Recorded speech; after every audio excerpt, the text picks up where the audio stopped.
All right. Well, welcome everyone. Thanks for being here. We'll go ahead and kick off our seventh convening of the Transit Transformation Task Force. I'm Mark Tullison. I'm the Undersecretary at the California State Transportation Agency. Really just want to thank everyone for coming today, and those who have dialed in or online. Thank you for being here as well. Just was, really, as we get to the end of the calendar year, I just want to, express a little bit of appreciation for all of our task force members, and really, thank you all for your commitment this year. I know it's been a lot of effort, a lot of content to get through. This meeting will actually mark the meeting where we have now checked the box on all of the statutorily required topics that we need to cover. Obviously, there's some items that we'll want to spend a little more time with and come back to. But we have started to knock out a number of recommendations out of the task force. So really excited about those efforts and have a pretty robust agenda today to go through. There will be public comments for everyone in the room and online after each of our presentations. So definitely we'll be looking out for that. And just as a reminder to all of our task force members, before you make comment, please introduce yourself, name and organization, so everyone online knows who's in the room and who's making comments. And to begin, I would like to have Task Force member Amy Hance, the Director of General Services at the City of Clovis, and Robert Phipps, Executive Director at the Fresno Council of Governments, share some remarks and updates. And it's really great to be here in Clovis today. So thank you for hosting. My pleasure. I'd like to extend a very warm welcome to all of you on behalf of our City Council, our executive staff team, and all of the employees and our community here in the City of Clovis. We welcome you. We know it's not easy to get here, so once you're here, we try to treat you very well. I also want to thank you for bringing the sunshine. We have not seen the sun in 7 days. So this task force not only is going to change transit, you have also changed the weather here in the central San Joaquin Valley. So thank you so much for that. I do want to give a little history about where we are right now. This facility is brand new. Its sister facility right across the street is our new Clovis Senior Activities Center. This building's named after William H. Harry Armstrong. He was at one point in his tenure on our city council, the longest serving council member in the United States. And Harry was an advocate and also an opponent of public transit. As I know all of you deal with boards, we also have city council members that may or may not be fans of public transit. And Harry had a real love-hate relationship with transit and transportation. But he really believed in a vision for Fresno County and for this region, and was one of the original authors of Measure C, which is our self-help tax here in Fresno County, which helped fund this building and millions, if not billions of dollars worth of transportation projects in the San Joaquin Valley. So we happily named our building after him. I do think sometimes he might be rolling over in his grave that we named the transit building after him. Because I received many lectures about empty buses, as I know some of my colleagues have also received those scoldings from the dais. Real quick about this building, this is an extension of our transit operation. This building houses our admin part of our operation. The main part of our operation is about a mile down the road, and we simply had just run out of space. We have about 90 employees, 21 of those, now 22, are admin folks, and they were living in 950 square feet of office space. So they were getting really creative. We realized we really need to expand, and that was the genesis for this idea. And then we decided to build a 30,000 square foot senior community service center across the street too, just for good measure. So we welcome you. We appreciate you. I hope you have a great time. If anyone needs any restaurant recommendations, adult beverage recommendations for this evening, please let me know. I'm happy to steer you down into our Old Town area, which is just 1 block over from us. Now, it's my pleasure to introduce to you Robert Phipps, who is our Executive Director for the Fresno Council of Governments, and he's going to talk to you a little bit about Fresno County and what's happening here. Good morning. Oh, thank you. Yeah, thank you. And I'd like to echo Amy's comments. Thank you and welcome to Clovis and to Fresno County. We know you have a lot of choices in the state as to where you decide to meet, and we welcome you here and thank you for being here. If we can go to the next slide.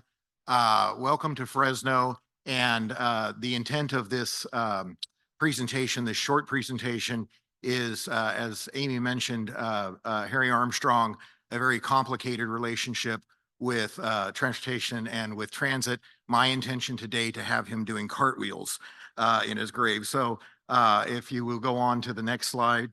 We're going to talk about a little bit about our future in transit, what we look for, what we anticipate in the future, beginning with the high-speed rail station. Of course, as you may be aware, Fresno County Deep, City of Fresno, Fresno COG, and FCTA, along with our transit partners, deep in the High-Speed Rail Authority, of course, deep in the design stages of the high-speed rail station in downtown Fresno, for which or with which all of our transit partners will be connecting, anticipated to begin construction in 2027, with operations expected to begin in between 2030 and 2033.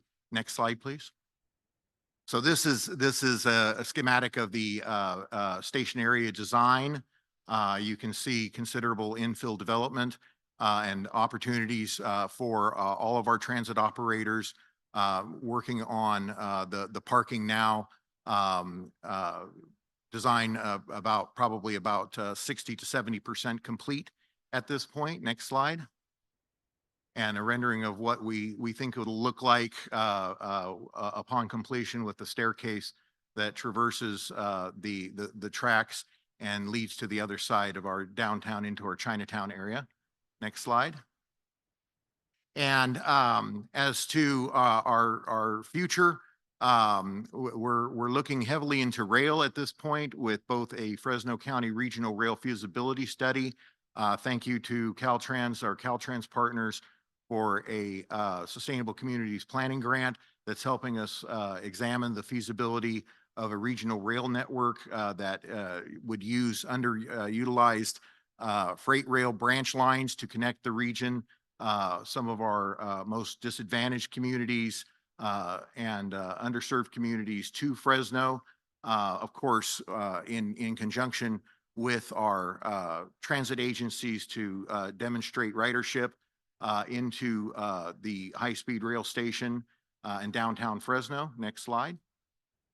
And coupled with a Fresno Metropolitan Light Rail feasibility study that we will be applying for, connecting major activity centers throughout the city to also to the future high-speed rail station in downtown Fresno.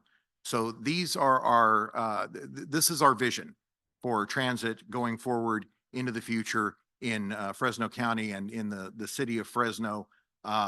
We don't know how long it's going to take. We don't know exactly when it's going to happen, but we do believe that we will have the population, the interest, the ridership to make this work in conjunction with our transit partners and with our state partners. Next slide, please. And to that end, we will be leveraging Measure C. We are hopeful and confident that we will be able to renew our measure going forward. We're 37 years into Measure C, which to date has raised about $1.7 billion in transportation funds, with nearly 20% of that dedicated to public transit projects and operations.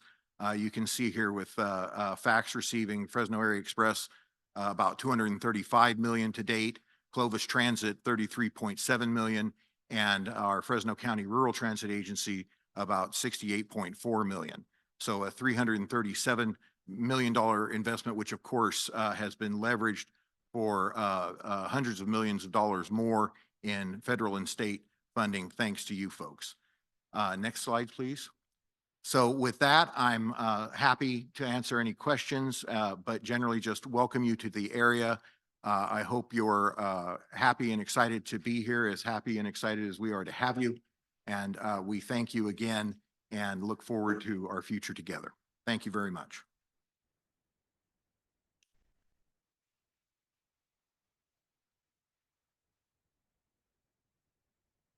Well, thank you, Robert. Thank you, Amy. Lots of stuff to be excited about in the region. So, incredible. Really appreciate the presentation. With that, I think we do have an opportunity for public comment on this item. So Mike, if there's anyone who'd like to comment. Thank you, Mark. Is there anyone in the audience that would like to make a public comment here in Clovis? Seeing none. Rachel, do you have anyone on the Zoom call that would like to make a comment? I don't see any raised hands at this point, so no public comment on Zoom. Thank you very much. Public comments over. Right. So as we move through the agenda, I think we need to take care of just some of our normal administrative items. So with the roll call and approval of minutes, Mike, can I turn it over to you to call the roll? Certainly. So first we'll do roll call and then we'll do the approval of the minutes. I will go in alphabetical order by member name. So if you are present in the room, please state yes. So Ajise, Barnes, Present. Bockelman, Present. Cooney, Here. Griffiths, Present. Hance, Lindsay, Present. Lippman, Matute, Miller, Here. Moluna, Here. Murphy, Paget Seekins, Here. Pimentel, Here. Powers, Here. Sedort, Here. Sforza, Tavares, Here. Tolkoff, Tollefson, Here. Turner, Watkins, Here. Watts, Here. White, Wonderman. Thank you. Roll call. Mr. Turner is just walking in the door. If we can hold the roll for maybe 30 seconds.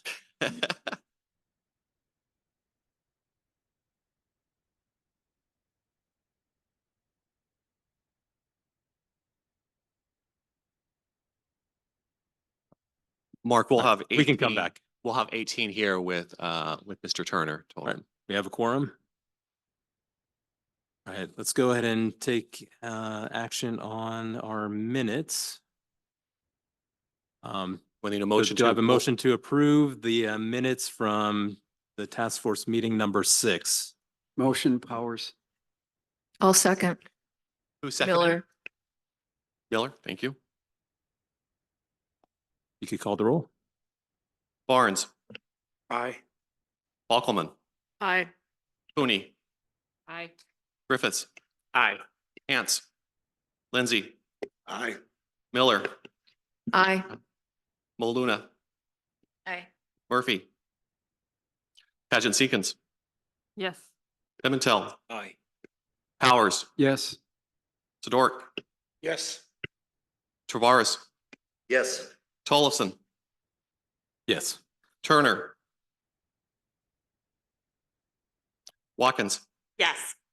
Watts, Yes. 17, and we will, Mr. Turner come in? Okay, we have 17 for yes on the minutes. All right, minutes are approved. Great. Well, if we can move on through to the next slide. Perfect. So you'll see the agenda up on the screen today. You'll have that in front of you as well. We're going to spend much of the morning session here working through a number of the proposed policy recommendations from our last meeting. We have a fairly robust agenda to go through with respect to those strategies. So looking forward to a lot of discussion on that. So there'll be recommendations related to the workforce opportunities, land use and housing policies, and TOD opportunities and value capture.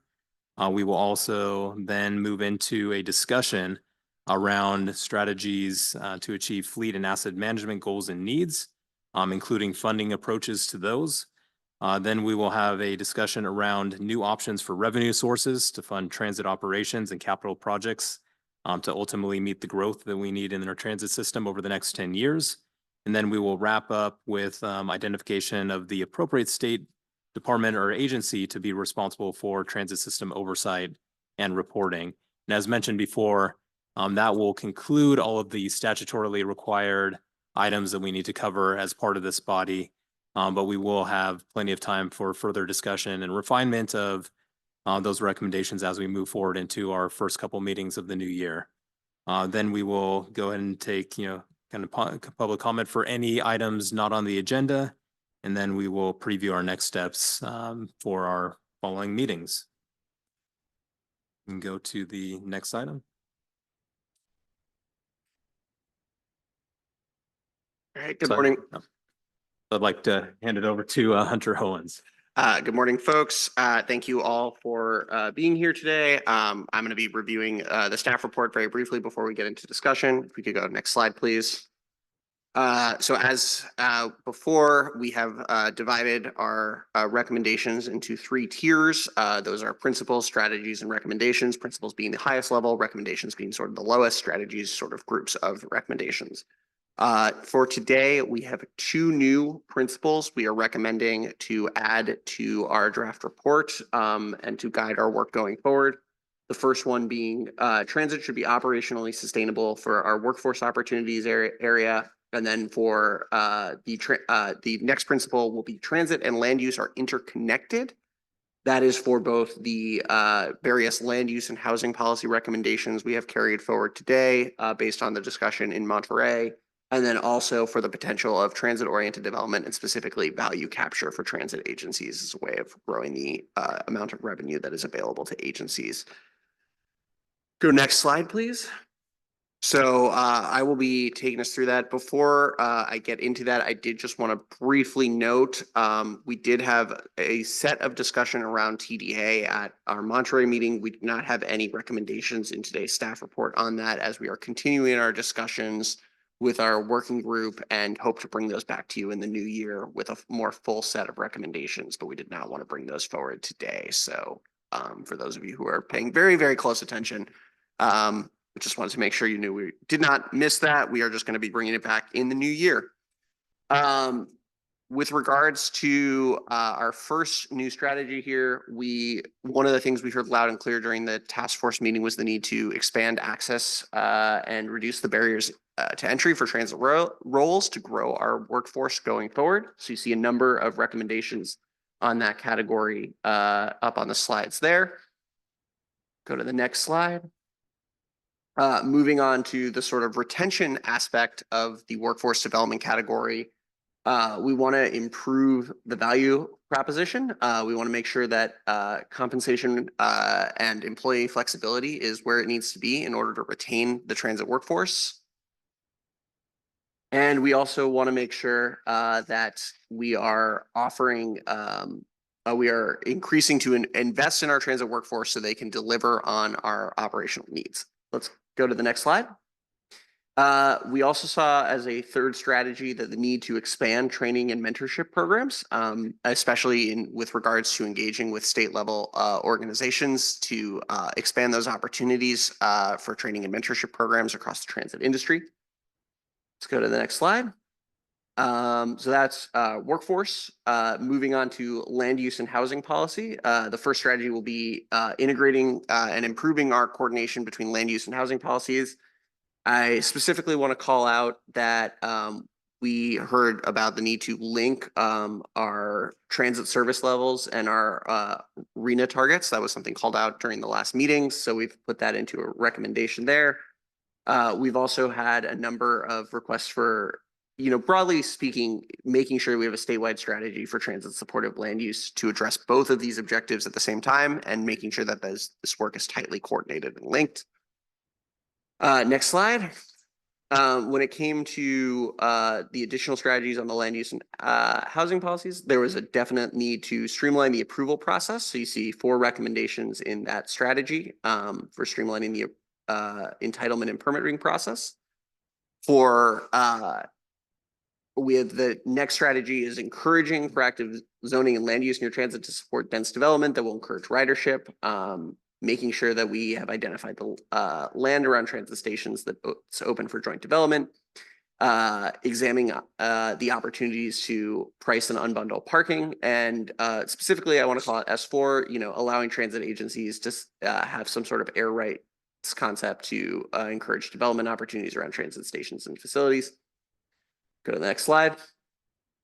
And then finally, a number of, state capacity related items on how we can make sure developers and agencies, obviously knowing transit agencies, this is not necessarily their core mission and objective, but this is something that will help support that. So we wanted to make sure that this is something that's available to all agencies as much as possible, but making sure we have resources to assist with non-traditional items such as, TIFIA loans for housing and TOD, knowing that we're sort of building on work that has been performed by agencies across the state and got a lot of expertise on how to help expand that work.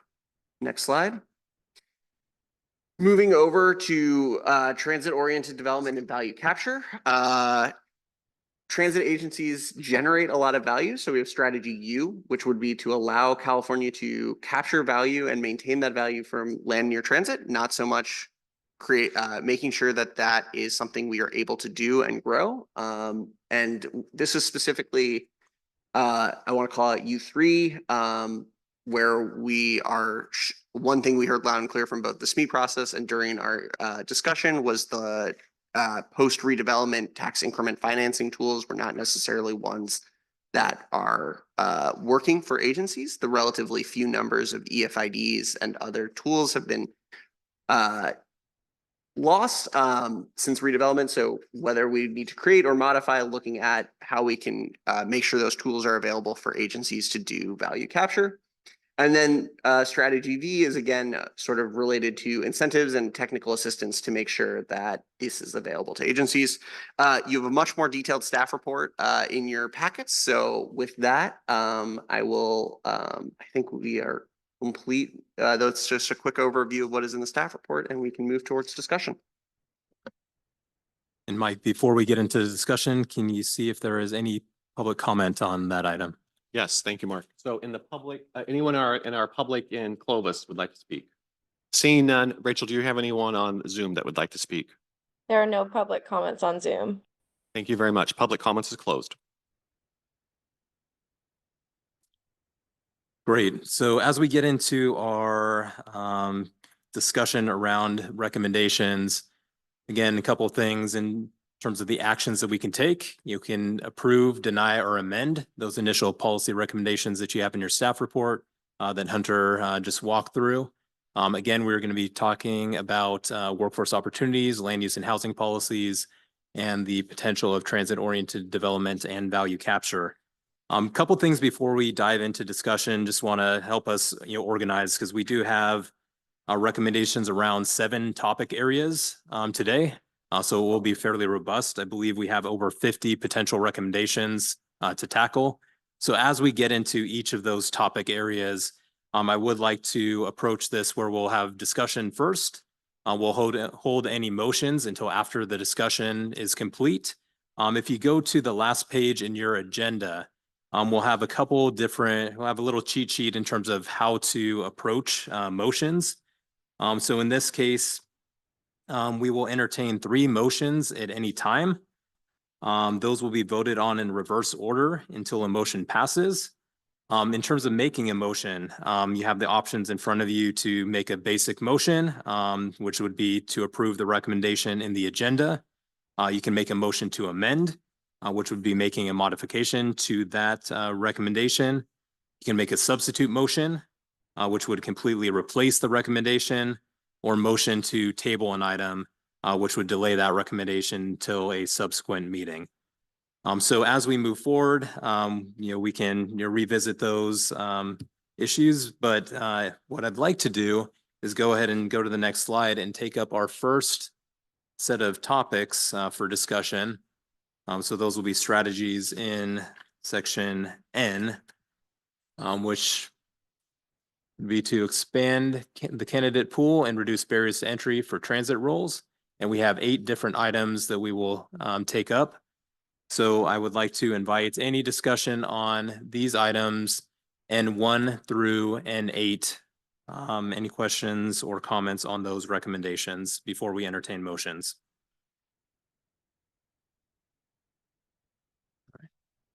Laura? Laura Padicekam from Public Advocates. Yeah, I have a question just in general. It doesn't specify like who is responsible for any of these, and it feels like it's kind of a mixed bag.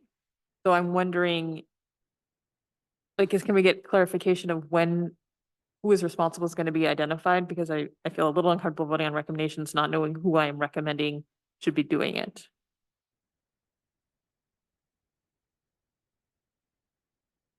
And sorry, in terms of that comment, just for the particular recommendation, kind of who would be responsible for actually implementing that item? Right, Or- like, is it the transit agencies? Is it the state? Even within the state, there's obviously multiple agencies, but just sort of across some of these,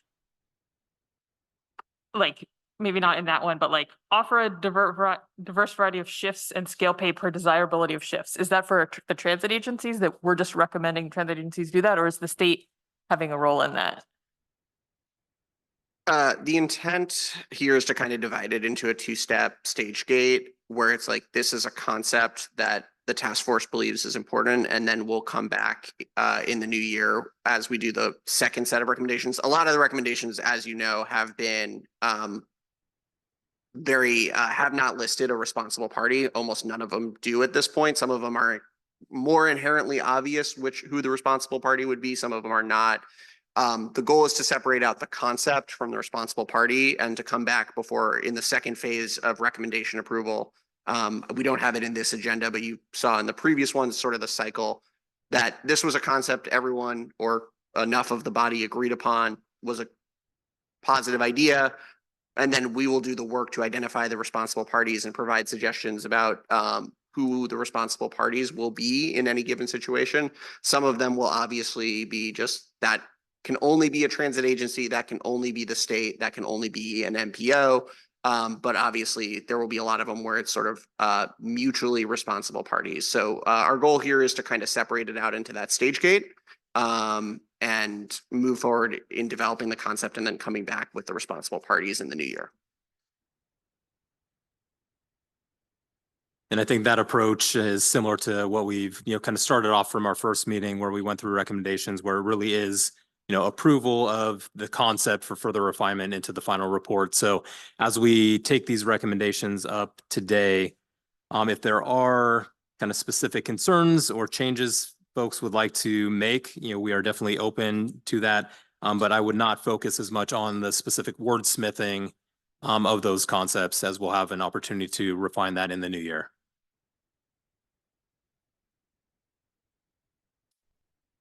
So Mark, not to Bob Powers' part, not to get into wordsmithing with you. You might think through, and I'm fine with them. I'm not, they're not threatening to me at all, 1 through 8 there, but you might think through, you and Hunter, about like, some of them I read up there like 6, 7, 8. Whether it's you're generally referring to bus operators, right? I mean, it doesn't make it doesn't crosswalk into my world for a train operator or a TO, right? And so you might, as you kind of navigate these discussions and work through these plans, there might be some calling that out about bus operations or rail operations. There's some nuances there. One comment on N6 that might be helpful as you're looking at this. This comes out of a kind of on-the-spot conditional offer process that we've heard about from some of the transit agencies that were talking to us in the technical working group. So this is like SAC-RT doing conditional offers to people who are showing up at at hiring events, but it's not saying you're hired. It's a conditional offer after you do certain steps in the process, including the drug and alcohol testing and other kinds of things required. So just to clarify what that means.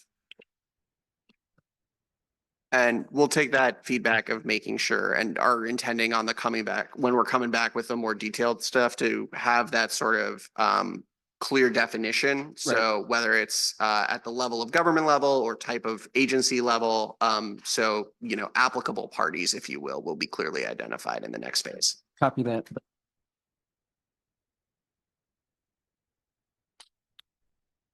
Let's go Kate and then Laurel. I'm not sure about N4 because the current minimum age for bus operators is 18 and I wouldn't want to go younger than that. And then I don't think there's a limit on age. I could be wrong about that, but I'm pretty sure there isn't. So I'm not sure where that came from. I think there was there was at one time a 21-year-old requirement, but FTA doesn't require that anymore. Yeah, this would be one where there are certain agencies, and we're also hearing specifically insurance regulations are Got it. often. Okay. I see Carl nodding, so he might want to add color commentary, but So maybe make that more specific then, because I guess some of us got kind of tied up on that. And then understood. the other item that I want to make sure that we expand on is N6. At any given time, we probably don't have enough operators being tested to actually get DMV personnel to come to our facility, but rather that it would be good if we could maybe schedule a time at DMV to bring, accumulated lot of operators to be tested there. Thank you. Great, thank you. Let's go to Laurel and then we'll go to Ian. Thank you. Some of the questions that I was going to ask were just asked. So thank you for clarifying too. Just to confirm what I understand is that if we approve any of these, they're all in concept. And once they get into a final report, then we'll have the opportunity still to make comments before it is finalized, or I guess into a draft report. We're going to have an opportunity to see the draft. Okay, great. Thank you. So my other comment was going to be, is just a general comment. The workforce opportunity section, the principle is transit should be operationally sustainable. Is this a general principle or is it only specific to workforce? Because if it's a general operational sustainable principle, it's not specific to the strategies which are workforce development related. And I would just recommend specifying that if it's workforce specific, then it should be the transit workforce should be operationally sustainable because it can be interpreted and guided many different ways. The intent is that principles will gradually be potentially applied to more areas. If that's something the task force wishes to have more narrowly defined or changed, that's something that could be considered at this point. Okay. I guess it would be helpful then to kind of see what the overall principles are together holistically so that we can kind of see how they branch off into more specific areas. I don't recall how many there were in the last meeting, but it sounds like we're compiling several different principles, and it would be good just to kind of see how they all come together.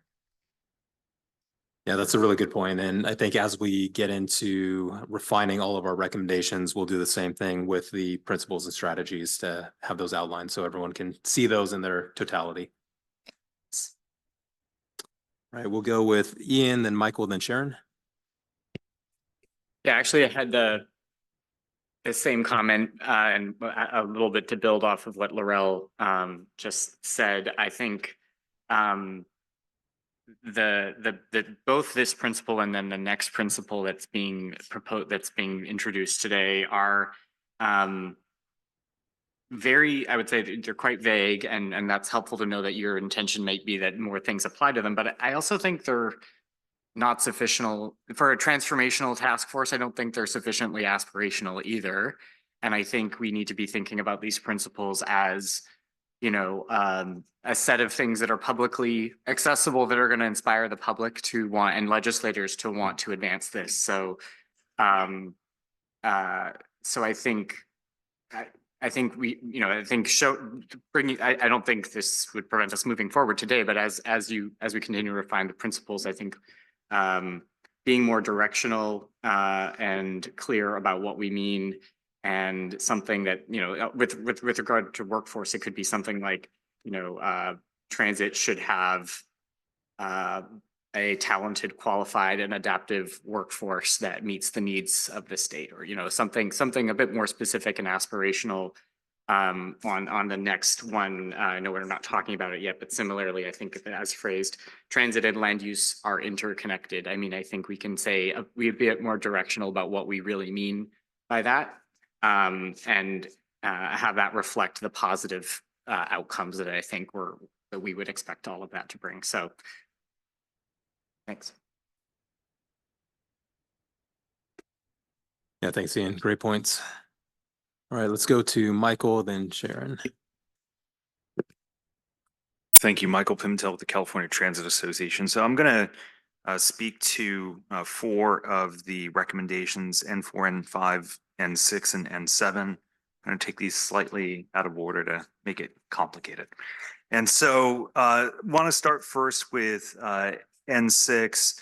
Folks spoke to this already, and I think the Chief Deputy Secretary addressed one of the things that we'd want to see, which is just clarification. We're talking about the offering of what are in essence tentative offers pending further testing, certifications, et cetera. On N7, I do want to just suggest that that language probably just does require some clarification. I heard the earlier comment, not to wordsmith, but for some of these things, I think they are material.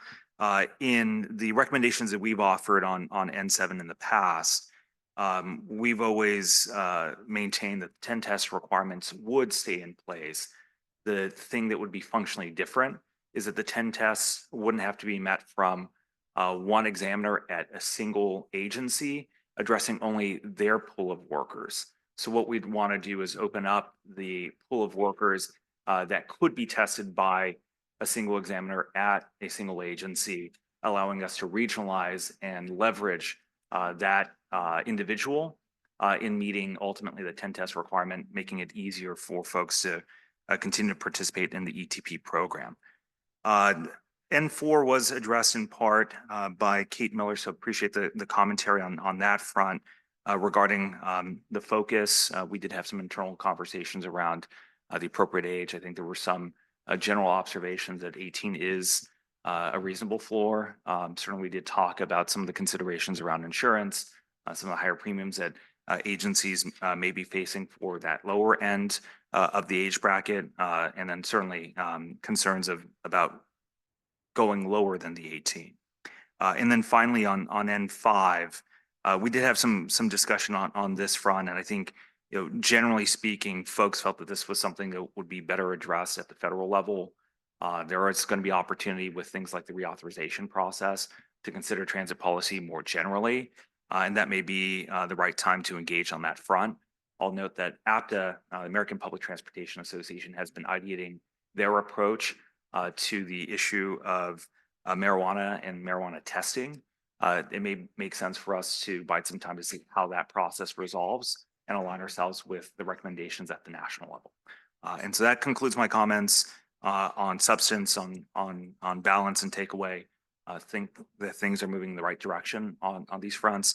I just want to offer that kind of specific observations around several of the strategies. Thank you.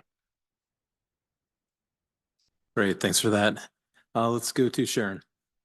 Yeah, thank you. I just quickly wanted to say, I do appreciate the looking at these items for us as a partnership between the state and the transit operators. I mean, the tone of these is very supportive, and I would love to, once you kind of flesh them out more, it'll be great to see that. I think the expanded partnerships with trade and community colleges, there's also a potential there in the high school level as well. So the idea that perhaps there's a part of the curriculum that could be within the sort of trade workforce development aspects of secondary education that might be helpful. And then if we're getting a wish list for the DMV, could we exempt bus operators from parallel parking a bus? Because it seems there'll never be an opportunity for them to parallel park a bus.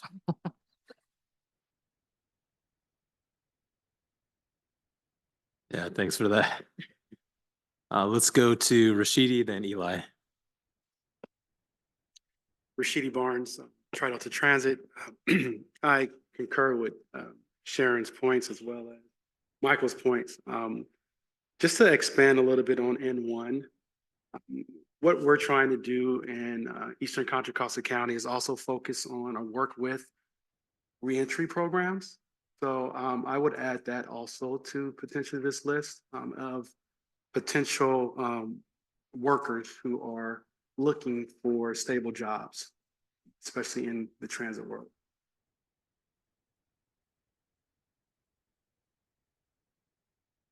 Right. And yeah, I think that's something that we can definitely work through. You know, we have expanded partnerships with trade community colleges and other programs. Obviously, I think reentry program, could fit in there as well as K-12, but we can be more explicit about it. Let's move to Eli.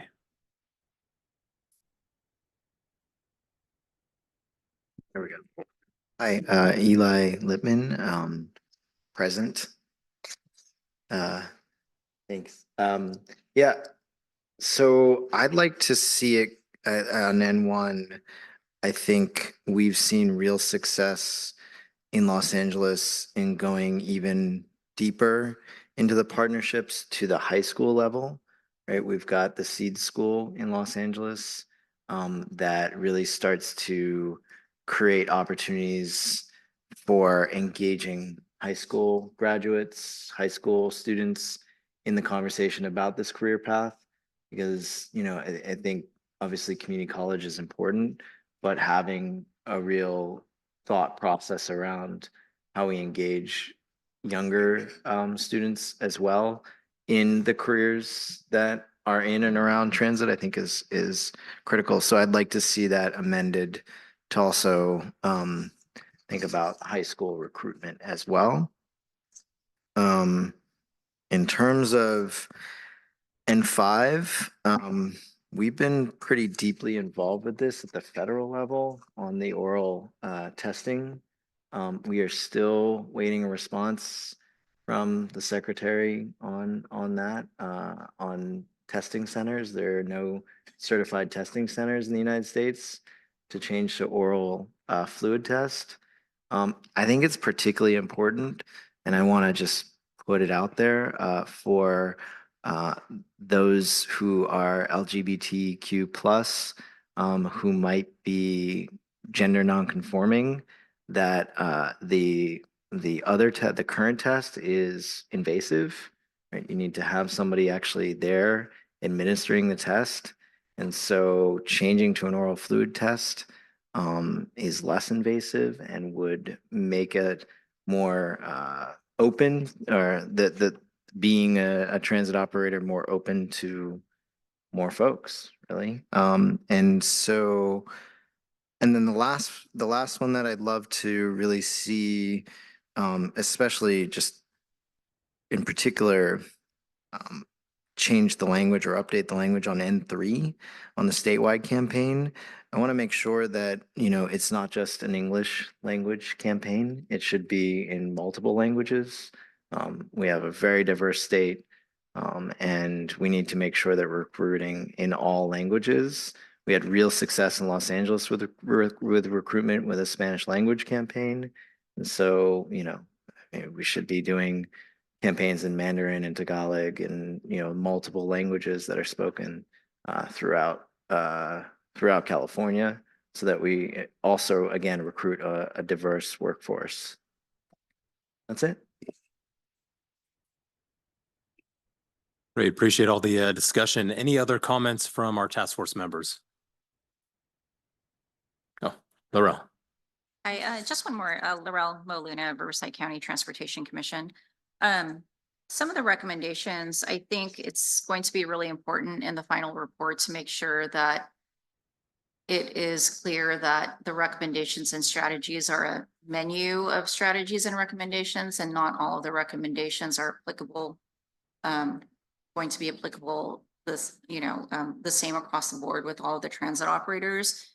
For example, O4 is a very interesting recommendation. It's establishing on-site childcare centers. I am just, from what I understand and what I know, I don't think it would be vastly applicable or practical for probably most transit operators. It's an interesting concept. I think just in general for workforce development and the public sector, I don't know how practical it's going to be. So, just recommendations such as that, as well as the housing stipend, I think that's really interesting too. I just don't know if that is something that would perhaps come from the state, or if that is something that would be added additional costs to the transit operator. Those are some of the things that we should definitely consider.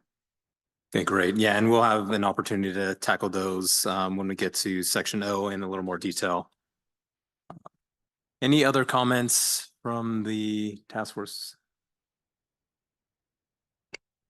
On just since that got brought up, what I heard from a lot of folks I know who are operators during the pandemic, particularly, it wasn't on site.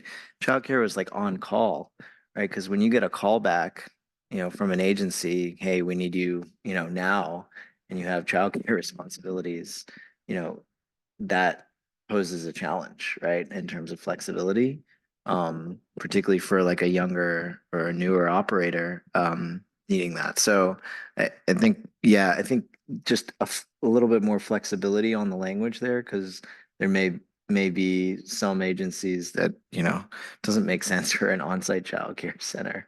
There just isn't, yeah, that need. All right. Well, appreciate the discussion. What I'd like to do is actually, entertain a motion, but I'm going to make a couple modifications here for our consideration based on the discussion that we just had. So what I'd like to propose is to make a modification to N1 to include more explicitly our K-12 system as well as reentry programs.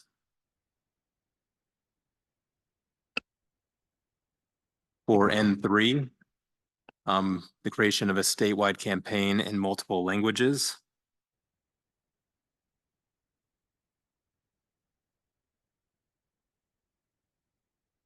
For N4, N6, and N7, just commit to creating additional clarifications before the final recommendations.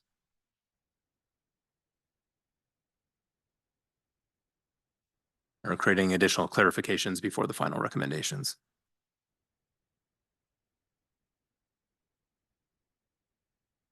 So that would be for N4, N6, and N7.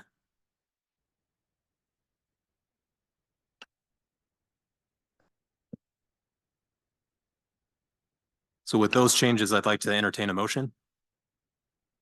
Oh, sorry, we have Mark, one just additional comment. Just a quick question. As we develop this report, are we going to be creating any priorities? Or are we just responding to the checkpoints in the legislative requirements? Yeah, what I'd say is as we get into that discussion, we can really talk about that as a body if we'd like to prioritize, similar to the discussion on the principles and strategies that ultimately then will drive those recommendations. I think that's a opportunity for us to really prioritize kind of which of those strategies are most important to us as a task force. So yeah, we'll have opportunity for that discussion. On move approval with the changes? So we have the motion to approve. Sharon, second. So motion Miller, second Cooney. Can we call the roll? Will do. Just some housekeeping. We had some task force members arrive after we took roll call, so I'd like to call for those task members who are now here. Just quickly call roll call for the record. Lippman. Present. Matute. Present. Turner. Present. Thank you very much. Okay, so for the recommendations for the series N, we have N1 through N8 as stated, with clarifications for N1 to include K-12 systems, reentry programs, N3 to include creation of statewide program for multiple languages, N4 to creating additional clarification before final recommendations, N6 creating additional clarification before final recommendations, and N7 creating additional clarifications before final recommendations. Motion made by Miller, seconded by Cooney. Barnes. Aye. Bockelman. Aye. Griffiths. Aye. Hance. Lindsay. Aye. Lippman. Aye. Matute. Aye. Mo Luna. Aye. Murphy. Paget Seekins. Aye. Pimentel. Aye. Powers. Yes. Sadork. Aye. Tavares. Aye. Tollefson. Aye.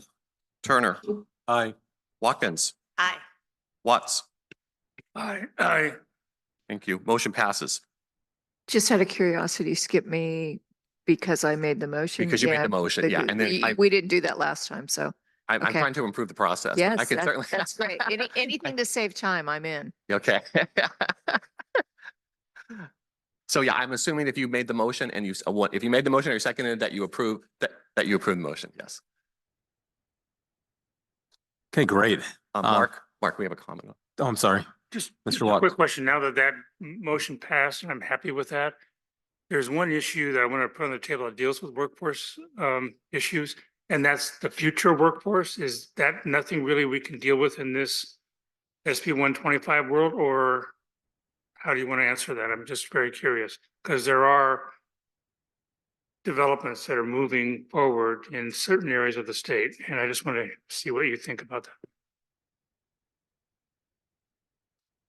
Yeah, and I think there definitely is opportunity for further discussion on, anything that's outside of even kind of the strict, statutory requirements of what we need to discuss. So if there are, additional kind of ideas or recommendations that you might have, please send those in. We're happy to discuss those as well, and we can take those up in a future meeting. All right, so with that, let's move on from N to section O. So these are still in the area of workforce opportunities, but these would be under strategy O to improve the value proposition of transit roles by reviewing compensation package and providing employee flexibility. We have 9 recommendations to discuss.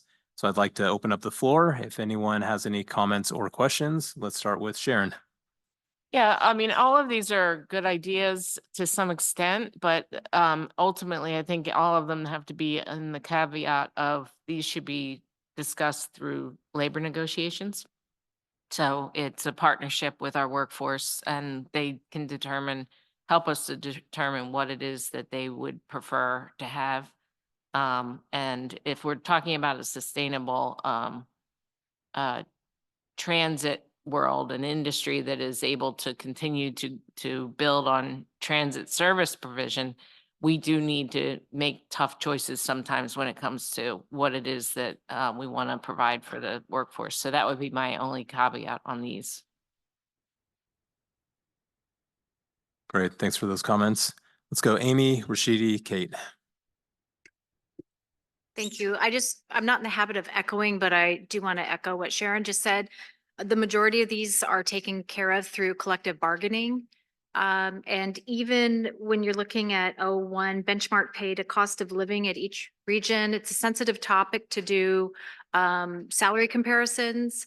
And even that is bargained on which cities and what metrics and what process is used to figure out what the standard of pay is. So these all look great, but this all really belongs in an MOU. Thank you. All right, Rashidi. Rashidi Barnes, Tri Delta Transit. I agree, especially 01 and 02.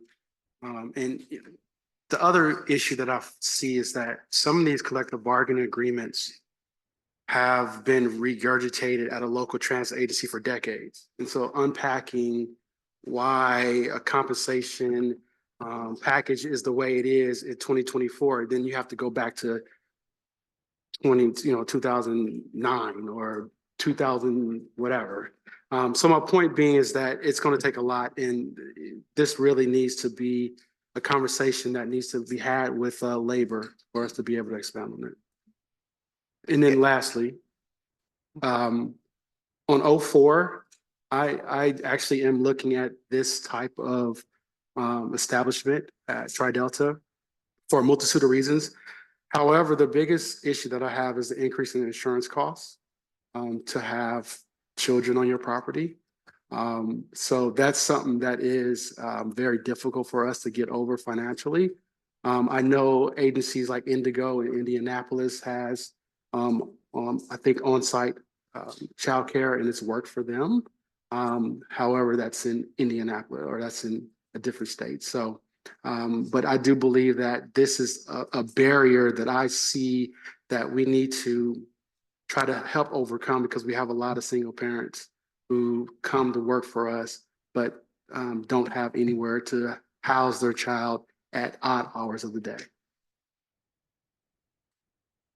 Just to echo, as we are identifying, responsible parties, as it comes back in the form of the draft report, and there's more meat on these concepts, bones, labor will, especially in strategy O, but across the board will be identified as a key partner and it can be a party as part of that. It's not just limited to government entities per se. So we'll absolutely make sure that is visible and clear to readers of the report. To build on what you just said, Rashidi, it's also very helpful to identify where those sort of more silent blockers might be, which is, in the childcare example, we can say Tri-Delta Transit, responsible party, labor partners, responsible party, but without identifying the state as also partially responsible through the insurance regulatory mechanism, it will be hard for you to succeed, as you just mentioned. So we want to really, as we build these out from concept to full, a full articulation in the report, have that all identified for policymakers and readers so that they can see the complexities of the ecosystem and the environment. And let's go to Kate, then Bob, then Juan. Great, thank you. I agree with Sharon. But as a small operator that contracts with a third party, I can't really tell them how to run their business. And so that's another barrier that I don't see is going to be broken down by this process. It also makes planning your routes very difficult as well. So while I think that there needs to be, we need to treat our operators humanely, I think that there are some things that just simply can't be mandated. Also, I think that we should pull 08 out of there because I think it is something that we can do. And it should, in other words, it should stay in there. It doesn't have to do with bargaining. It should be something that the community as a whole supports and protects our employees. And then finally, anything to do with providing additional services to workers, such as a child care center, which I think is a really great idea, needs to also be accompanied with some sort of new revenue source to address both what Rashidi said, but also just the general costs of operating a facility like that. Thank you. Great. Let's go to Bob, then Juan, Mark, and James. Mark, to echo what Sharon said, all of these that you're listing there, I work through with our collective bargaining agreements. And Hunter, I appreciate you're gonna, put that in context, as you flush out the report and all of that. But every one of those, I am in constant discussions with my labor partners. And so are you looking to get involved in BART's? And I'm not trying to put you on the spot, Mark, but I'm reading through these. I'm like, cater and tailor compensation package to different stages of, is part of this, is the state looking to get involved in BART's CBAs? Because I hope not, because it's already pretty, and Jim Lindsay's over here is a good partner of mine with SEIU, ATU, AFSCME, the OA and the MA. But I would just caution us a little bit about, the wording gives me a lot of pause, and I trust Hunter and he's gonna, deal with this thing. But all 9 of those I take and work with labor during the CBA. So just my commentary on public record here. Yeah, I really appreciate that. And no, the state does not want to get into the local bargaining process. We have our hands full with our own bargaining issues. But with that being said, I think just like any of our recommendations, right? Even as we get into, the funding, discussion, we can't unilaterally as a body here, do that. That's going to obviously involve the legislature, the administration, more broadly. So there are other partners that need to be at the table. So I think we can, as Hunter mentioned, make very clear, kind of what this, means. And, I will, possibly depending on how the discussion goes, suggest, some additional language that we can consider as we take these items up. I appreciate the flag. Let's go to Juan. Yeah, I had 2 comments. One related to 03. the housing statements or partnering with affordable housing providers. There's a new law, AB 2295, 2022, that amends Government Code 659-14.7 to allow local education agencies to create workforce housing, and special districts are in the priority waterfall. So it goes that local education agency, a neighboring local education agency, and then local agency, including a special district that services that property. And so this is a law that allows school districts to develop property, mixed income property on mixed income housing on their property, and has some, there's 8 projects underway in California right now, but it has a lot of potential because of how the bill is written, and providing some guidance for how transit agencies would work with their local education agency on that type of procedure, I think would be really quite useful, because it's not top of mind for local education agencies. The ones that I'm aware of are thinking about their city that they're located in, but not special districts that are congruent with the area. And then the other is the 04, establish on-site childcare centers. I've joined a research network that includes an early childhood education researcher, and I've learned a lot about it.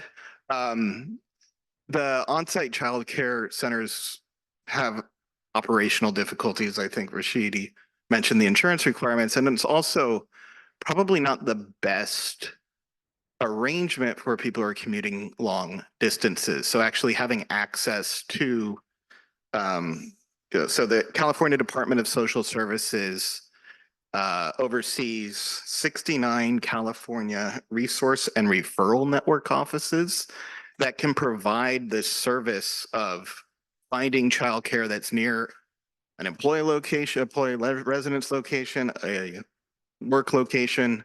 Like I'm just thinking of Metro with all the divisions, where they would put it and how people would fight for that division if they needed it. So I don't know if the transit agencies want to get into that business, but to have some sort of priority or work, have the state work concurrently or work with CDSS to make sure that that option is provided to essential workers of special districts, including transit agencies, I think could really help create the right fit for childcare, because every family's needs are different, and it may not be, at the bus yard where that's where the best place the need is met. It may be a portion of the day until somebody else comes home, so it's better at the residence location. So I'd really encourage working across state government on 04 rather than asking transit agencies to become childcare operators.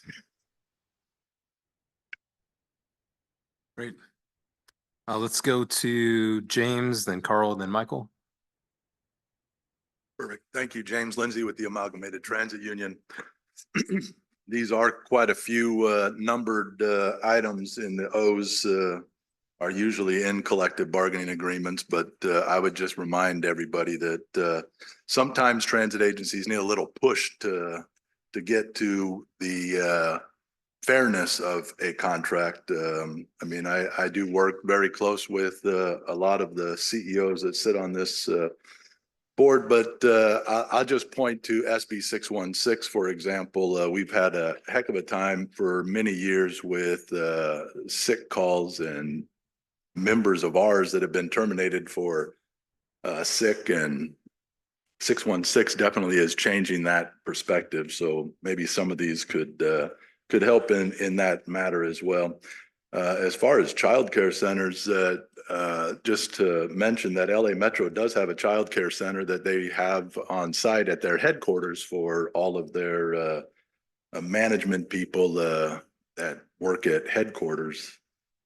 Nothing available for the general operators or mechanics or any other staff that work out at the divisions, as you mentioned. So it definitely would help. I know we do have 2 divisions that are close to the headquarters that do take advantage of the headquarters situation. So it does help with having childcare close to the work site that the people would be working at. So, thank you. Great. Let's go to Carl and then Michael. Thank you. A concern that I have about most of these items that we've discussed that are, can be or traditionally can be held within the collective bargaining agreement is how we word this in the report if it is going to be made for the legislators, so that we don't have legislators with good intentions attempt to legislate bargaining items, because we've already been through that and we're still going through that over the Public Employee Pension Reform Act. And it, the back and forth on whether that's a violation of federal law, and that continues to this day, a dozen years later. So, encouraging, this is great, but to legislate it could result in more of the same that's occurring now. And so I just have a real concern about that, having being at the tip of the spear in 2012 on this. It was no fun. With regard to childcare, absolutely the number one need and the number one thing in Monterey County preventing the workforce, people from getting jobs, is lack of access to childcare. Unfortunately, if you have an operating division, at least in our case, we inherit property that on the cheap from, closed military bases and things like that. And we've found that our properties are deed restricted because you can't put anything on there but a transit property. Why? You can't have medical, you can't have overnight. We can't even put a homeless shelter or housing for homeless on some of our properties, but we can operate transit. I don't get it, but just be clear that it's not necessarily by choice that we choose not to do this. It's just the environment that we work in, and sometimes the chemicals and fuels and things that we have stored underground make it incompatible under state law for us to have these types of facilities at our operating and maintenance divisions. Thanks. Michael. Michael Pimentel with the California Transit Association. I'm going to address 01 through 07. I'll start with 01, 02, 05, and 06. And as others have noted, just making reference to the collective bargaining processes that are inherent in our work as transit agencies. Carl touched on this briefly, but would want to flag that the last time the state significantly weighed into transit's relations with public employees through, as Carl referenced, the California Public Employees Pension Reform Act. We found ourselves embroiled in litigation that's been going on for, as Carl mentioned, about 12 years. And that has threatened quite literally billions of dollars in funding to California transit agencies. And it was doing something that many of us would like to do, which is help constrain costs, put agencies on a greater fiscal footing for the ability to provide service and ability to deliver projects.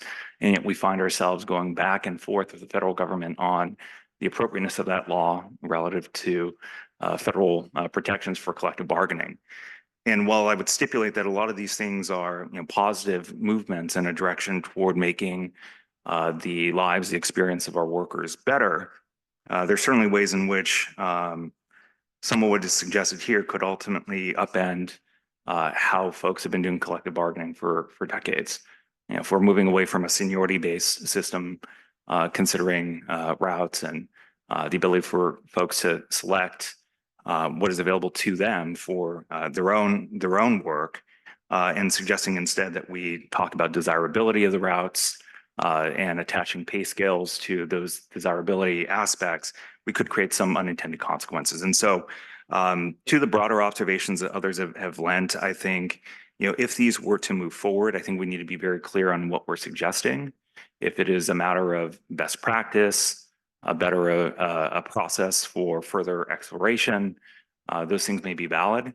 but we'd want to make sure that we're providing some degree of guardrail so that folks don't pick up ideas and simply seek to introduce legislation. We see it all the time. Take, for example, establish on-site childcare centers. Several years ago, we as an association engaged with legislators around the mandate to create lactation rooms at their stations and stops. Language was first introduced, would have required lactation rooms at every transit station and stop. And I have to ask, how would that have been practical? And we spent a lot of time working to better define what we meant when we said station and stop. Ultimately, where we came down was to have to limit to rail agencies and the rail depots that had a high degree of passengers moving through, where the likelihood of them being in place for a period of time was extensive, to ultimately make a bill that was something that was right-sized and was appropriate. And so I just want to suggest good ideas, good direction, but we have to think through the interpretation, and that is where at times I'll get concerned about the process here. And to close, I had two observations on childcare centers further, and then in the amenities for operators at end of line or as needed. There, others have raised the resource consideration. I think that is an imperative to highlight in these discussions. But on 07 in particular, we've got to talk about siting and permitting, because ultimately we don't own the rights of way where our buses stop their service. And local jurisdictions can simply say no to a trailer or these new pods that exist. And that is a problem. And so if we're going to encourage agencies to move forward with these types of improvements, we've got to make sure that local governments are equal partners and actually saying yes to the types of things that agencies might want to do. And so that concludes my comments. Thank you.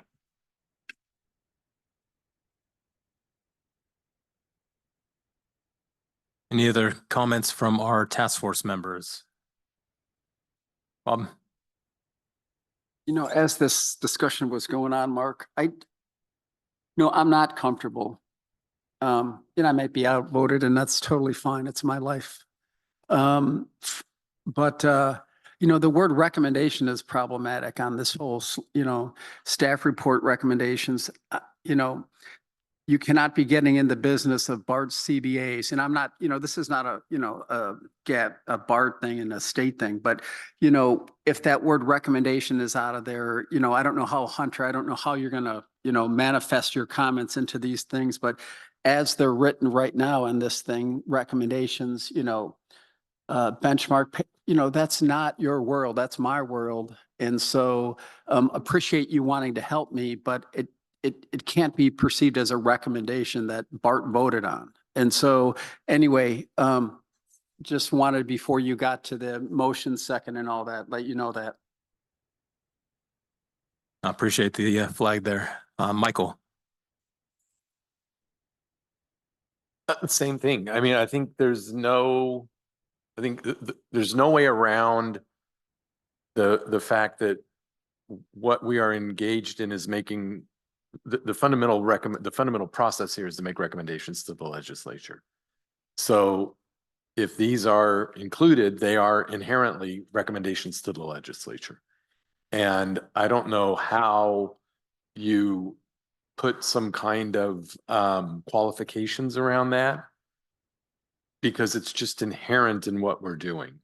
And so I share the concerns that Bob is raising, because I think it's just inherent in what we do. I don't know how you qualify it to say it's not.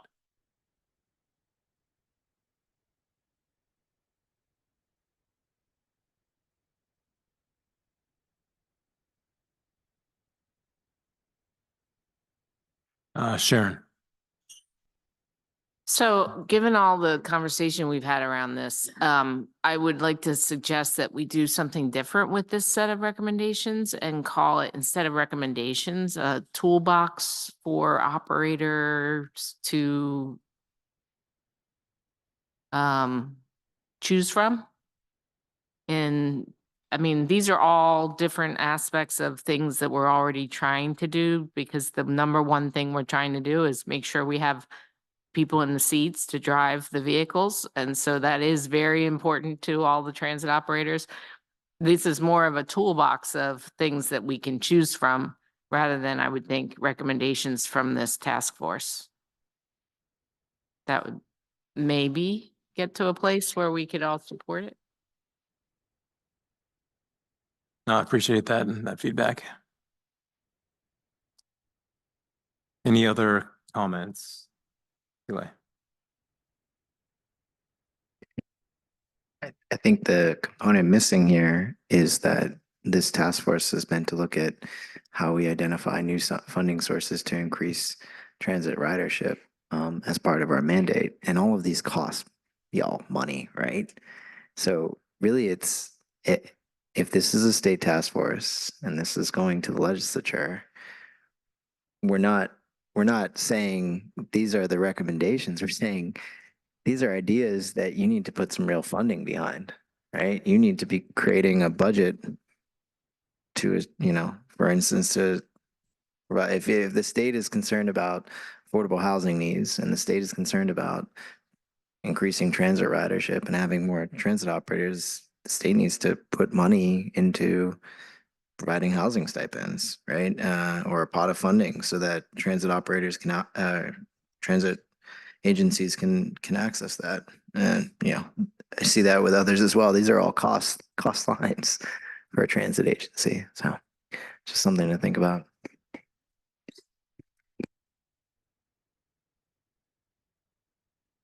I'm not going to just let that go. It's so much more than cost, right? It's about operational efficiencies, which, oh yeah, it's about cost. No, it's about how we safely move people on a daily basis reliably, and the recommendation is the first, cater and tailor compensation packages to different stages of the employee life cycle. I don't know what you want to get involved in, Bart's, on how we go out on a bid. I'm doing a bid, in February when we go and bid our workout. And so, there's longevity. If Sharon's working a train operator for me, she's got 25 years, she's probably going to get a good bid and where she's going to go in that. And you want to take that from her and maybe and give it to somebody junior, this whole thing is recommendations, Eli, and they impact BART certainly on a fiscal level, but on a reliability level and on an operational level. And you cannot separate the three apart, let alone the overarching thing is safety. And so, having the word safety in there is a little problematic for me as well. So you just kind of,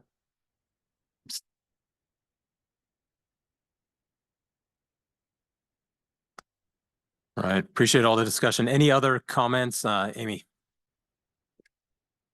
Just a quick comment on behalf of the municipal operators who, when we bargain, we have 8 units at the table and, our compensation packages, our benefit packages are across the entire city. So I'm trying to imagine what that would look like when I'm at the table with the fire department or the police department or our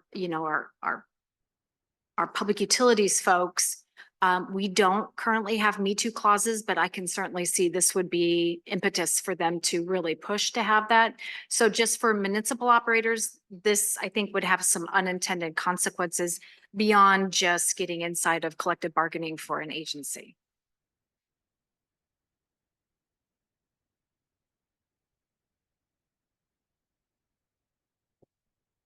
All right. Well, appreciate all of the lively discussion on this one. I think there's a lot for us to think about. But one thing that I may suggest as we get into possibly taking a motion here, I may amend and just see if folks are a little more comfortable with this, to take a motion that we recommend that operators consider items 01 through 09 in labor negotiations through the local collective bargaining process, those items. So almost, to Sharon's point of a suite of possible items to consider. So I would like to, I don't know, Mike, if the team can possibly take that up. There we go. So my recommendation would be to amend this motion to change the wording that we are recommending that operators consider these versus the individual items actually being recommendations. So recommend that operators consider items 01 through 09 in labor negotiations through the local collective bargaining process. May I suggest a change in wording? A friendly amendment, yes. How about instead of consider, acknowledge? I'm just saying, how do we prove that we've considered or not considered? I'm not certain what that process is. And, I think we can say that we acknowledge that, including but not limited to the following are ways to get, a safe, friendly workforce. I don't know. I'm not certain. Maybe I'm getting too nitty on this, but be happy to hear other comments or other words. Thanks. Let's go to Michael, Laurel, Carrie. What if you added at the end, and should not be mandated by the state? Yeah, we can entertain a motion to that effect. So could we put this as a motion too?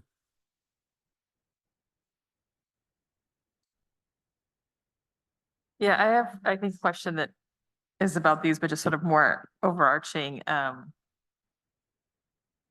It's still unclear to me, like, I get that you sort of talked to a lot of people, we had some conversations, but was there a process of sort of internal prioritization or like criteria that were used to develop like why these 9 things, I think is a little unclear to me. So it's hard for me to fight for them because I don't actually know why they are the most important 9 things to solve the problem that we're trying to solve.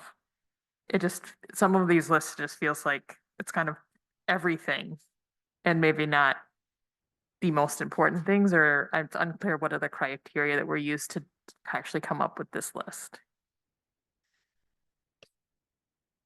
I think precisely it is an attempt to be everything and a synthesis and unprioritized with the goal of, again, the next year, as we've had our statutory required discussion, we've brought all the items forward where it does get that refinement, prioritization, and that at some point, elimination of certain items in the context of all of them. But the goal is to have the task force applied on like, what is the entire list before we start getting to the, this is the 3 most important things, rather than conducting that prioritization ourselves. We want to make sure the task force actually does it.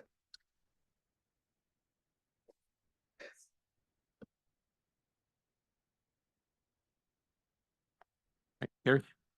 So the new language that you're adding at the top. So first of all, to me, 1 through 7 feel different from 8 and 9. And what I think I'm hearing on 1 through 7 is we want more funding to be available from the state, from other entities that it might be coming from, to offer up these things when the bargaining agreements are happening. So we want there to be more resources available so that these are things that can be included in packages in the future with no mandate for any agency to actually be including them. So the language at the top feels a little more like you're still putting this on the operators, when like the goal of this is really for state funds to be available so that these kinds of things are more easily offered up when they're entering their collective bargaining agreements. And I would say that applies through 1 through 7, maybe 8 and 9 are handled slightly differently. Yeah, I appreciate that comment. And I think, I mean, the challenge is that a lot of what we're kind of have been building towards in all of these recommendations, right? There is likely a price tag, that we were talking about. And yeah, I know we'll be getting into the funding, conversation further down, but yeah, I mean, we can work on, the exact, language as we move forward, but, completely acknowledge, the point that you're making. Let's go to Bob and then Mark. Mark, I'm not sure this is going to get me there. I'm thinking it through a little bit, but just to be clear, Mark, maybe from BART to the state, you know, when I enter, and I'll use Jim Lindsay as an example, he's ATU. When ATU, and when I go into labor discussions with ATU, which I have a great partnership with ATU, BART wouldn't be running without ATU. They'll approach me and say, hey, you know, that 6 months ahead of the contract, the CBA coming up, they're saying, hey, we're interested in these 4 or 5 things, pay, you know, longevity, training, whatever they are. They propose, you know, topics for us to discuss, and then I come back with topics for them, you know, and we have these discussions back and forth, puts and takes on this thing. It's not, that's not how it works, the way you have it listed there, right? When I just rolled over the contracts for ATU, SEIU, and AFSCME, we just did it. We agreed together, you know, that we were going to tackle 1 or 2 things with a cost of living and leave everything else alone. We didn't, you know, and I know you're going to say, well, the word consider kind of gets us, watered that thing down, but that's not how the process works, at least at BART, you know, and Michael can speak up for LA Metro, but, or with the OA and the MA. And so, and it's really not it's in labor discussions that end in collective bargaining agreements, whoever's on the keyboard there. So anyway, I'll give it some thought, but it's way better than the original language that was up there. Yeah, I appreciate that, Bob. And I guess, I mean, I will say that for any of these, you know, items, you know, you can talk about, you know, your local, you know, process that you have right in that negotiation, similar to any of the recommendations that we put forward, you know, to the legislature. Right, there's priorities that kind of you all as, you know, local agencies are gonna, you know, try to put forward. There's priorities that we, the administration and the governor will put forward, that the legislature will put forward. So, I mean, it is really subject to all of that, you know, naturally for consideration. Not to say that it's completely analogous, but, you know, it is always going to be, you know, here's a suite of options. We're not going to probably be able to tackle every single, you know, item, but here's directionally where we'd like to go. Mark. Hey, thank you, Mark. I really appreciate where you're going on this. I think it's a good move. But I've also been listening to some of these other folks, including Mr. Turner from Metro, and an outright bar on mandate probably works. But then there's also the other shaded levels of how do you influence activities amongst the operators that are of interest to the administration. And it occurs to me, you could have a mandate prohibition built into the recommendation, and probably people will snap that up within the legislature. But then there's also the issue about, does it become part of the guidelines? And therefore, it doesn't matter whether you're mandated or not. You just get downgraded because you're not achieving what was administratively desired.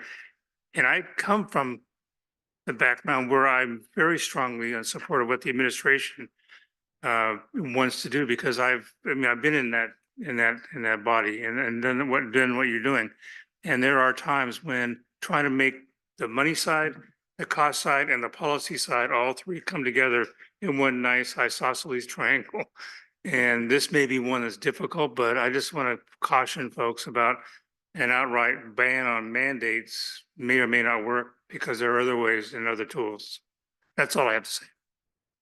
Then one thing that I'd like to do, and I do want to continue to invite discussion, you know, on these items, but just given where we are, and I think, you know, there's general kind of, I think, I wouldn't call it consensus, but I think that folks around the table, our task force members, you know, agree that these are all good things, but the right way to approach them is something that we need to really, you know, consider.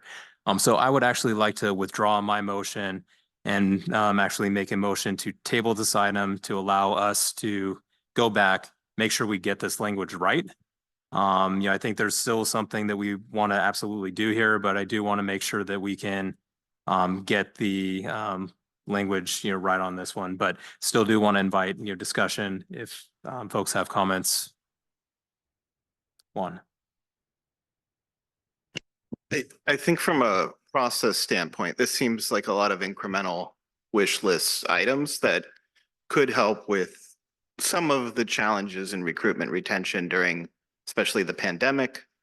But it's not necessarily thinking through the comprehensive set of changes that might be needed for the future if, as a task force, we're trying to go from A to C with transit in California, there may be some other elements of the collective bargaining agreements where there are some comprehensive study and it says these terms aren't future proofed because of X, Y, and Z, and it may be increased role of women in the workforce. It may be, all of these things that would be best dealt with on a statewide level rather than have individual agencies that may be competing for a workforce start competing on these equity type issues that the state legislature would have an interest in providing additional funding to transit. But we don't know, I think, what all of those asks would be yet, although I'm pretty sure housing and childcare are going to be part of like expanding benefits for public sector employees for recruitment and retention purposes. So there's perhaps some advanced work you can do there.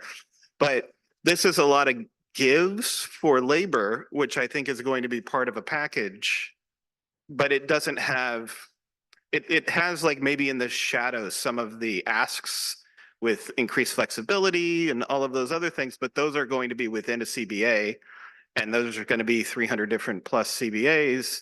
And what you really want to do is understand which, where there's an imbalance in what is currently in the CBA, which may be reflective of a lot of ads and changes over time, and what may be needed for this future of increased service frequency, ridership, et cetera, that I don't think we have in high resolution yet. Great.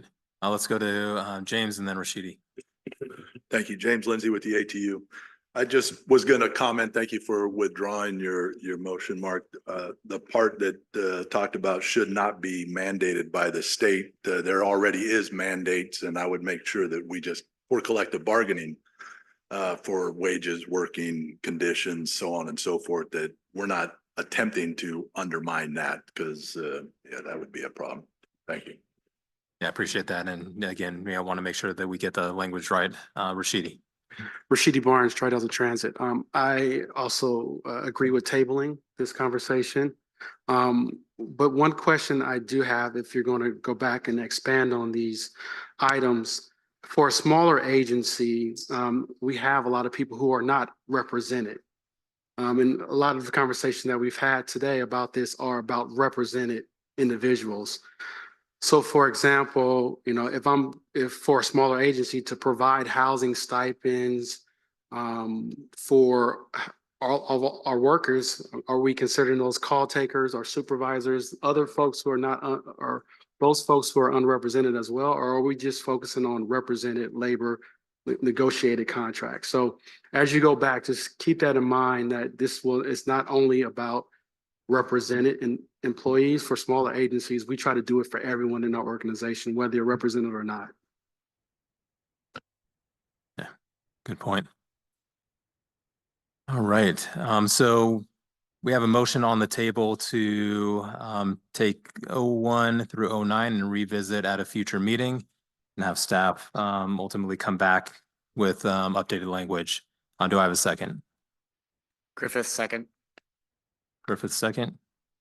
Mike, can you call the roll? Yes.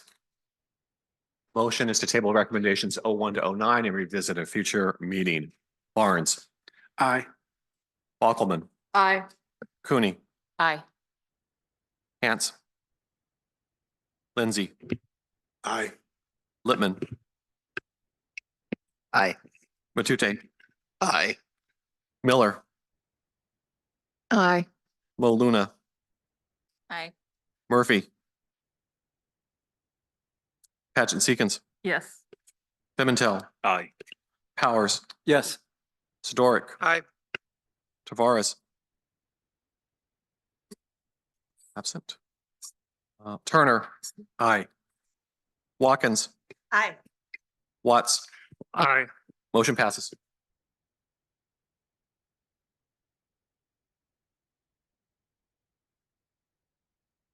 Great. So we will take that up in a future meeting. Can we move over to section P? So these are still in the workforce category. And what I would like to do is after this section, take a break for lunch, and then we'll revisit the items as we get into land use and housing policy. But we will be discussing strategies under P to expand training and mentorship programs for agencies to ensure employees have required skills and visibility into career pathways. We have 4 recommendations before us, P1 through P4. I'd like to open up the floor for discussion.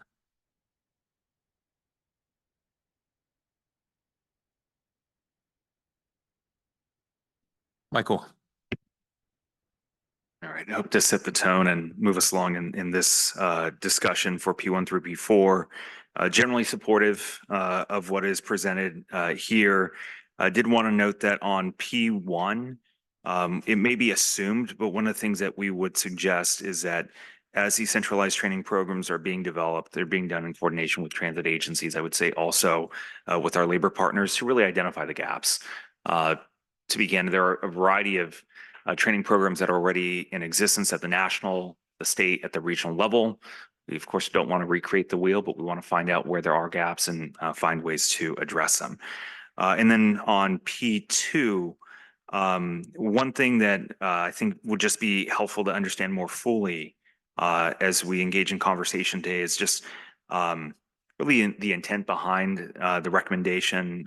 Certainly the concept of standardizing onboarding materials and curriculum isn't necessarily problematic, but I think how it gets operationalized and what its potential or purported benefits would be something that is useful to understand. And so I'll just end my comments there. Right, let's go to Eli. Yeah, I want to make sure that we're within these recommendations thinking about, well, I'm thinking about the report that was done on project delivery by the Eno Center a couple of years ago, and how we compare with other agencies around the world in constructing transportation.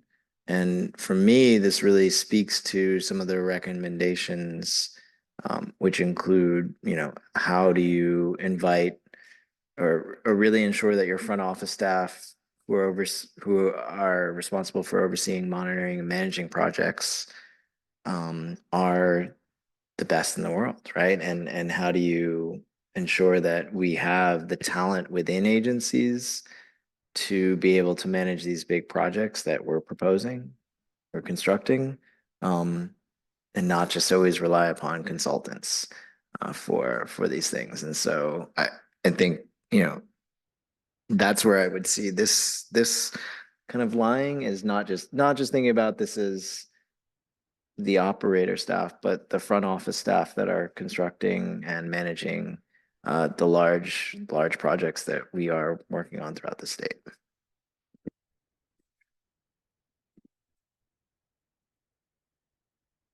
And Mark. Oh.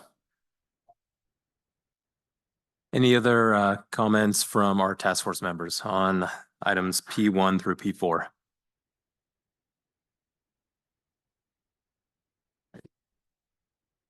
It occurs, what Eli said, actually, I agree with generally, and it made me think of something that's actually probably more applicable to O, which is your tabling anyway. So maybe consider this as you reconsider this set of recommendations on O.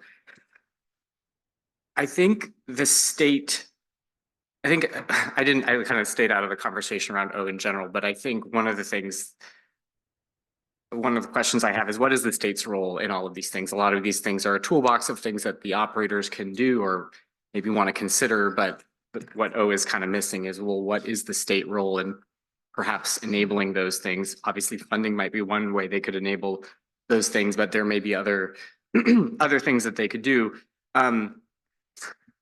But in terms of making compelling, attractive jobs that that get us the workforce that we need, I do think I observe that the state may want to consider its own compensation structure for, in particular, the state, where the state is hiring someone to serve in a position with an important transit role. A lot of state jobs in transit are not competitive for especially the white collar workforce that are, and we're coming up with a set of recommendations here that potentially identify a larger role for the state and capacity that we need to build.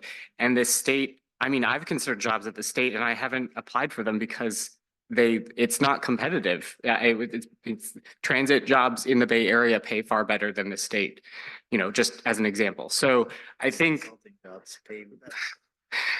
so as you consider the set of recommendations for O, I think there really should be, I feel strongly that, and just based on my network and my experience in this area, though, that there's a set of state roles that are not competitive and that the benefits and the compensation associated with key state transit roles. I wouldn't say this is on the operators, more just thinking about the professional workforce, professional categories need to be considered as part of this task force, and maybe a recommendation could be drafted along those lines. And looking at peer jurisdictions in or provinces or states in other parts of the country or in the world and what they are compensating at for these key roles. Great, thanks. Let's go Amy and then James. Thank you, Amy Hance with the City of Clovis. I have a question about P2, the standardization of credentials, curriculums, and onboarding materials. Do you have any more information, or can you flesh that out a little bit, what that might look like? And here's why I'm asking. We already have information, teaching tools that come out of, let's say, the DMV, which seems to be kicked around a lot by this group, which they deserve a little bit, but they're not very good. And what we end up doing is we present it to the drivers because we have to, and then we've created our own curriculum that is much more in depth, better suited to teaching, and really focuses on how our operation runs. So will this just be another layer of information we have to provide to check a box, and then we'll be doing our own thing agency by agency? I think this is something where that type of feedback is immensely valuable because we can look at not necessarily creating another layer, but looking at both the existing disparate layers that we heard similar comments of in the SME interviews, of where that sort of, okay, we've got the Clovis box and how can that necessarily be shared more widely? And then also looking at the underlying base layer at the DMV level of making sure that that is updated, accurate, and reflective of the needs of agencies. So rather than creating a new layer, making sure that we share as much of a comprehensive base layer as possible. James. James Lindsay with the Amalgamated Transit Union. Just on P3, I know that I have a lot of transit agencies that we have workforce development agreements with, and they do their own training. So I wouldn't want to exclude that from happening by saying they have to use a academic institution, because there are a number of transit agencies that provide their own training. As one of the problems that I see we have with the electric vehicles is proprietary software, hardware throughout the vehicles that we can't even access as maintenance employees of transit agencies. So I would think that I don't know that community colleges even have the ability to train on those proprietary components of the vehicles. I recently negotiated a contract with LA Metro where in their RFP, they have to eliminate proprietary software so that we can maintain those vehicles. So maybe that's a direction that the state needs to look at, is making it so that the transit agencies have the control. Because right now there's maybe 6 technicians throughout the whole state of California that work on transit electric vehicles by the manufacturers that are still under warranty, and they most of them have at least half of their fleet on hold and not even operational because they're waiting for those technicians to come to their location to fix those vehicles. So it seems like a problem to me. I know just because I work at LA Metro, half of their fleet is down at any one given moment. So to double the size of their fleet to make sure that they can make a rollout in the future is going to be very expensive. So I think we definitely need to make the training available, but how we get that training might be difficult too. Yeah, I appreciate that comment. And I think that's something that I'll ask staff to follow up with you on, for a potential, recommendation to be brought forward in a later meeting. Rashidi. Rashidi Barnes, Tri-Delta Transit. So just kind of going down the list here, and in general, I'm very supportive of these measures. On P2 specifically, when we talk about standardized credentials and curriculums and onboarding materials, would the state be writing that? Again, something that would be clarified, but certainly would not necessarily be the state. Okay, all right. And then just to piggyback on what James was talking about in terms of connect transit agencies to academic institutions. I'm working on that in our region currently. Los Medanos College, they have a automotive training department and curriculum. One of the problems that they don't have physical space for a 40-foot bus. So that is something that we're now working with, potentially classes actually being taught at our facility because we have the buses, but maybe there'll be some training at the college, but some of these colleges just don't have the physical space. So that may be something we have to look at from a state perspective. Can we incentivize this relationship through dollars being given to the colleges to help them grow or provide adequate space to even accommodate a 40-foot bus? And then on P4, I would just ask that we add apprenticeship programs. It's not easy for smaller agencies to have an apprenticeship program, but I think that that's something that we should be looking at from a state perspective on making that an easier process to establish those, even if it's regionally. I appreciate that. Carl. Speaking to Rashidi's issue and trying to work with a variety of community colleges, vocational schools in Monterey County. Frankly, they just don't act, they say they're interested, but they don't act as if they are. I've been probably working 8 years with our local community college to establish an apprenticeship program. And we just can't seem to ever get them to move forward and sign the agreements we need to have signed. So any way that we can incentivize or work with any state school, vocational school, community college that's receiving state funding, if we can incorporate language that incentivizes them to work with their local public transit operator, let's do that, because you can mandate all that we want on our side. If we don't have partners who are willing to deal with us, it's not going to happen. So we have to figure out a way to incentivize all the state stakeholders that are receiving funding from the state for a variety of purposes, if this is in fact the priority that we say it is. Thanks. Great, thanks. Laura. Thank you, Laurel Moluna, RCTC. One comment that I have, and I'm not quite sure if it would be a better fit under P3 or maybe P2, but something that the state could consider is maybe working with the industry and private partners more, manufacturers. It's just a really big challenge when there are, various mandates, and then there's mandates that are imposed on transit operators. And then if they're not able to meet it, for example, zero emission, then it falls to another public entity like community colleges or public institutions to have to kind of help carry that out.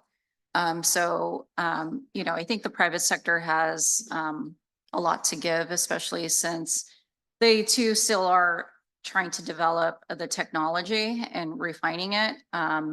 So maybe there is some opportunity there for them to help develop and create some type of training programs and that sort of thing that can be a partnership with and for transit operators to partner and attend.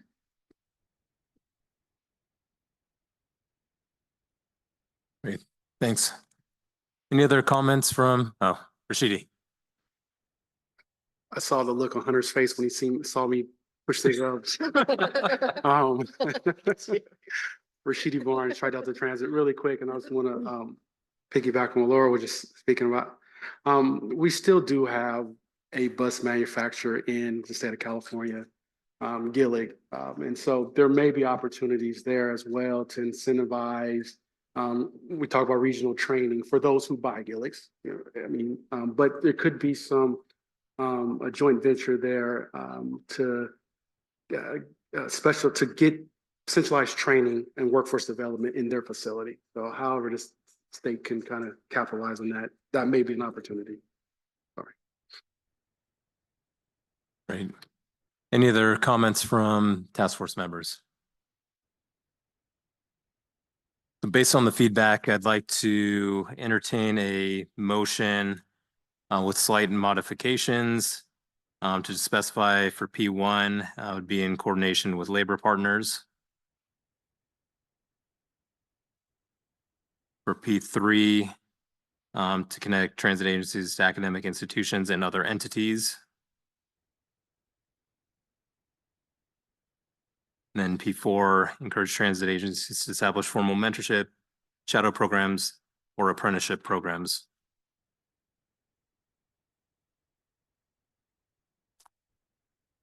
And with that, I'd like to ask for a second. I'll second. Second, Miller. Mike, can you call the roll? Yes. The motion is to take recommendations P1 through to P4 with the following modifications. P1 in coordination with labor partners, P3 and other entities, and P4 or apprenticeship programs. I will start the vote. Barnes. Aye. Wackelman. Aye. Cooney. Aye. Griffiths. Aye. Hance. Lindsay. Yes. Lippman. Aye. Matute. Aye. Moluna. Aye. Murphy. Paget Seekins. Yes. Pimentel. Aye, but I did want to make note that on P1, I believe that we had introduced some conversation around transit agencies and labor partners. And so I don't know if there can be at this late stage amended motion or friendly amendment. I think you'd have to vote no on this one, and we would see if this vote passes. And if it does pass, then we would go on. If this vote does not pass, then we would amend with your motion. And I think that's something that we can consider in the final recommendations. Okay. So noted. And so with that, aye. Powers. Yes. Sidoric. Aye. Tavares. Tolleson. You voted yes. You motioned it. Turner. Aye. Watkins. Aye. Watts. Yes. Motion passes. Great. I'd like to, at this point, go ahead and see if we can break for lunch. We will go ahead and take up our next set of recommendations. I'd like to take those up as a larger group just to encourage broader discussion and to allow us to move quicker. So I'd like us to be able to consider Q, R, S, and T all together for discussion when we get back after lunch. So if we can, let's break and we'll reconvene at 1:05. Thanks.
All right, welcome back, everyone. Hope everyone had a good lunch.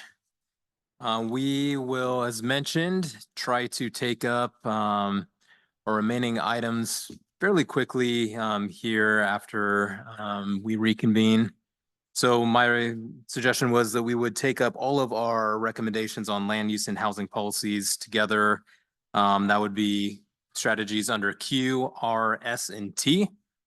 So Q was improving integrated transit and land use planning and coordination. R being streamlining the approval process for entitlements and permits for developments near transit. S, encouraging proactive zoning and land use near transit to support dense development. And T, providing education incentives or funding to developers and or agencies that meet objectives. So we will be discussing again, the 4 different strategies we're recommending under recommendations on land use and housing policies. So Q, R, S, and T. So I would like to open up the floor for discussion on any of those 23 or so items. Let's go with Alex.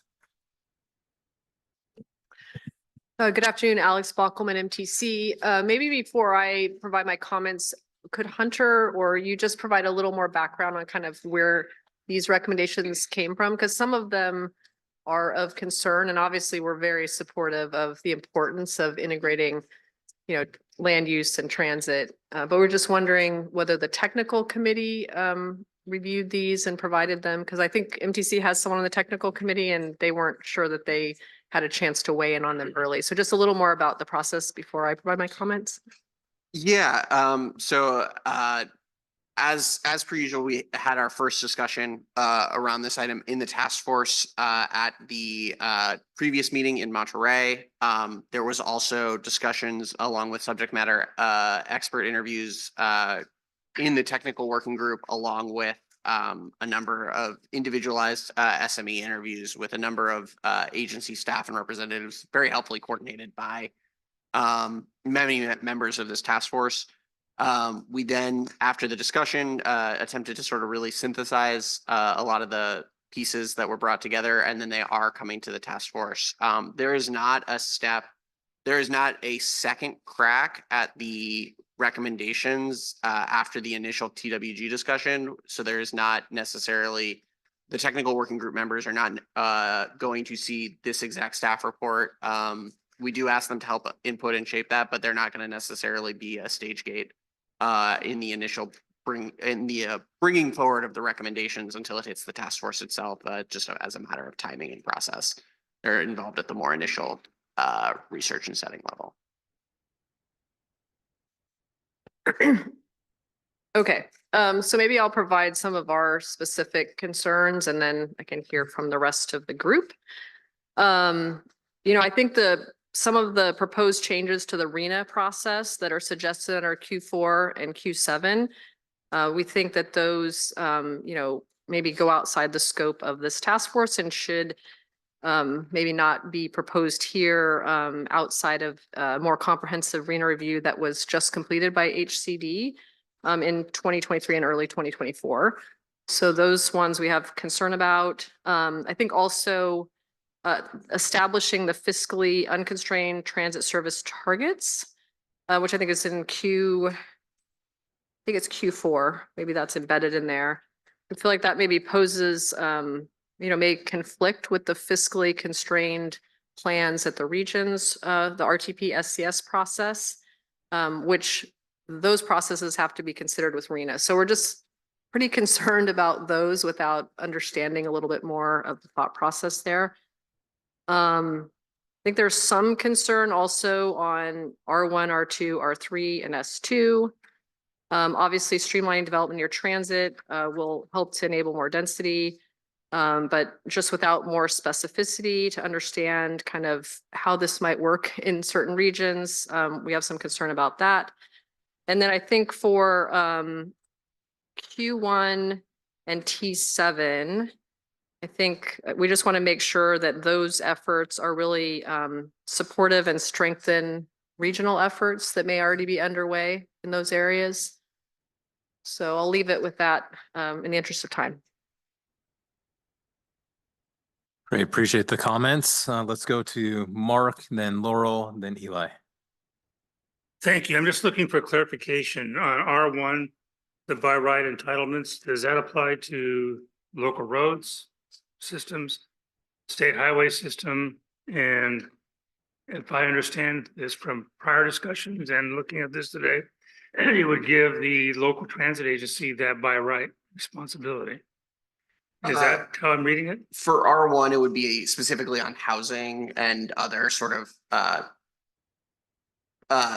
commercial development. So it wouldn't be SAC-RT saying on Q Street, we're gonna put in a 20-story TOD building It would for R1.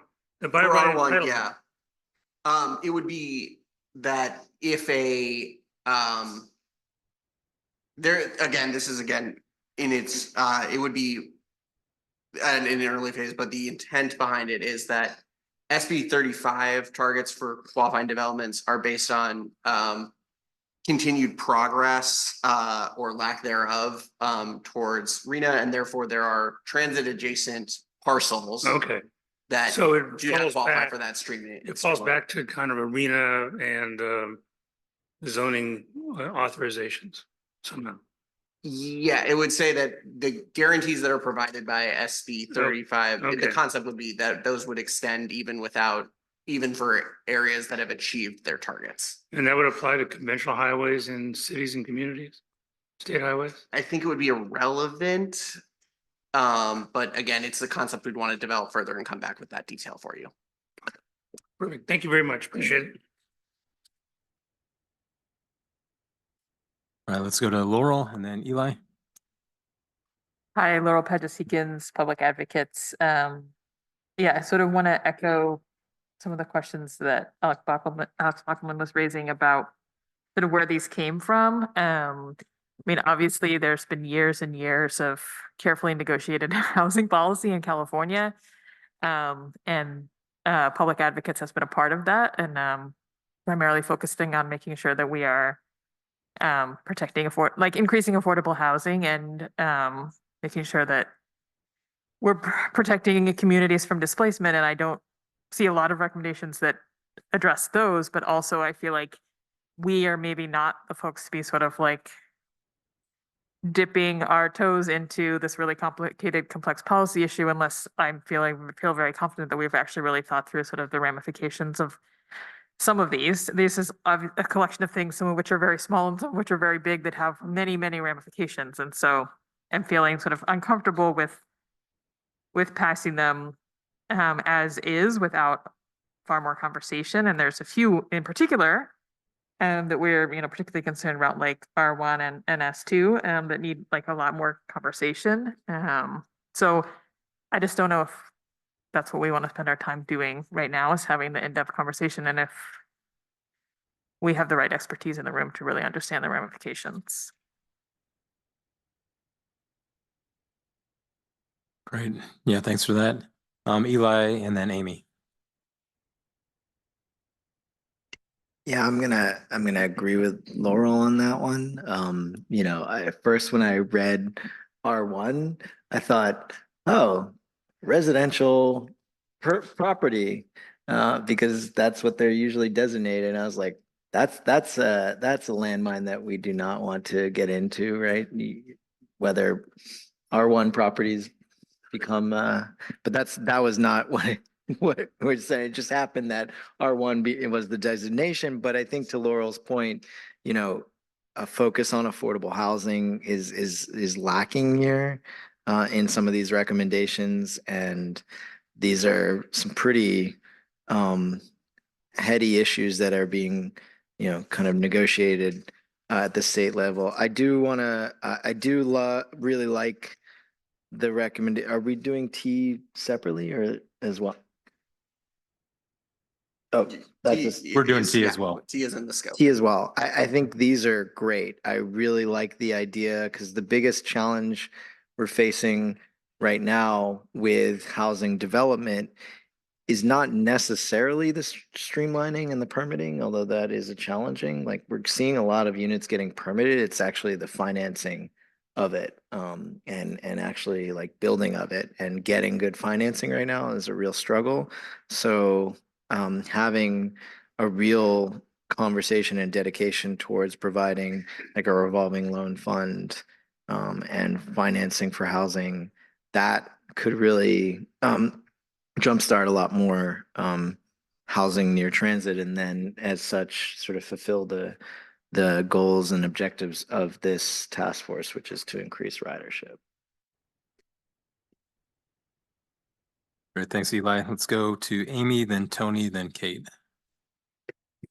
Thank you. Amy Hance with the City of Clovis. So when I read these, I had a couple of thoughts. The first is small and medium-sized transit agencies have no experience in any land use policy development. We're typically not at the table. We just aren't there. However, so that was one concern. But I think some clarification, or I was trying to like read your mind,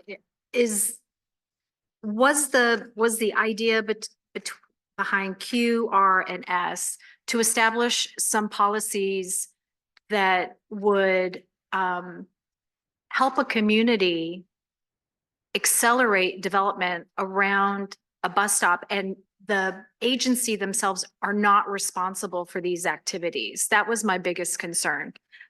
We don't have any way to do a lot of these. And if your idea was to allow land use or LAVCO or the BIA or somebody to come in and be able to use some of this language as a lever to get development started in a particular area, that we could support. But if you're expecting the agencies to take on this burden, that I can't support. So more information, I think, would be great. And I understand this is the first shot at it, and you're going to flesh it out more. Yeah, I think it's really a combination of things, as we look at, kind of all of, the 20 plus recommendations here. Different entities will be responsible for different pieces of this. Not to say that, all of this, falls on, a local agency. I think very little probably does in terms of the policy here. But definitely, with these policies that will help drive some of that development that could then, increase ridership on your services that you're providing. So that's really the intent behind it. Not to say that there aren't some where the local agency does have some responsibility in it, but I don't see the local operators being the lead in all of these items. Go to Tony, and then Kate, and then Ian. Yeah, thank you, Mark. So commenting on Q6 and also S1, both addressing Caltrans. And so on Q6, just wanted to say very supportive. Caltrans is very supportive of leveraging any state-owned properties for potential transit-oriented development where that's possible to be done. And then on S1, if this task force so desires, Caltrans could take the lead to help identify an inventory of properties that could possibly be utilized and present that to this task force. That's great. I appreciate that. Right, let's go to Kate.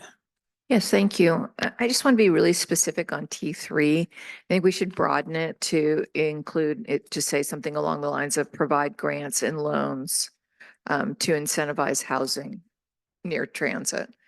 The TIFIA thing seems very specific and may not be the only resource available to encourage that kind of development.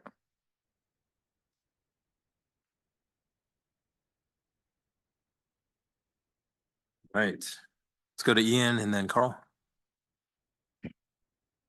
Yeah, Ian Griffiths. I just wanted to make a general statement in support of the set of recommendations. I think it's important this task force include recommendations that fall into this category to really communicate that improving transit, if the audience of this is the legislature, that we have to be advancing, that there are land use policies that go along with improving transit, other reforms and other funding sources that that would also be needed to improve this. And I'm not especially concerned that there are so many stakeholders, there are so many conversations around housing that I'm not particularly worried about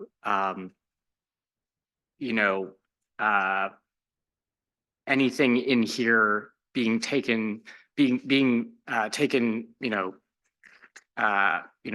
the appropriate amount of nuance. I think it is not the core of the work of this task force, this set of recommendations, but I do think it's important. And I would hope that we can massage the wording and include all of these different types of recommendations in the report for completeness. Great. Let's go to Carl, then Sharon. To echo Kate, not to take too much additional time echoing Kate, but TIFIA is known, for those who've been through the process, as the financing of last resort, because you don't want to have to get a TIFIA loan. It is the most difficult, onerous set of regulations that you can possibly go through. But I would say, qualify that, TIFIA-like loans, or if the state wants to get into a state infrastructure bank or something like that to replace the federal process, that would certainly be better than pushing everyone through the federal TIFIA process, because things aren't going to get done. Yeah, and what I'd say to that is just, while TIFIA is called out, really it is TIFIA and other TOD financing. So it is, yes, the focus is, I guess, on TIFIA first, but we could always flip the verbiage as we move forward. So appreciate that. All right, let's go to Sharon and then Laurel. So I would agree with Laurel that this is not really the purpose of this group. All of these ideas about how to incentivize TOD. I think a blanket statement that we recommend that TOD be pursued and that assistive policies be introduced. But, I look at every one of these and it's fraught with something that's going to hurt transit. If we're going to now link RENA numbers to transit, we've already set ourselves up for a battle. If we're going to say we have to maintain a certain level of transit service around where they put these TODs, we've started another battle. I have a city who objected to a bus rapid transit in their city because they couldn't get the sewer system to operate at a level necessary to put in the amount of joint development that could be put in their city based on the rules applying to TODs and proximity to high levels of transit. Those are the kinds of fights I don't know that we as transit operators today really need to be involved in. Because, for instance, if we're going to go for a ballot initiative, if we start fights with all of our cities because we're supportive of, by right, we should be allowed to, build whatever we want right around the transit. Whether I agree with it or not, that sets us up with an automatic opposition. We don't want transit in our city because we like the fact that we're not that dense, and so that's where I feel like this task force, if we stay focused on our main mission, which is to try to help the transit agencies and operations to become the best possible, then we don't need to get this specific in the weeds on housing policy. That's what I believe our mission is. Right, Laurel, and then Michael. Thank you. Laurel Maluna, RCTC. I think Sharon and others have already said it very clearly now, but I just kind of want to echo again some of the comments and emphasize that the land use strategies and recommendations, they sound, there definitely is a place for it. I just don't know just reading it when I reviewed it last week, it gave me some heartburn because a lot of the strategies would have to be imposed by local jurisdictions that we don't have authority or oversight over. And it would put us in a very difficult and awkward position to make these types of recommendations that are going to impact our local jurisdictions. I think we should, similar to what we did under the workforce development strategies, we need to kind of relabel how we're framing this and not call them recommendations. I just don't think in our position as transportation agencies, there is a need to really connect and integrate land use, but making the recommendations for streamlining of, approval process or permits where we don't have any control over it's going to be a difficult challenge. Michael? So I guess I just want to land a higher level observation or frame, and that's that I think the comments that we've heard from the various parties could be something that are squared and ultimately help advance something that is useful and productive for this conversation. Then that also removes us from the need to get into the specifics. I agree generally with the frame that Ian lent, which is when we talk about transit and we talk about what will ultimately deliver ridership, what will sustain that ridership, we cannot be having that conversation in the absence of also talking about land use and housing policy. At the same time, I would observe that maybe save for a few individuals in this room, a few individuals who are not in this room, but on the task force, many of us don't have the level of fluency and expertise to steer this process in a way where when we speak and we suggest recommendations, we can stand by them on the policy.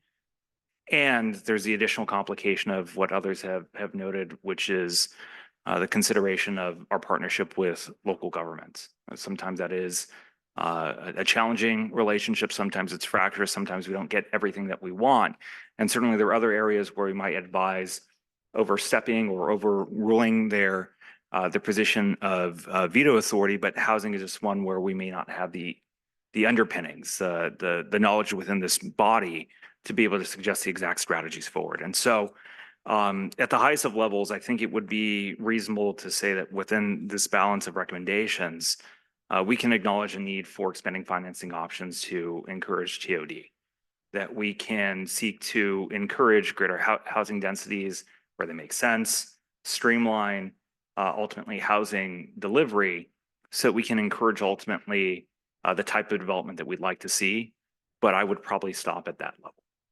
Just recognizing that, again, we may not have all of the expertise to be able to articulately advise on each of these policies. And here I want to be careful. There are some who probably can speak to it, but I think on balance as a group, we may not have that level of direct and firsthand knowledge on housing policy to best advise.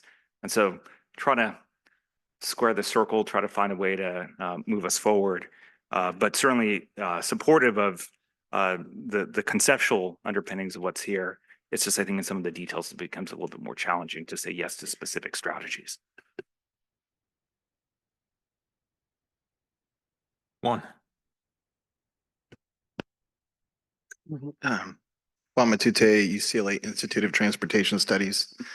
I think there are two categories here, and one is broadly sustainable community strategies, RENA implementation, TOD policy, which has given people a lot of pause because that's the transit is an essential part of that conversation, but aren't the implementing agencies for a lot of that, although MPOs do have a role.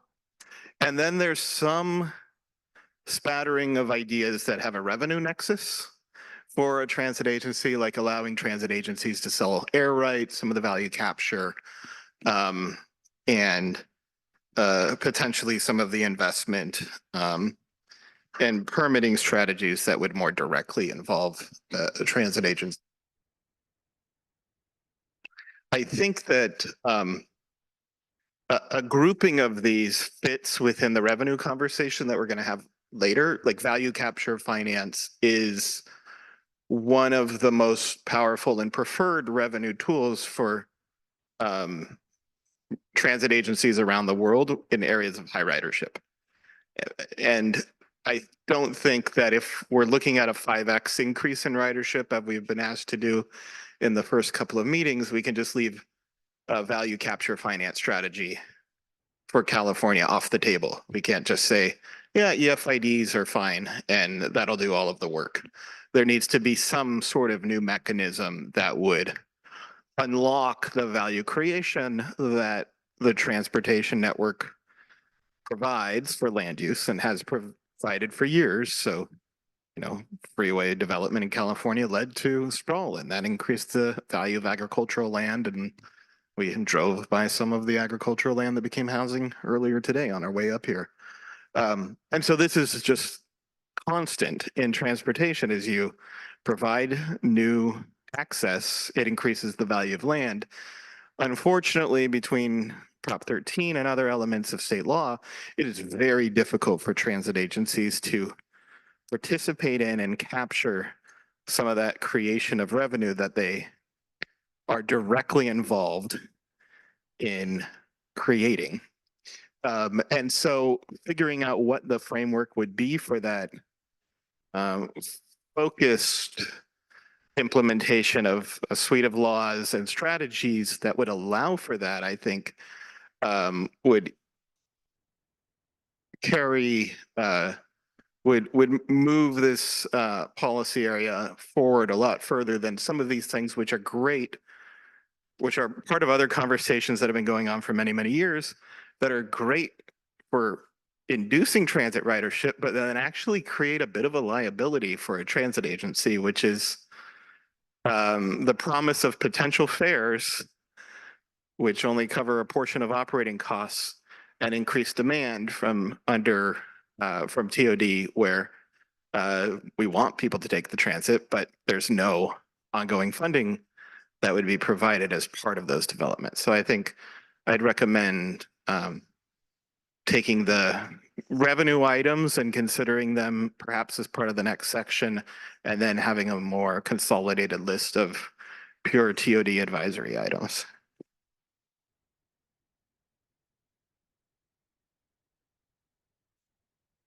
Are there any other comments from our task force members on any of the land use and housing policies?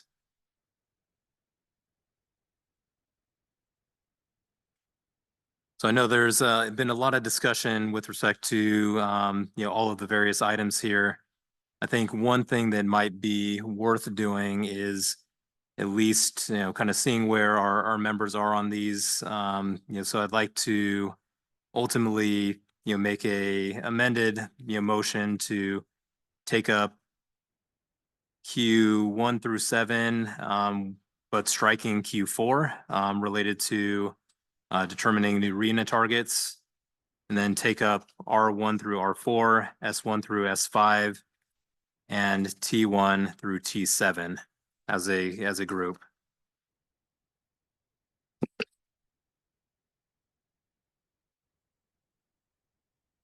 And Alex.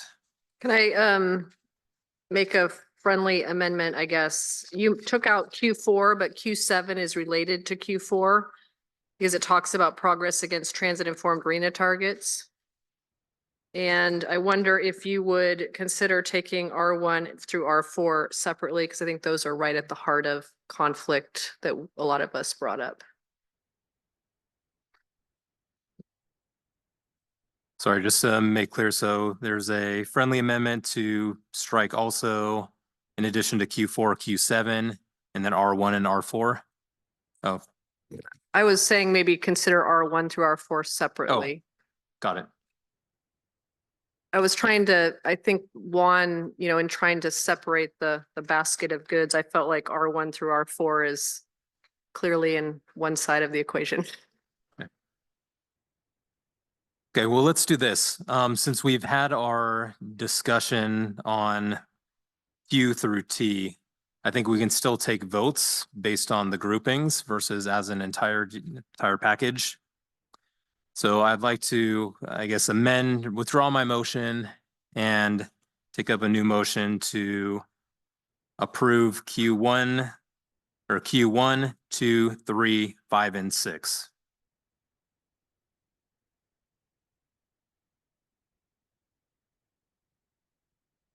and remove Q4 and Q7. Griffith, second. You have a second?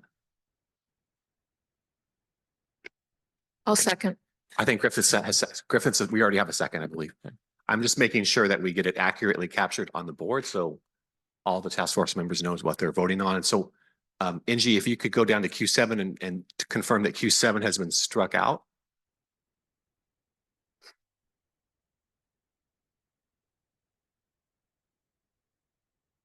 And so then on the roll call will be to approve Q1, Q2, Q3, Q5, and Q6. Barnes.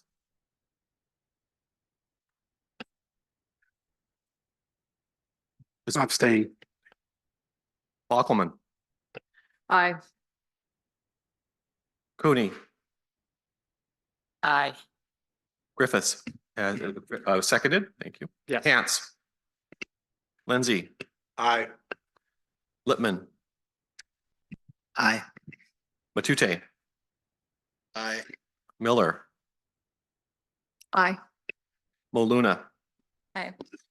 Murphy. Paget Seekins. Yes.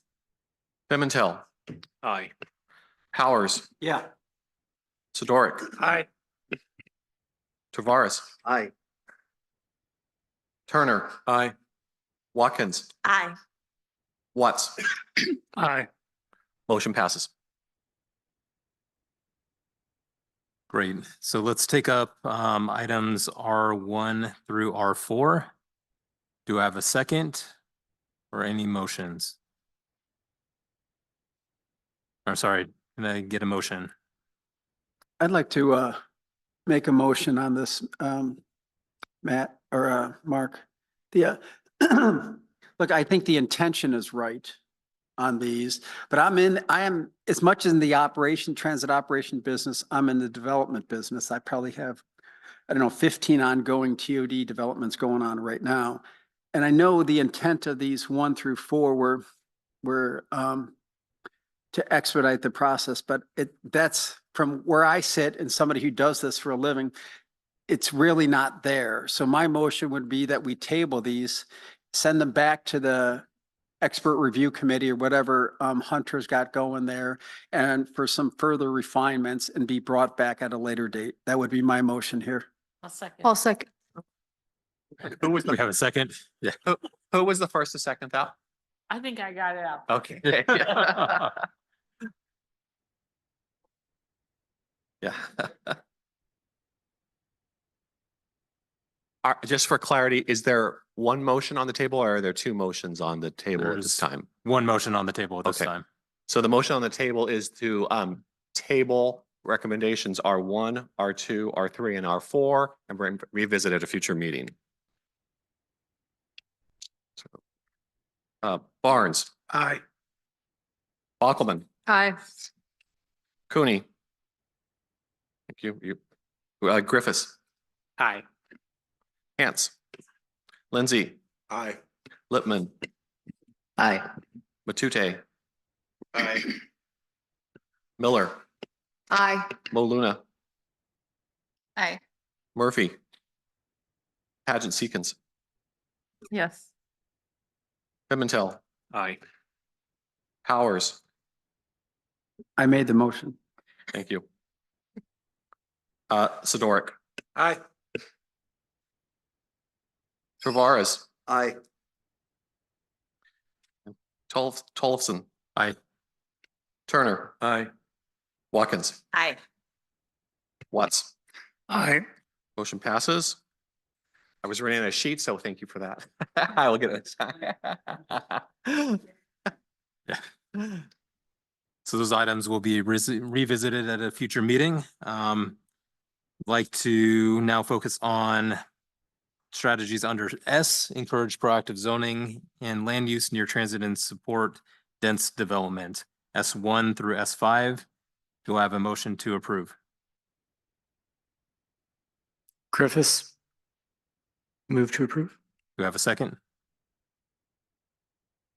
Watts second. So we are voting to approve S1, S2, S3, S4, and S5. Yes. Barnes.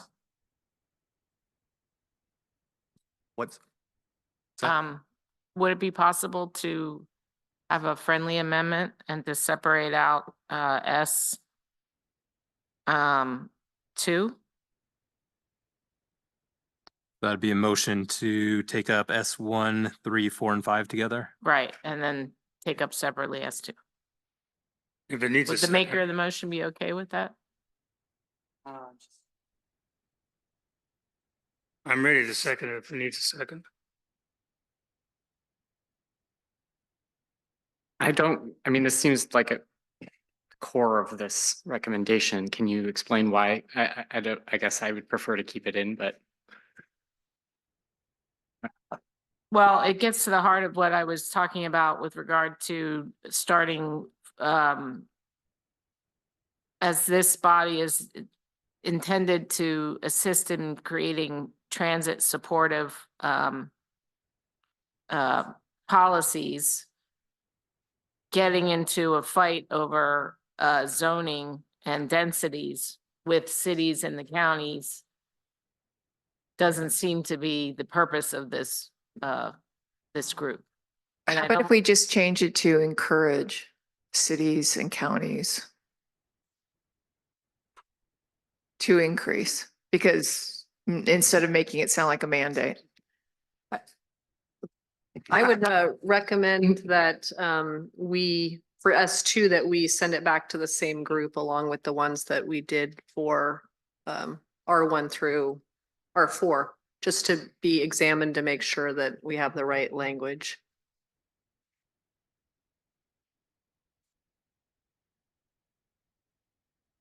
So I guess if for purposes of furthering this and getting on, we do a substitute motion to separate out S2 from this decision. So it would be S1, 3, 4, and 5.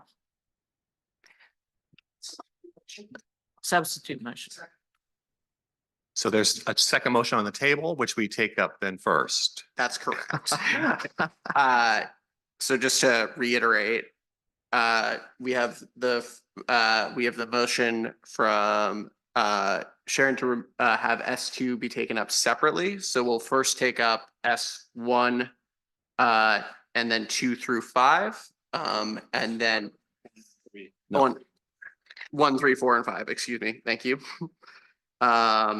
So S1, 3, and 5, and then we will have a second subsequent one to take up 2. The last motion on the table was to, the last motion presented was to table S2 for a potential for a later meeting. That was the last one. Since that was the last motion made and seconded, that's the one we take up now first. Okay. And that was made by Cooney and then seconded by Sidoric. Then can I make a motion to? I think so you're saying we take up S2 to table it. Yes. First. I'm not saying, I thought that's what I heard as a motion. That wasn't my motion. Okay, My his motion motion wa- was to take up S1, 3, 4, and 5 first. First, okay. And then does someone make a motion to table S2 for a later meeting? Okay. Thank you. Okay. So there are now two motions. So we have two motions on the table. The last motion made was to take up S2 separately. Yeah, or take up S1, 3, 4, and 5 first. First. Take up those first and then take up S2 as a separate vote. Correct. Okay. Okay, so let's make sure this reflects into the sheet. And so the motion is to take out, it's not to take out S1, it's to take out S2 separately. We're going to leave S1, S3, S4, and S5, and to take up S2 separately. The motion was made by Cooney and seconded by Sidoric. Okay, roll call vote. Barnes. Aye. Bockelman. Aye. Griffiths. Aye. Ants. No, with a note for the record that I don't understand the implication on development for my city, so I have to vote no. Lindsay, Aye. Littman, Aye. Matute, Aye. Miller, Aye. Moluna, Aye. Murphy, Paget Seekins, Yes. Pimentel, Aye. Powers, Yes. Tavares, Aye. Tollefson, Aye. Turner, Aye. Watkins, Aye. Watts. Aye. Motion passes.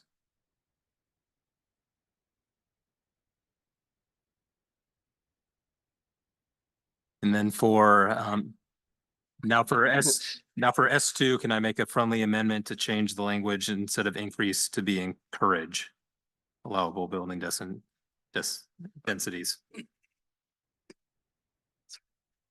Actually, can I propose a friendly amendment? And it was my original amendment, or my original motion is still, well, I had introduced it initially. I mean, I think it's encourage, increase allowable building densities. So just add the word encourage, Thank you. not replace. I would just withdraw my original motion, which was all 5. Maybe that goes without saying, and I guess. Oh, that's already been withdrawn. Why? Oh, okay. Thought it was still on the table, but I'll withdraw my original motion, presuming we're about to vote on an amended version of just S2. S2. Could I ask for clarification? Does that include the parens, which it says e.g. setback requirements, CEQA, coastal zone requirements? So that's update other requirements, e.g. setback requirements, CEQA, coastal zone requirements. I believe the motion was now been made by mine is withdrawn, so the motion is So it's originating. actually- it is yours, which I was offering the friendly amendment to say encourage increased allowable building densities. But without all those other additional things. It would need to have a second friendly amendment, or the EGs would still be in there until removed by friendly amendment. Modified. Can I propose a friendly amendment to remove the parentheses? And then I would second it if that's amenable. Well, Okay, just a process check, if you wouldn't mind.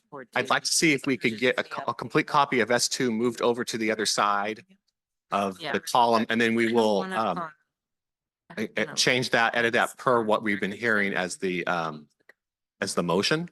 And so I think it would be then to encourage, we would add encourage there to increase allowable building densities and update the other requirements to support TOD near transit. Is that the motion we heard? And with the friendly amendments? Okay. Yes. And who made that motion? Okay, thank you. And has anyone seconded that motion? Yes, I seconded it. Thank you. And we have 2 comments before we take the roll. Okay. Laurel and Laurel. Just a quick question. I know Hunter, you mentioned that this was taken and discussed with I think it was the technical working group and or some other subject matter experts, but did you say whether or not there were experts or those that represent local jurisdictions? Were there land use experts that were involved? Yeah, we have interviewed several local land use experts from a number of local jurisdictions as part of developing this set of recommendations. Thank you. And Laurel. Yeah, on S2 in particular, I think that just increasing densities near transit without a development plan or inclusionary requirements or other things can potentially backfire. One which is like people sitting on properties and not developing them. And that there needs to actually be more sort of increased planning and tying densities to affordability requirements. It's a little more complicated. So that would be my reason why I will probably vote no. Mike, if you could call. Ready for the vote? All right, S2, amended to say encourage increase allowable building densities and update other requirements to support TOD and near transit. Barnes. Abstain. Balkelman. Aye. Cooney. Are we gonna fix the grammar on that? Is it Be encourage, increasing Increase. allowable building? Thank you. If that's the motion, then yes. Okay. Encourage increasing allowable. Or increased, right? Encourage increased allowable. Or, oh, encourage increasing, yes. Okay. Cooney? Yes, thank you. Hans?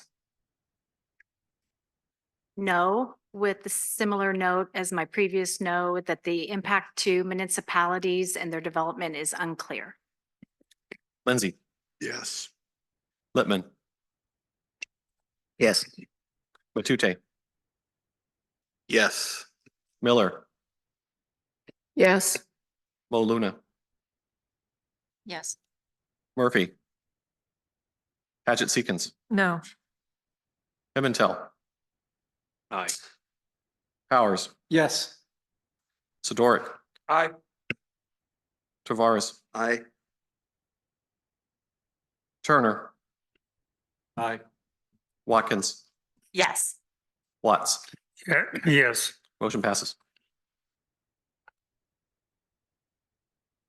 All right, let's move on to T, strategy T, provide education incentives or funding to developers and or agencies that meet objectives. We are taking up T1 through T7. Do I have a motion to approve? I move to approve. Eli Littman, move LI. Do I have a second? Mark Watts, seconds. Second Watts. You call the roll? Okay, thank you. This is to take up, to approve T1, T2, T3, T4, T5, T6, and T7. Barnes? Aye. Balkelman? Aye. Cooney? Aye. Griffiths? Aye. Hance? Lindsay?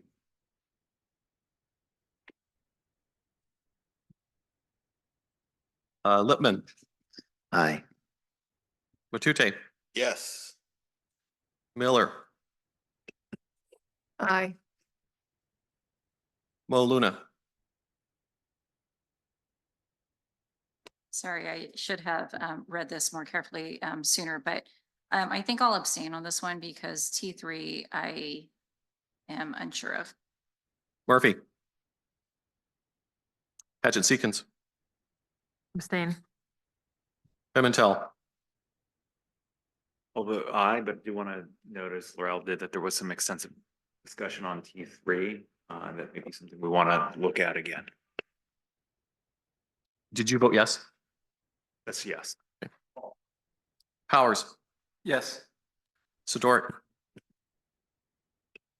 I'm gonna have to vote no because I don't understand some of these, setting up the state team. Some of these items are just a little too vague for me, but I can tell which way the wind's blowing. Thank you. Tavares? Yes. Tollefson? Aye. Turner? Aye. Watkins? Yes. Motion passes. Great, appreciate all the discussion on those items, Q through T. So now we can move into our last section of recommendations. Draft recommendations on potential of transit-oriented development and value capture. You'll see this in sections, strategies U and V. So strategy U, allow California to maintain and capture value from land near transit, and V, provide incentives and or technical assistance to support transit agencies on value capture. I'd like to open up the floor for any discussion of these items in strategies U or V. Sharon. Yeah, U1, I think, doesn't go far enough to state that we need to amend the Surplus Land Act to allow transit agencies to actually make money on the property that they have at their disposal. The idea that we have to let every other possible use take priority over what our transit agencies need the land for, just really doesn't make sense. And then I forget what the bill was that changed that policy, but we need to revoke that. So I don't know if we can make a change to just EU1 to say rescind, and maybe Michael Pimentel would remember the bill number, AB something or other. Unfortunately, not offhand, but certainly I can pull that up and provide that to the But group. so that transit agencies have full access to use of their property for the types of development that they would like to do.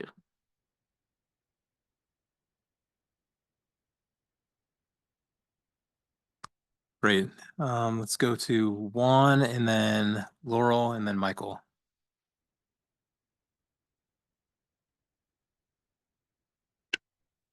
Thank you. I think this is a great series of recommendations that would allow transit agencies and the public, which is funding transit agencies, to recoup more of the investment and tax dollars that are being made in enhancing the accessibility of land by improving the quality of transit and operating more frequent and transit service. With that, I think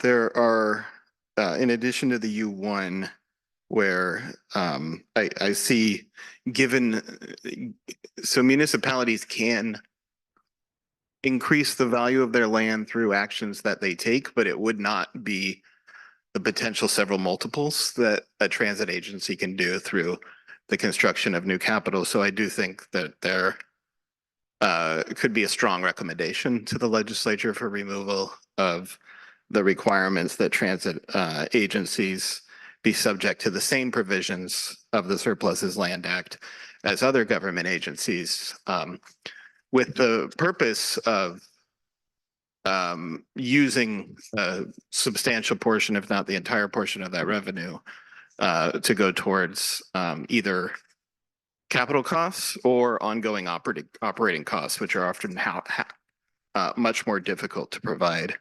I guess the question I have for the transit operators in the room is if there is an opportunity to either have a one-time infusion from joint development, transit-oriented development, or an ongoing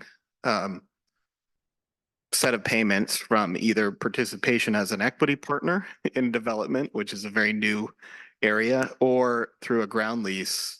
Like, is there a model that makes more sense for funding for a transit system?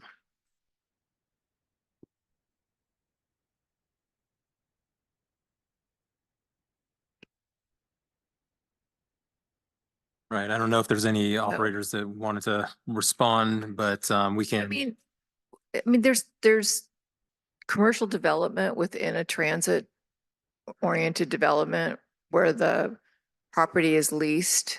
There's a revenue stream there. Also concessions, which I don't think generate a lot of revenues, but that is a potential as well. But there's restrictions in the Surplus Land Act that, you know, we can't hold on to the property in some circumstances. So that, I think, becomes the ongoing challenge. And even, I mean, I wouldn't want to dabble in this personally, but rents is another one. If somebody wanted to be a landlord, I think that's really overstepping our responsibilities, but other people may disagree with me. Well, I could give you an example from our own in that, so prior to the Surplus Land Act, we were partnering with a city in our jurisdiction so that we compiled all of our land together, put it out for an RFP to come up with a development team to really build a very large TOD. Now we got it grandfathered in, but that has a sunset date very soon that might end up completely killing that deal. So including transit operators in this Surplus Land Act restrictions has caused this sort of, it's kind of reducing what we can get done at our transit properties. Whereas before we could do a ground lease and, you know, making $700,000-800,000 a year in a ground lease. Now we basically are giving the land away for free to an affordable housing developer so that they can build whatever they can make pencil out given their financing. So it's counterintuitive and that really needs to stop. Great. And then Michael did some quick work and identified AB 1486 as the bill, Sharon, you were referencing earlier. So let's move to Laurel, then Michael, then Amy, then Bob.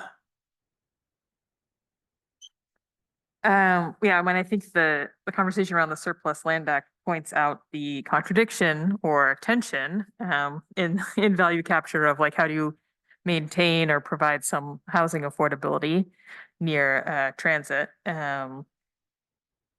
while also trying to allow transit agencies to both monetize their property but also, you know, capture the property increase of the surrounding properties. Laurel from Public Advocates. I don't remember if I said that. Public Advocates has worked on the Surplus Land Act and feels very strongly that transit agencies should continue to be subject to it, especially if they are selling property. I understand there are some issues we discussed with CTA around the issue of leasing. Willing to understand that more. But given the affordability crisis of housing and the importance of maintaining the affordable housing near transit, I think it is very important that we continue to have affordable housing part of the policies around land use, around the land use uses and housing near transit. Right, Michael? All right, thank you. And I just want to second the comments that were made by Sharon Cooney regarding U1 and being a little bit more specific on what it is we'd like to see on the Surplus Lands Act. I'll note that in a previous meeting, we did provide some language that could be, suppose, amended into the SLA and address some of the concerns that we've raised. I do want to maybe ask for some clarification all the way down with B3. Prioritize investment dollars in transportation projects that have a value capture, and I'm assuming element. What I was curious about is what underpins that recommendation, and is there more you can say about how it could potentially be operationalized? I ask that question just because while I understand that agencies can certainly scope for the potential for value capture, there may be certain projects, say in a rural area of the state, for which there may not be a pathway toward development and therefore value capture. And certainly would not want to see built into state programs a scoring preference for projects that are able to demonstrate that value capture strategy that may prioritize and reward certain areas of the state over others. And so I'm curious if you all can just maybe unpack how that could be operationalized, because I do see potential for geographic prejudice as part of that process. Obviously, high-level concepts sort of suggested by inside some of the discussion and members of the TWG. I think there is no specific way that this would be operationalized aside from the fact that in any sort of prioritization of what we have to do today in prioritizing investment dollars, there are always choices being made. And at what you would potentially want to or need to see is making sure that it is in the areas where applicable is maybe some nuance we can add to that, rather than focusing on a potential inequitable distribution, but more looking at among those subsets of projects where it could be value capture could be viable. So then at the appropriate time, I might suggest that there be some modification to that language to emphasize where practicable or something of that sort. Because certainly whenever we're creating incentives within programs, we're looking to incentivize some behavior that can be corrected. There may be just foundational reasons why we can't do value capture, why we can't do commercial development or other forms of development. And again, don't want to create that type of imbalance. Great. We'll go Amy, Bob, Laurel. Thank you. I have a question about, in the development of these, was there any discussion about VMT? I would say certainly SB 743 and VMT has been a pretty constant member of any discussion around land use, transportation, and climate change that has occurred in the state of California. So there has been some discussion around that. I don't think we felt had fully been able to flesh out some of the concepts, but I will also point to the recent executive order on regional BMT banking. I am not the most familiar member of the Caltrans team with regard to that subject, but there are a number of folks on our team that we're working with and liaising with to ensure that their recommendations and practices are incorporated. Yeah, I would really appreciate that, because if you're not familiar with it, if you don't have a lot of development going on in your city, you likely wouldn't be, but we do here, and I know a lot of municipalities in our region do. And what happens is, while transit is a 13% mitigator on any new development, in fact, we're the highest mitigator that a developer can access. It's a one-time payment, and the definition is so skinny. You know, you only get the funding if you provide the definition of high quality transit, which for us, we don't meet. None of our routes meet. It's 15-minute service. And certainly a lot of your operations meet that, but we don't. So we can't access any of that money, even though these rooftops are going in and we will provide service. We can't enjoy any of the benefits from that development. So if there's room for more discussion on that, I'd like to see an expanded definition of what high quality transit is inside of BMT. Great. Thanks for that. Bob. I just wanted to, Mark, to just, again, I think I told you I wasn't going to wordsmith, but just point out something to you here. You know, the concept of create a new entity, you know, that gave me a little heartache with all the entities we have already, and you want to create a new one. So perhaps there's a better choice of words there. Maybe we just identify an entity or something like that, but I'm not, I just put it out there. I appreciate the comment. Laurel. So I have participated in, you know, some webinars and various discussions where they talk about value capture, and I've heard of some good examples, but most of them have really been outside of California and definitely abroad. And I have yet to really hear of a good example within our state. And I'm wondering if that's something that can be brought back to us before the final report, because while I think it's a good option to consider as a funding mechanism, it's not going to be a significant funding source for most transit operators. You know, it has its own section here, so we're obviously putting some emphasis in it as if it's going to be something that needs to be looked at heavily. And I think we just need to kind of caveat that, because as others have already mentioned, it's really going to depend on the area that you live in and how rural, or, you know, how much development is going on. I appreciate those comments. Rashidi. Yeah, Rashidi Barsh, Tri-Delta Transit. I actually feel the same way as Bob on U4. That create word just seems so forced, and it just kind of, it scares me as well as a small operator.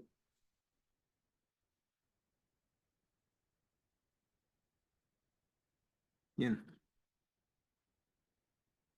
I'm going to speak up in support of U4. I think I'm open to wordsmithing it.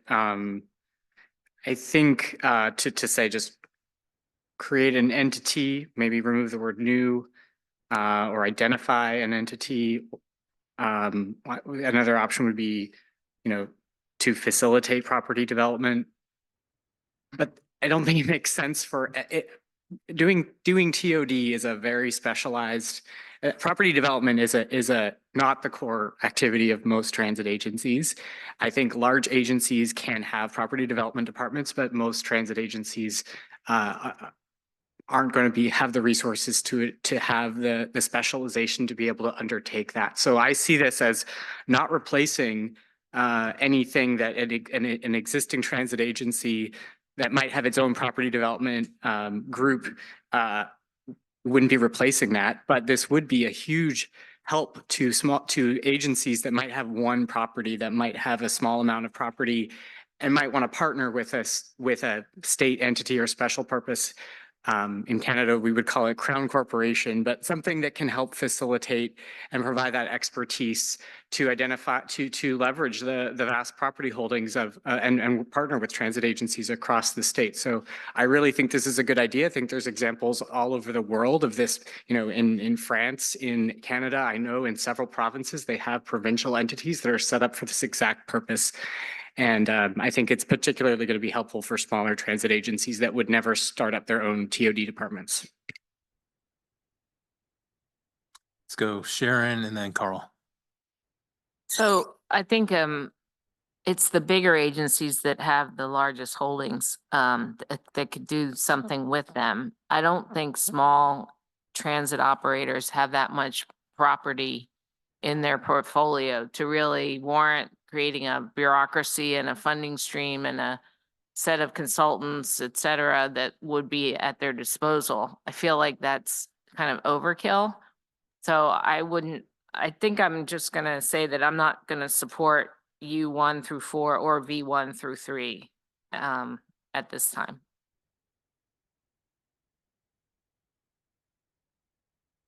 And Carl.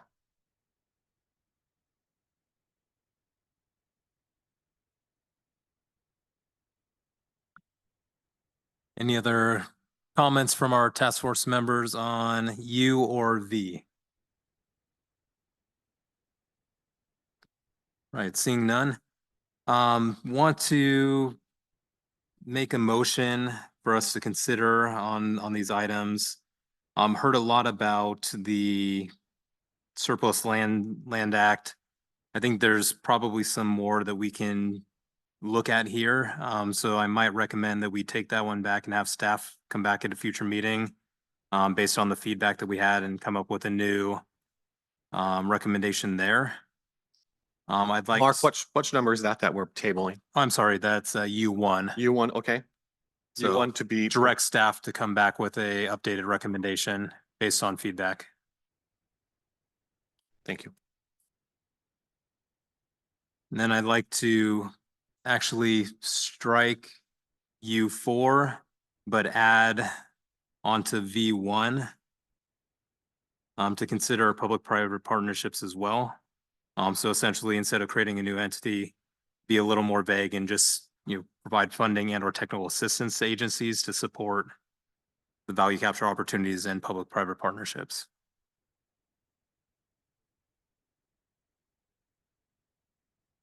Mark, another clarification, please. Are you proposing we vote on U1, the set of U and the set of V altogether at this point, and that you're modifying V1? Oh, yeah, let's, I will recommend that we take up U and V together. Okay, here. Actually, you know what? Let's just do U for ease of the monitor up there. So you're going to you've taken out U1 and U4. Correct, but U4 we'll modify V1 to address U4. Okay. Can I propose a friendly amendment? Which would be to rather than strike U4, to table it along with U1 and just have a more fulsome discussion about that idea. I think it's a valid idea, and I don't think the proposed adjustment to V1 to include public-private partnerships captures the potential benefit of this idea. So I would like I would like to see it further investigated. I don't think we've had enough discussion for people to know what the implications of that are. But again, based on my knowledge of best practices in other parts of the world, this is a very common thing, and I would like to get more information about it. Are you open to tabling it with the Yeah, well, U1? I guess, would I second that is? No, you would agree, and then Okay. we'll wait for a second. We'll get a second on this. So the amendment to U4 is to table U4 and to bring it back for consideration at a next meeting, a future meeting. So on the table right now would be not to say on the table, voting right now would be to vote on U2 and U3. Table U1 and U4. Is there a second? Griffith, second. We call the roll? Call the roll. Barnes. Aye. Bockelman. Abstain. Cooney. I'm gonna abstain just because I don't know what the extent of U2 and U3, what the implications of that would be. Hance. Lindsay. Lippman. Yes. Utute. Yes. Miller. Yes. Mo Luna. I am going to abstain as well. I thank you for, and the creation of a new entity is not something I can get around at this. Okay. Yeah, it's tabled, but, well. Oh, that's, okay. Okay, then yes, that's right. Okay, thank you. I'm getting confused. Mo Luna, yes. Yes. Yes. Murphy. Hatchet Seekins. Abstain. Pimentel. Yes. Powers. Yes. Sidoric. Yes. Tavares. Yes. Turner. Yes. One. Watkins. Yes. Watts. Excuse me, abstain. That was yes. Abstain. Abstain. Okay, thank you. Watts abstained. Motion passes. All right, great. And then can we take up items V1 through V3? I have a motion.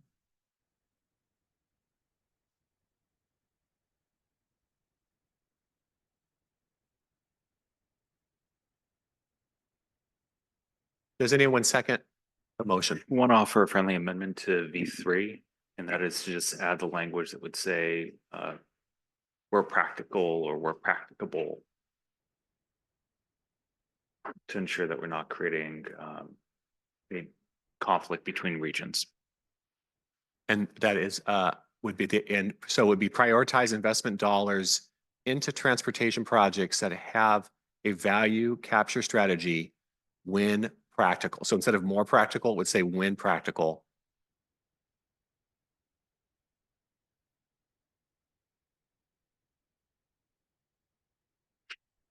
May I add another friendly amendment to that? Can we take out prioritize? Do you replace it with a separate another verb or Just invest dollars into transportation. invest dollars?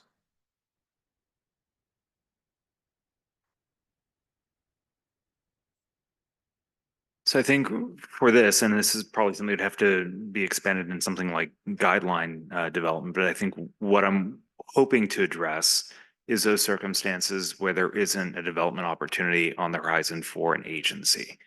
And so that will probably have to give some consideration to populations, market activity around transit stations, any number of things that I probably couldn't define today, but that I would want to see fleshed out in any guidelines that might seek to operationalize this. And again, the interest is making sure that those smaller agencies, those small rural areas aren't disadvantaged relative to large urbans. Based on what is presented here, supportive of the policy generally and what it's looking to encourage. I just see there being some potential impacts that need to be addressed. Just the clarity on the friendly amendment to add when practical. It seems like it would make more sense to add when practical at the beginning of that sentence and not at the end for complete clarity. That's fine. Yeah. Okay. And so then, Mark, you made the motion. Do you agree with the friendly amendment? Well, I was asking for a motion.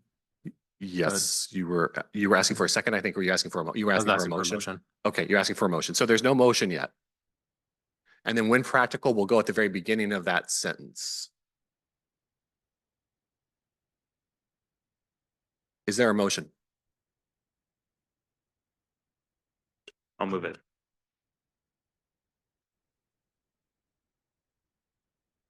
So I do have a comment, so once the motion and second.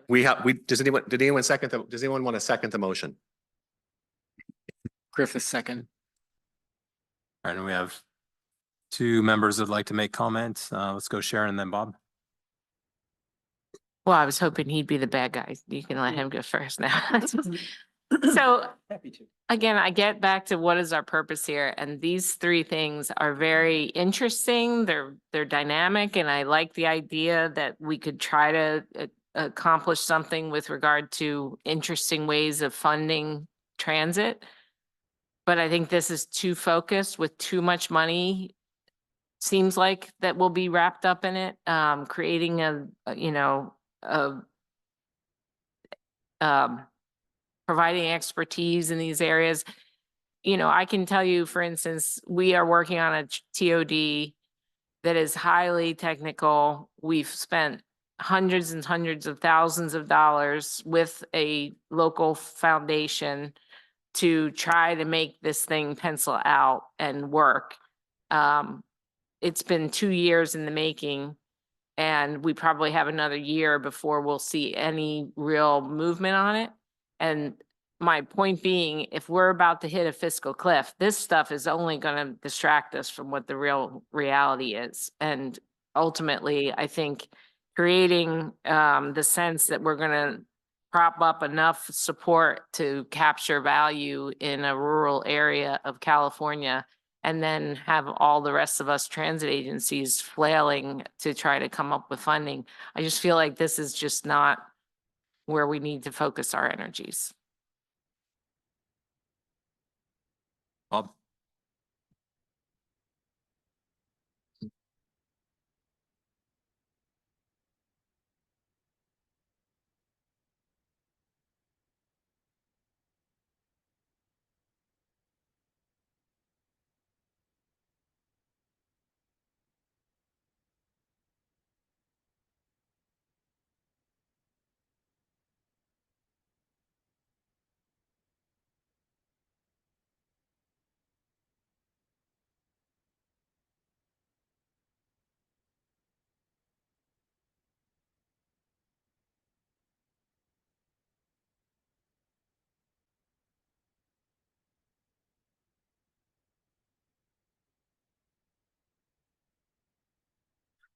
Sorry, sir. As vague as that. So I might make a motion, I'll make the motion that V1, V2, V3 be sent back to the expert review committee for some further analysis and brought back to this board for further discussion. I'll second that. Alex, MTC. And just a comment on, Bob, appreciate kind of you and Sharon's, comments here. I will say that as part of this body, I mean, yes, is this kind of the core of what we need to focus on here is the task force, maybe not the top priority, but at the same time, we are, required by statute to look at TOD and value capture as part of this group. So I do want to make sure we don't lose sight of that. I don't know that anyone's saying that this is going to solve our near-term issues. But if we are looking at the future of transit, is this part of the equation? I think absolutely yes. So I think that's something that we absolutely should continue to look at. But we do have a motion and a second, which we have to take first. We take first, correct? Unless there are any other unless up to another motion. Seeing no other motion, so Angie, this will be motion 1 on this one, and then we're going to create a motion 2. And motion 2 will be to table V1, V2, and V3 to bring back for a consideration at a future TTF meeting.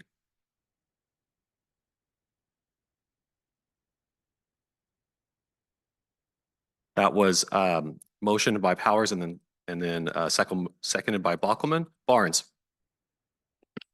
Aye. Cooney. Aye. Griffiths.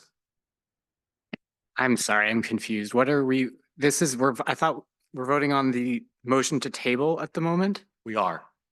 The substitute gets. Okay, I didn't capture it was a substitute motion, so. Aye. Hance. Lindsay. Lippman. Aye. Matute. No. Miller. Aye. Mo Luna. Aye. Murphy. Paget Seekins. Abstain. Pimentel. I'll abstain. Powers. Yes. Sidoric. Aye. Tavares. Abstain. Tollefson. Aye. Turner. Aye. Watkins. Aye. Watts. Abstain. Abstain. Thank you. Motion carries. Great.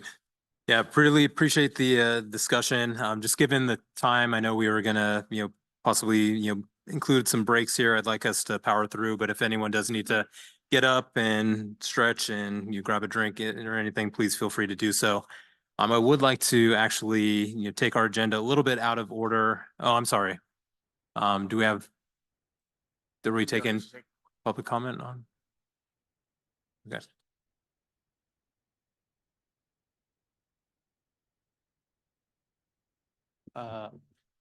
Anyone in the audience like to make a public comment on the next agenda items? Hearing none in the audience. Anyone on the Zoom call, Rachel, that would like to make public comments at this time? No raised hands, so no public comment on the Zoom call. Thank you very much. Public comment is over. Great. Well, I would like to take some liberties with the agenda and actually go a bit out of order here. So I would like for us to take up item 6 if we can, and we'll come back to 5. So item 6 is discussion of new options for revenue sources to fund transit operations and capital projects to meet necessary future growth of transit systems for the next 10 years. And with that, I'd like. Oh.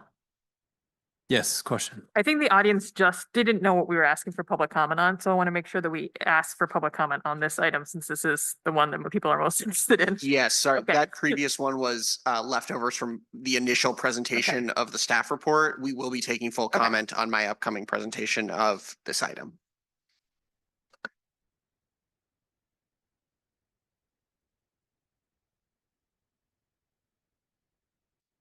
Thank you all. Hunter Owens, supporting the SB 125 task force. Let's go to the next slide, please.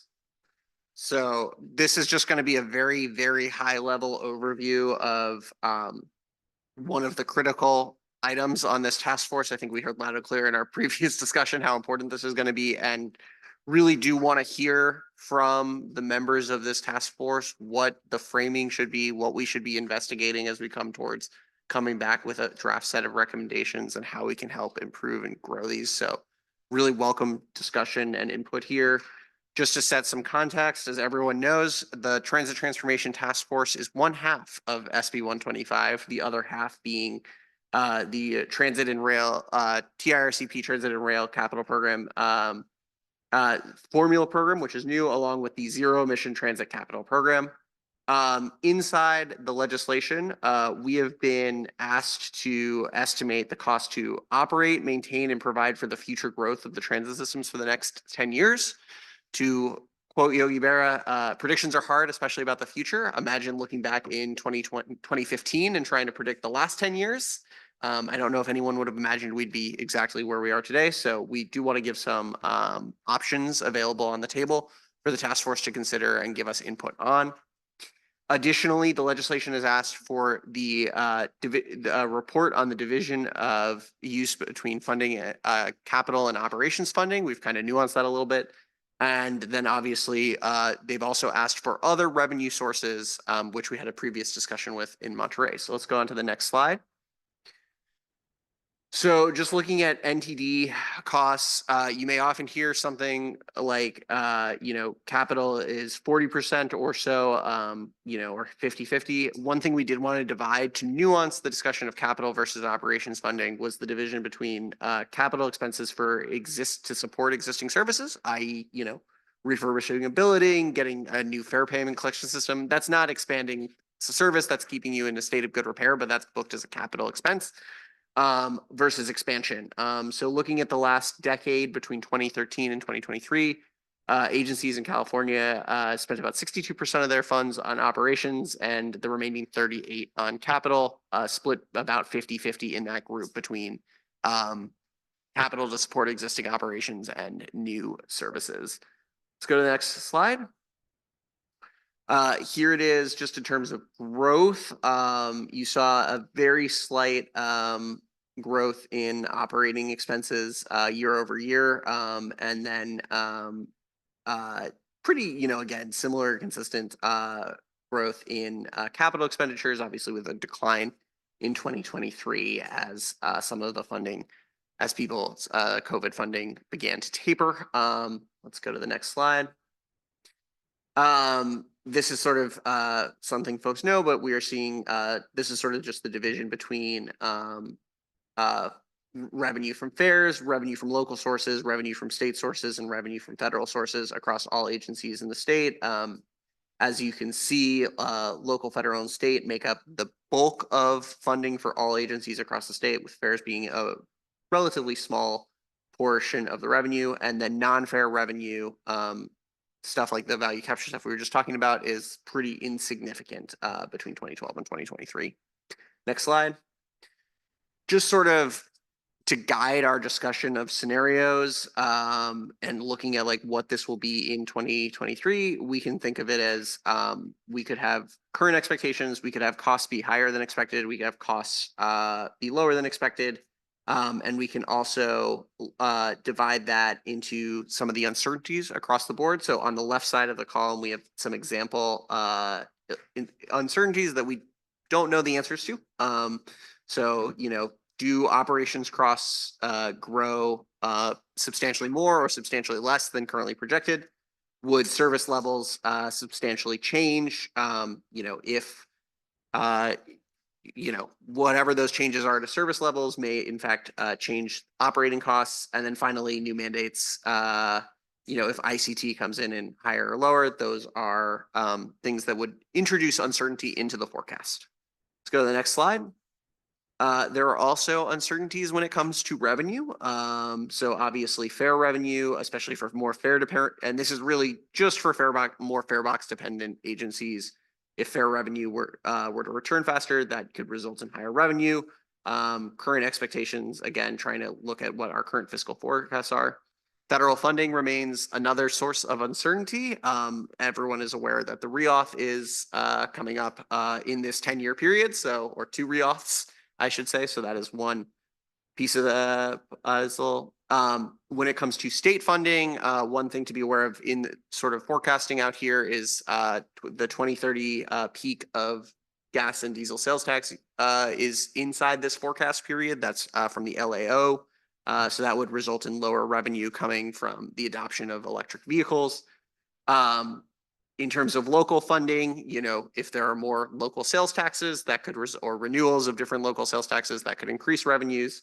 And then obviously in terms of non-fare revenue, we could potentially see an increase due to some of these value capture activities in the tail end of this forecast. All of this is to say, there are a lot of uncertainties about this forecast, and we would like to hear from this group. What are the most important things in terms of how to figure out what the cost will be for the next 10 years, and also what potential sources of revenue would be in the next 10 years. Let's go to the next slide. One other just short thing, and this will be also useful for the governance, is in 2007, state funding for public transit was substantially simplified in the state of Pennsylvania. So we'll touch on this a little bit more in the governance slide, but wanted to just have that as available as a case study for you all to review. But knowing that forecast uncertainty and the needs of growth are more important. And with that, we will take public comment. Thank you, Hunter. Any public comments in our audience? Seeing none. Rachel, do you have any public comment? Any members of the public that would like to comment on Zoom? Yes, we have one raised hand. I'll go ahead and unmute Adina now, and just a reminder that you have 2 minutes. Hello, good afternoon, task force members. Adina Levin with Seamless Bay Area, and wanted first of all to highlight what Member Paget Seekins said in terms of the fact that this is the heart of the matter. The conversation about providing operating funding to make sure that transit can be, service can be reliable, can be at the times that people need it, can be frequent, where frequency is really key to ridership. This is really core. And it was presented, I believe, upfront in one of the earlier meetings, the fact that the state of California underfunds transit operations compared to other states that have robust transit systems. And, there's been some, concern about some of the other topics discussed by this task force in terms of that they might be considered distractions from the essential talk about operating funding. And so we are here, we are at that point. There are a variety of potential sources to consider. The Governor Shapiro's bold step to flex IIGA to make sure that transit keeps running in the state of Pennsylvania is something to consider in terms of a strategy that funds transit and helps achieve our climate goals. The GGRF and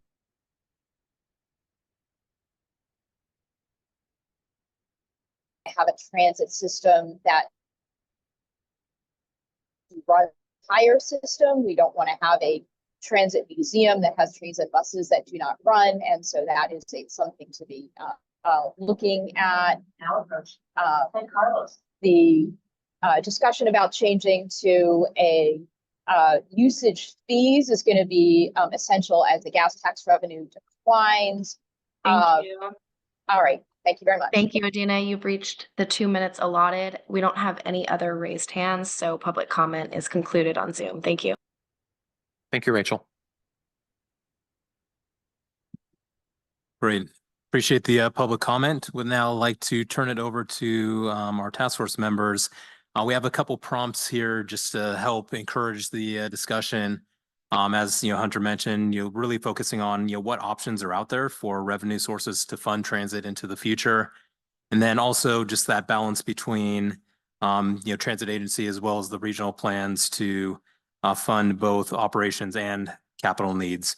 And I guess as we get into the discussion, I appreciate that we are finally getting to this point to have the conversation, but it really has been an opportunity for us to build to this point. When we looked at SB 125, part of the reason this task force was created was not only to think about how we can really enhance transit into the future and really be transformative, but also a lot of those efficiencies and operational changes that we could look at to help build to this moment to determine truly what is that future funding need as we move forward. So just setting the stage for that, but would love to open up the floor to comments from our task force members. And I see Ian and then Sharon.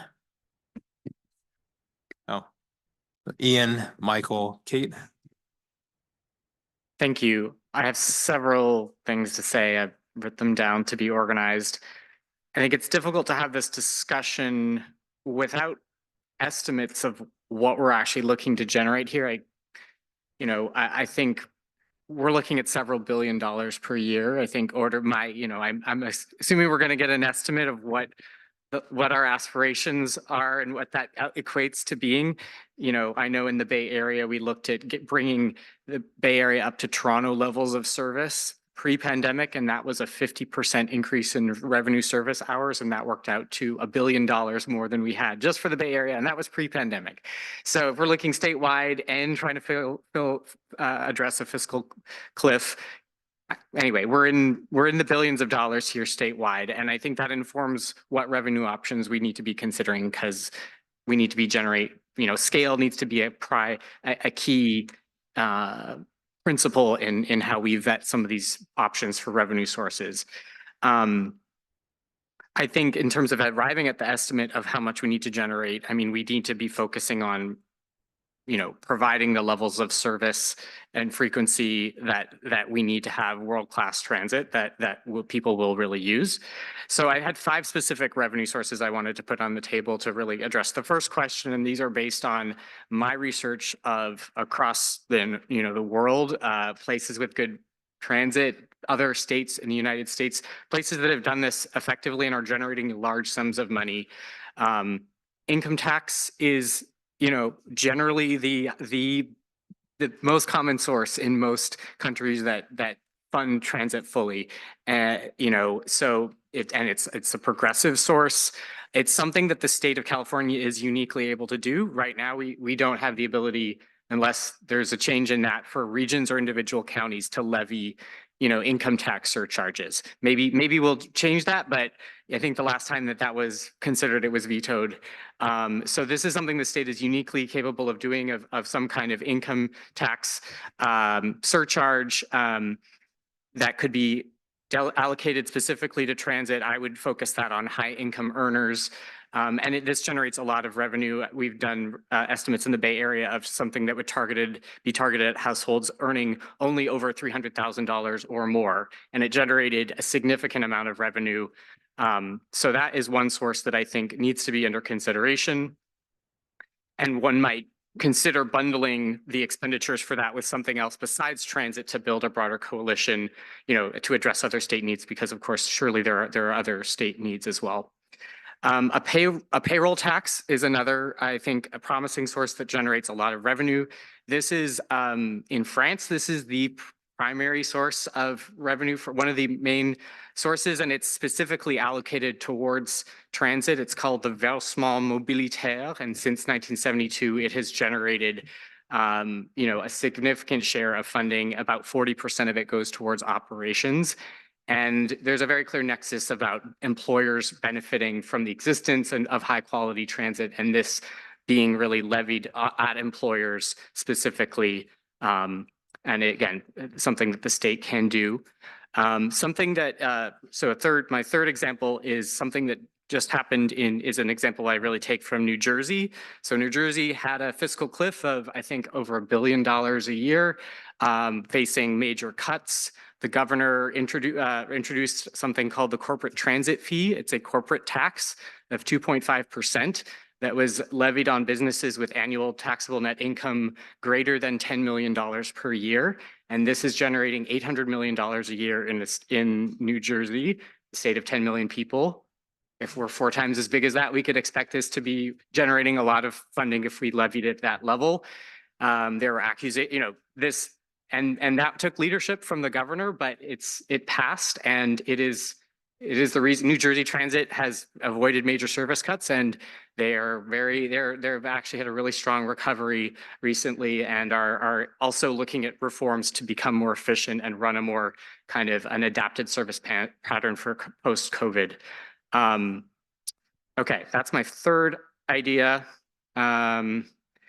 Okay, road user charge. I think there's been discussion about replacing the gas tax.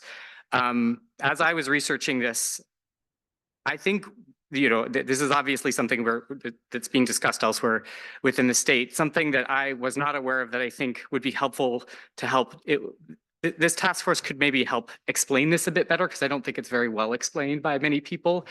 New Zealand, as a country, has introduced a road user charge, and I was surprised to learn that it's really only focused on those that are not purchasing, that don't have gas vehicles. So they've maintained the gas tax. People who have gasoline automobiles pay, that's how they pay for their transit. It's not levied. So the road user charge is only for people who say have electric vehicles or other vehicles that don't have gasoline. So you're not double charging people. And I think that's an important fairness thing as we talk about this road user charge, because I think a lot of the political opposition to road user charge assumes people, that, if you're the average person, you're going to get, this is charging you for something that that you don't pay for right now. But the reality is if you focus it on saying, well, this is, if you drive a gasoline automobile, you don't pay this. It's only when you're moved over to an electric vehicle that you pay it. It's really not a new fee. And it's really about fairness, about people who tend to be higher income people. Electric vehicles actually are very disproportionately owned by upper income people.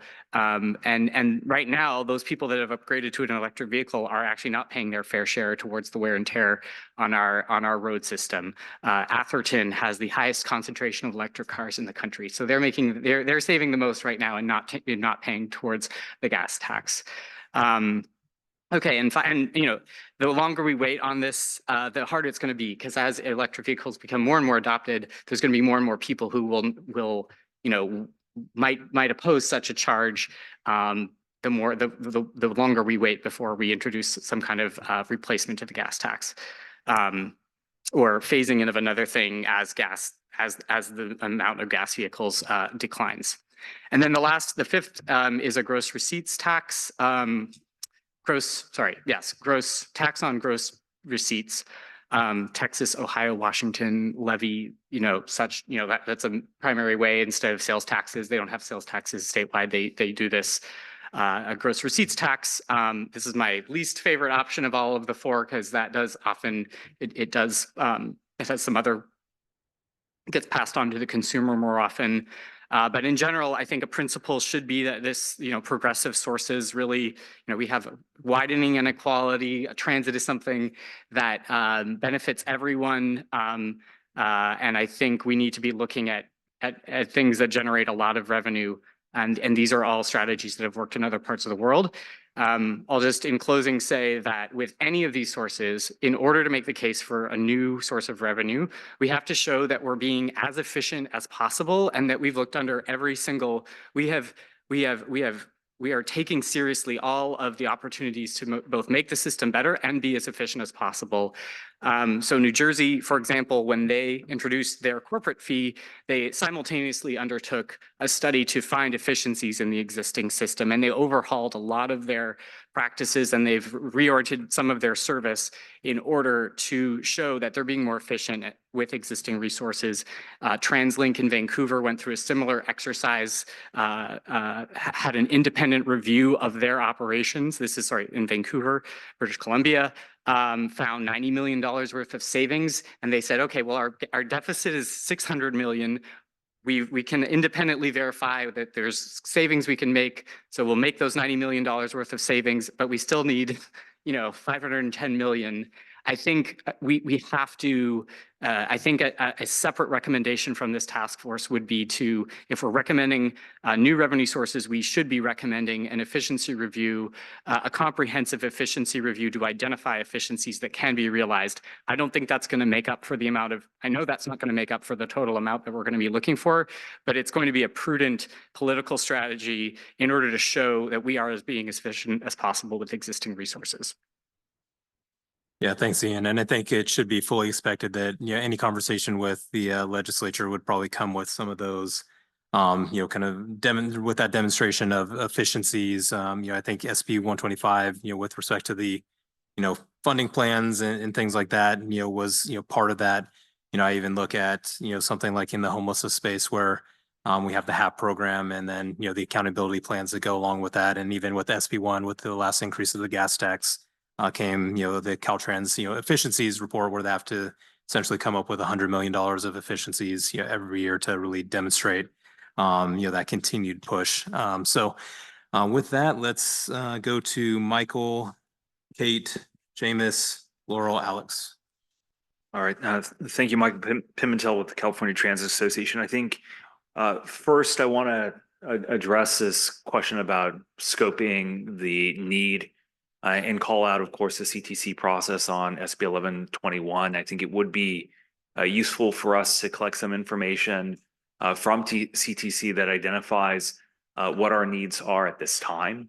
I know that when I consulted with them early in the process, we focused on maintenance and expansion of the system across the operational maintenance as well as capital maintenance, expansion for operations and capital, and then brought to the fore the conversation around zero emission transition and the way that that is creating some cost pressures on the agencies.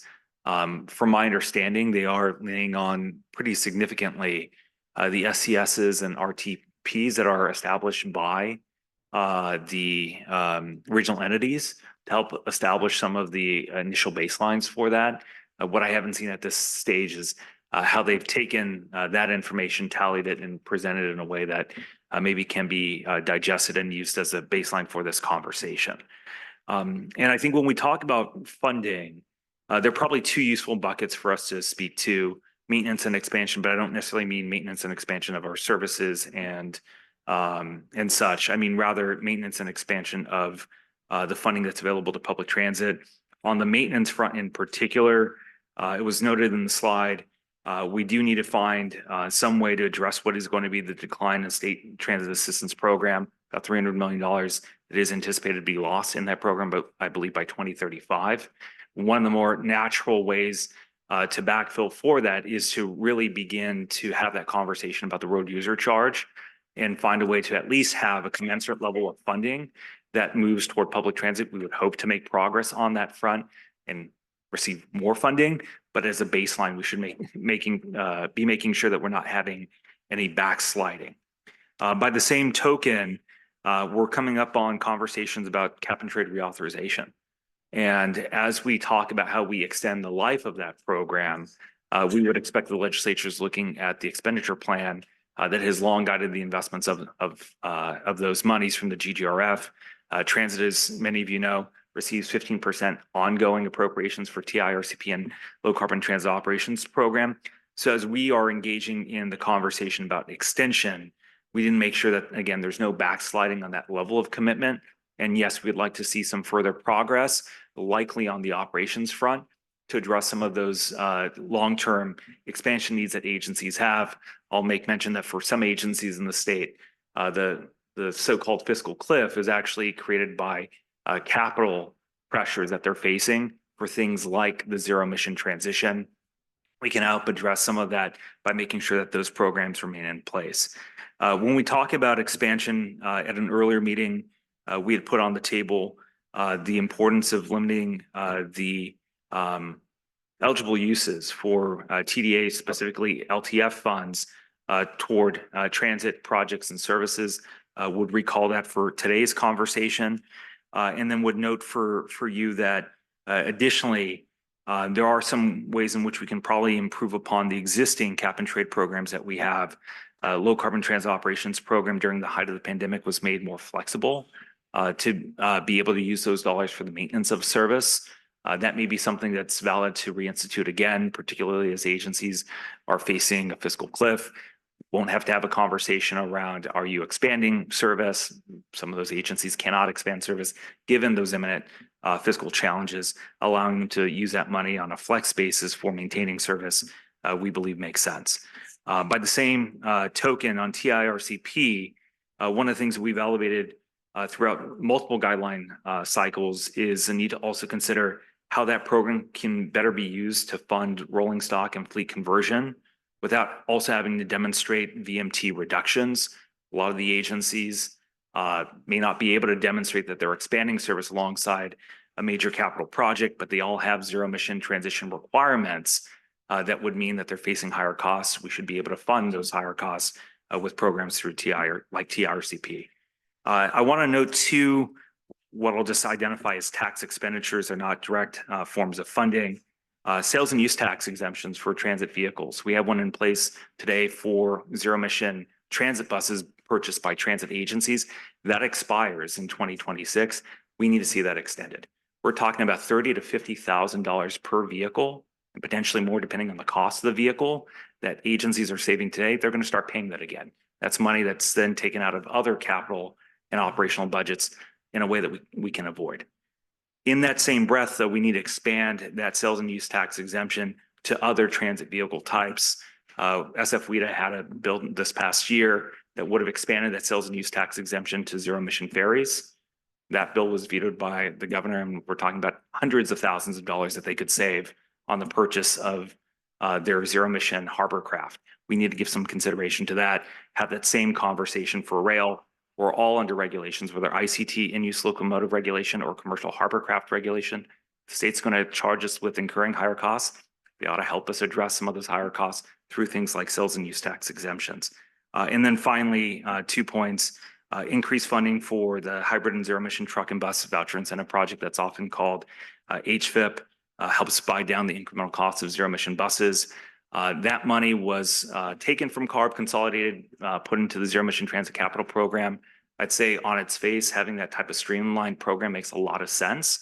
All that said, in certain regions where they have operational challenges, I'll take the Bay Area as an example, that money is being used to address operational needs. Therefore, an agency like Samtrans, an agency like Marin Transit that may not have an imminent fiscal cliff, won't have money that's coming to them for operations, won't have money available to them for zero emission transition. That is a problem. And then finally, reducing the vote threshold for transportation sales and use tax measures. ACA 5 passed. ACA 5 was a watered down. Sorry, Proposition 5 failed. It was a watered down version of ACA 1. We need to see us move forward with reducing the vote threshold from 2/3 to 55%. And so I think on balance, that's what we have developed as at least a starting point for conversation at the California Transit Association. No doubt others will add on to that as we go through the conversation. Thank you. Great. Yeah, thanks for those comments. Let's go to Kate. Well, my comments were pretty much covered by Michael's and Ian's to a certain extent. And then I know Alex will cover the other points, but I guess the one overriding message that I'm hearing is that whatever funding sources that we identify, they need to be sustainable and stable. Great. Seamus. Thanks. Yeah, I think it would be good to understand what our target is too. What are we hoping to achieve? And I think there's a lot of different ways to define that. I remember our first meeting of this group, we were talking about greenhouse gas reduction and how many riders do we need to get out of their cars and onto transit to achieve the state's GHG reduction goals. I don't know if that's still our goal. If it is, that's a pretty heavy lift, and I think it's going to require a lot of new funding, and we're going to need to understand how that funding should be prioritized, and I don't think that work has totally happened yet. If that's not our goal still, what is it? What are we trying to achieve? I know there's a lot of data about how far behind California is compared to other states when it comes to funding transit. I think that's unfortunate and probably shocking for a lot of people to know, but it would be good to quantify and to know, are we just trying to get up to being middle of the road in terms of a state and how it funds transit? Are we trying to be at the top of the list, and how much would it take to be able to do that? And then I think as far as transit agencies and regions, we can probably consolidate, and it looks like you have in the slides that were presented a lot of the data that the regions have about how much is needed to complete the projects that are anticipated over the next couple of decades, and we can understand what the shortfall is, and that could be a good target. But there's lots of different ways to define the target, and which one are we going to land on? That'll help us identify revenue sources that'll fit the need. I appreciate that, and yeah, this will be the first of probably a few conversations that we'll have around this topic. Let's go to Laurel, and then Alex and Carl, and then Juan. Yeah, I wanted to follow up on that in terms of trying to understand, what are the assumptions that you're making in the analysis of the size of the funding shortfall or funding need. So do you know? I'm assuming you're doing the math now. When are we going to see it? And are you planning for meeting our greenhouse gas goals like we talked about at the beginning of the process? Like what is the, what, can we get a status update on the analysis that is currently undergoing to try to, quantify the need? We're continuing to develop and refine that, hoping to come back again in the new year with some of that. But obviously, I think any of these sort of targets exist on a continuum, where there is no one magic answer of X number of billions plus X number of reforms equals Y. I think it's more just a set of different choices that lead to different outcomes. So we're hoping to be able to present that. So you're gonna more present sort thoroughly. of like an option of like, if we're trying to achieve this, this is how much funding it would take. We're trying to achieve this, or in this scenario, with this scenario, like what should we expect to see? Most likely a set of scenarios. Okay, I think, I can sort of repeat again, I think it's important also that to make sure we're factoring in paratransit and accessibility into that analysis. I know I say that every time, but it's really important as California ages. That's gonna happen in the next 10 years. We're gonna be an older state. And then also on the breakdown between operating and capital, which I think was slide 28. I'm guessing that this is across all of the revenue sources. I think I would be particularly interested to see it if possible, and I know this is tricky, for like the state funding sources, because I think that is what we're sort of talking about. And so, so go back one slide where you have like 62% of expenses are for operations. That's of all funding for transit in California from NTD, or Yeah, yeah. that's NTD. And the operators will tell me this. They don't since all the money kind of gets Yeah. combined into here is the money we have to spend. There's not necessarily a of the state revenue, it paid for this particular, although in occasion, I do think one thing we did want to hint at, if we go to the final slide of the presentation, getting to those sort of questions of, how much did the state support in terms of operations or in terms of capital is quite complex in California because of the number of different fund sources and the number of different oversight agencies. Knowing what paid for what is a very hard question. And I also know hearing from our agencies and during this interview process is a lot of administrative burden on those agencies. I will note that in the statute of SB 125, it does say at least it doesn't say you have to break it down by source, but to include any constitutional and statutory limitations on existing fund sources. So I think that would just be, I think, maybe helpful reminder. Okay. And then, I think I would, obviously second what has been said about, needing to wanting to really see a list of what are the options that are being considered.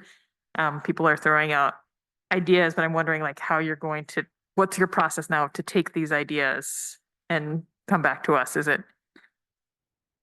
to think about like what are the criteria you're using to evaluate the ideas that are being presented today? Yeah, I mean, I think part of the discussion is, in addition to the homework assignment of those put out to everyone, is really taking that inventory of options.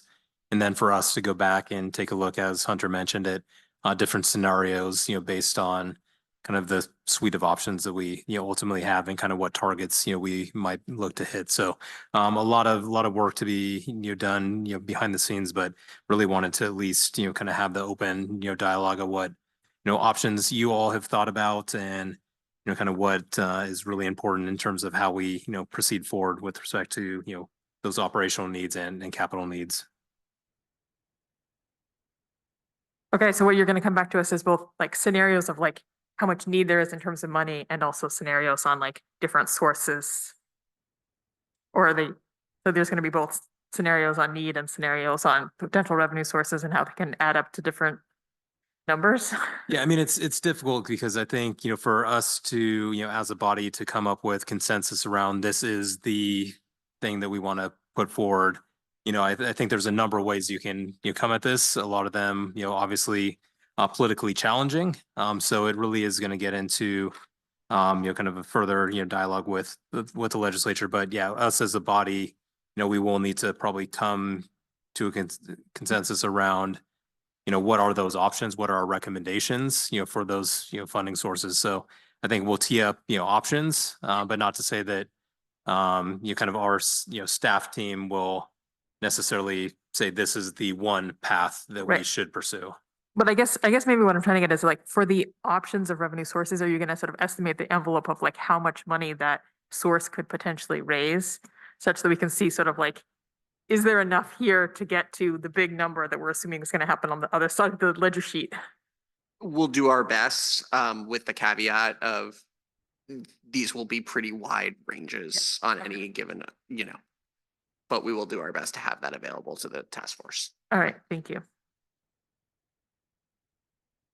Right. Alex, Carl, Juan, Carrie, and then Amy. Thank you. I think we're all getting a little tired and punchy, but I guess I'm going to try to think about Secretary Omashakin at the beginning, where he really said to us we needed to kind of be bold in this process. And I think what you're hearing from around the room is sort of an urgency to kind of get to that. And I think we all feel that new resources is really necessary to be bold and get to the transformation that we want for transit. So I think in that vein, I would hope that for the remaining meetings, we could have a roadmap to show how we're going to spend kind of our time and prioritize how we're spending the time on what is going to move the needle the most. I think we're all saying similar things, that we want to know, like, what is the magnitude of resource that we need. While value capture is interesting, I think, it's a slow new money. And I think there are big needs now. So I think really being able to see where we're headed in the last few meetings will be helpful for all of us.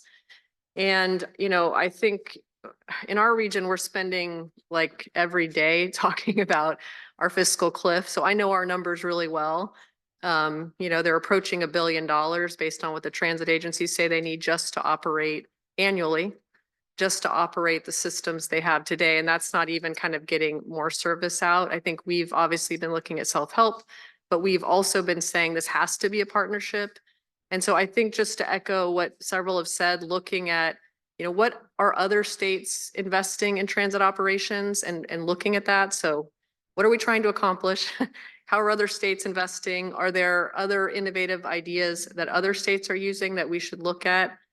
I think that's important. I think other states, when we look at it, are investing, some of the more robust transit states, 40% or 50% of transit operations is funded by the state, and it looks different in California. Not to say we have to get there, but I think at least having that information and thinking about that, if we want to be a climate leader, if we want to be a leader in equity, and we want to have an affordable transportation system.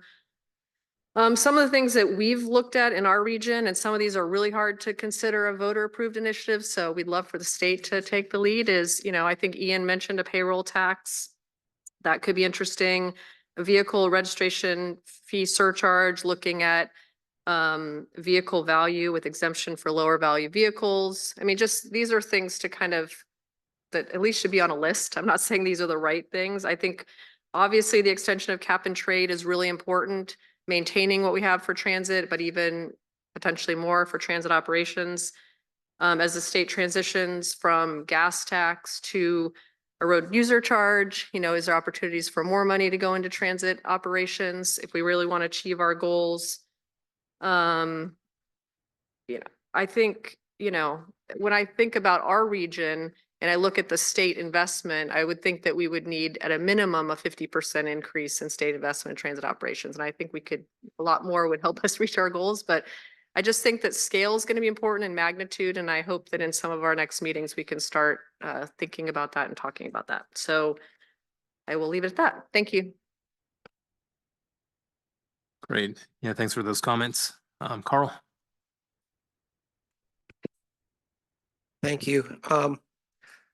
Coming from Monterey and no longer on the Monterey County Hospitality Association, so I can speak to this. But when you all were visiting us, I made the comment that every day, the city of Monterey expands from a 30,000 population of 30,000 approximately to about a population of 100,000 due to tourism.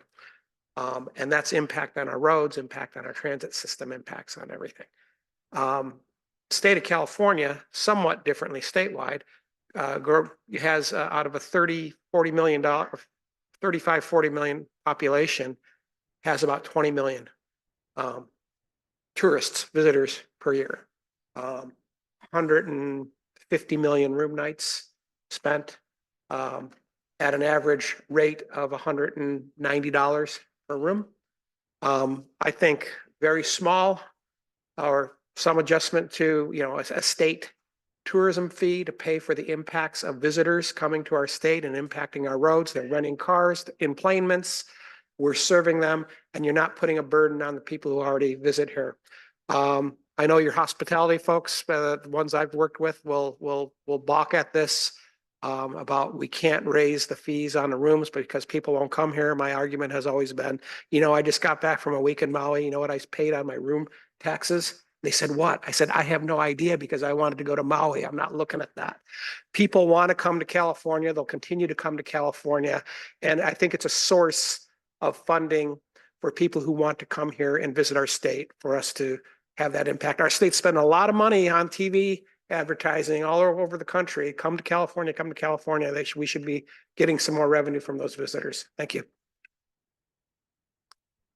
Yeah, thanks, Carl. Let's go to Juan, then Carrie, then Amy. Right. Juan Matute, UCLA Institute of Transportation Studies. I wanted to make a case for general fund claims, especially in the short term. It's really macroeconomy or Wall Street dependent what the general fund surplus is going to be any given year. But one of the top political problems that the state legislators sought to solve is housing. And housing and homelessness are linked. But on the housing side, the preferred approach has been a combination of supply first, but then subsidized affordability. And because of the overarching climate policy, most of the supply is in some way tied, the density bonuses associated with supply are in some way tied to the provision of transit service. In a link that is just like very tenuous when you're actually on the transit side. You're like, okay, I guess we're gonna have more ridership, maybe. But it is this link that is unlocking billions of dollars in real estate investment and development in the state in an attempt to create market rate housing, to increase housing supply, to bring down market rates of housing. And this is a overarching economy-wide political strategy to try to make California more affordable. And when you have these big overarching things that are not just local traffic congestion, but something of statewide import in terms of economic competitiveness of the state, you then start looking towards the general fund for those investments. I know that transit has not typically received funding from the general fund, did during the pandemic, but especially for those routes and high quality transit areas, corridors with 15-minute plus headways, I think there is a nexus for carving out an ongoing portion of general fund funding to fund transit service in the state. GGRF has already been mentioned. Those investments are technical in nature typically, but the biggest bang for the buck when those investing the money are thinking strategically about how those investments are going to make it easier for people to transition to living a life in a lower carbon California. And often everything is just kind of done in spreadsheet models like LC Top that says, well, this will work. But it should, I think, be more I'm not volunteering to do the study, but I think you could establish a nexus between greenhouse gas reduction and some more comprehensive investments in transit operations that include some of the not necessarily marketing, but service enhancements that have been dealt with in other recommendations, improving real-time information, wayfinding, et cetera, from that type of fund in order to reduce greenhouse gas emissions. I am a local option. I'm a beneficiary of the 4 local option sales taxes in Los Angeles County. It seems that that was the exclusive domain of transit for a while, transportation for a while, and everybody else is catching up and realizing that local option sales taxes are a way to raise revenue through a local campaign measure. So I think LA County is pretty much maxed out. That's not the case with other places, but I think the possibility of using loss against the state's limit of 10% or 10% and change is waning, especially in LA County. It's no longer an option. And so moving towards other sources of funds that agencies have more influence or control over, I think is important. I have not seen any data on revenues from AB 917 front-facing camera enforcement of bus lanes, but there is a very strong operational nexus for this, keeping bus lanes and stops and zones clear of traffic. So for safety purposes, for operational efficiency purposes, reducing delay. If there are other changes to California law, so I would suggest exploring static mounted or stationary mounted enforcement of bus stops and zones that would allow, based on real-time information of when the next vehicle is coming, the potential for possibly Uber, Lyft, but probably more likely Waymo and other automated vehicles to do a quick pickup drop off in that zone for a fee when there's no bus coming and the data shows that there's no bus coming. That's a way to start monetizing these spaces for maybe you make $3 an hour, like, or $5 an hour, $7 an hour per stop in a city. That creates more opportunities. You want the zones to be clear when the bus is there, but when the bus isn't going to be there, there's an opportunity to it's maybe micro value capture finance. The other, so we talked about earlier value capture finance and transit TIF. The other area of value capture funding is when you create some value and then you capture it, is not usually how people think about congestion pricing, but congestion pricing converts you pay for lost time and you recoup that lost time. And so there's an economic deadweight loss in California. People are spending less time with their families, less economic productivity at work, et cetera. Where people would spend that extra time if they got some more time back in exchange for money. Not quite sure what that would be. I know others in the University of California system are studying that. But to advance some principles about what percentage from these local based road user charges should go back into transit operations in order to fund the alternatives, I think would be something that's important for this body to do, to provide a range. Like it should be at least 30%, or it should be at least 50% or something like that, because the alternatives that would allow people to transition to this lower carbon economy in California more comfortably and perhaps switch modes or move towards carpooling are going to be enabled by investments in transit operations and multimodal mobility.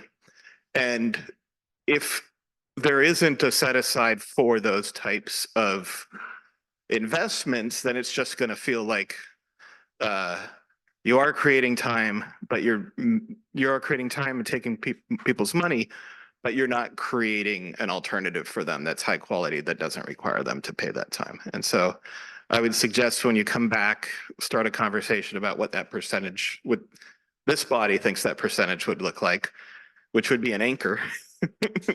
And then once everybody else in the state gets their piece, maybe it'll be some fraction of that. But I think there needs to be some sort of input from this body on what that would look like. Thank you. Great. Yeah, thanks for that. Let's go to Carrie.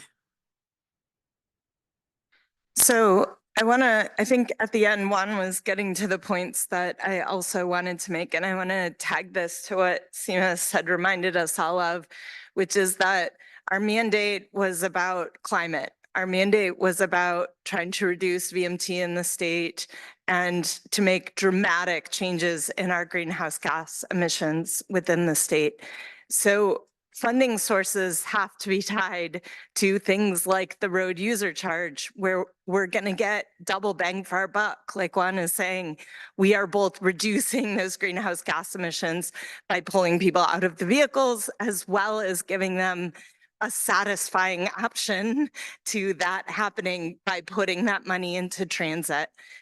So that is really should be the first priority. There's a lot of transportation money in the state. It's really a question of how we're using that money. Today, we both widen an interstate and build a transit system parallel to that. And then we're surprised when people are not on transit. And so we have to stop with those kinds of ideals. We know concepts like induced demand. We know that if we keep spending money in those ways, people are just going to keep driving more and more and more.